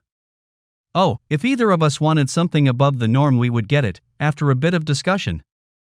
Kara still had all her own money from the sale of her business. It was invested in a conservative portfolio and held a value of around 4 million. Even if we lost all my money, we would never be broke. I thought about it as Kara fixed my tie for me. My hands shook a bit now that I had hit my 70s, so she made sure I looked presentable. We were going to an awards ceremony. Sophia was getting an award for the National Slow Food for Fast Learners project. I smiled as I watched Kara, her hands gentle on my neck. Her gown fit her very well, her makeup and hair flawless. I'd gotten her a diamond choker for our 25th anniversary, which she loved but almost never wore unless I insisted. It was around her neck that night. She still weighed what she did when we got together, and had a mane of white hair that went almost to her waist. Even at our age, she was getting looks. The kids were on a break from college and were driving us. Bobby was going to intern with Sophia, and Sandy was going into the corporate offices to work with Mickey. I was a big Western fan, and it was a running joke in the family that I had every Western ever made on Blu-ray, going back to the first talkies. My all-time favorite was I, Angel and the Badman, the John Wayne classic. I came to realize over the years that it wasn't just a Western, it was a morality play of the influence of good versus the allure of evil. In the end, when John Wayne refuses to hold his weapons, he knew even if he died it would be with honor and dignity. I remember seeing a cross-stitch on the wall of his love interest's home. They were Quakers and it held a simple message. Live by the side of the road and be a friend to man. I thought about that for a long time. As a mantra, you could do a lot worse. So that's what I strove to be. What is wealth if you can't use it to do good? What if I hadn't met a tiny black woman and befriended her one day when all I wanted to do was hurry out of the neighborhood? Or Maria, so I could be a father to Mickey? Or Sandy, who taught me what true love really was? Or Bob, the man who finally taught Kara what love should be so I could benefit? And finally Kara, who walked through her own hell of self-absorption for a while, lost and alone, before coming back to the light? I thought about all the people who had gone before me, all of them helping forge the man I became. I was proud to be associated with them, proud to be their friend and maybe improve their lives. I looked on the family wall on the way out, completely covered with family, here, and others who had gone on. One section was devoted to my children, Mickey, Ashley, Sophia, Teresa, Emily, Michael, Miguel, Amy, Alice, Connie, and finally Bobby and Sandy, named to honor a good man and woman gone too soon. Another section was devoted to our grandchildren, all 23, and our great-grandchildren, 9 and counting. All college graduates or with trust funds set up for those yet to mature. I touched the picture of Mama Chen, gone these few years past. She was probably the best grandmother and mother on the planet aside from my wife, of course, even as, like me, she never had any biological children. Sometimes love surpasses genetics. There you have it. Sometimes love surpasses genetics. You look on my wall and see very few white faces, mostly black and Hispanic or a mixture of all the races. All I could see was love.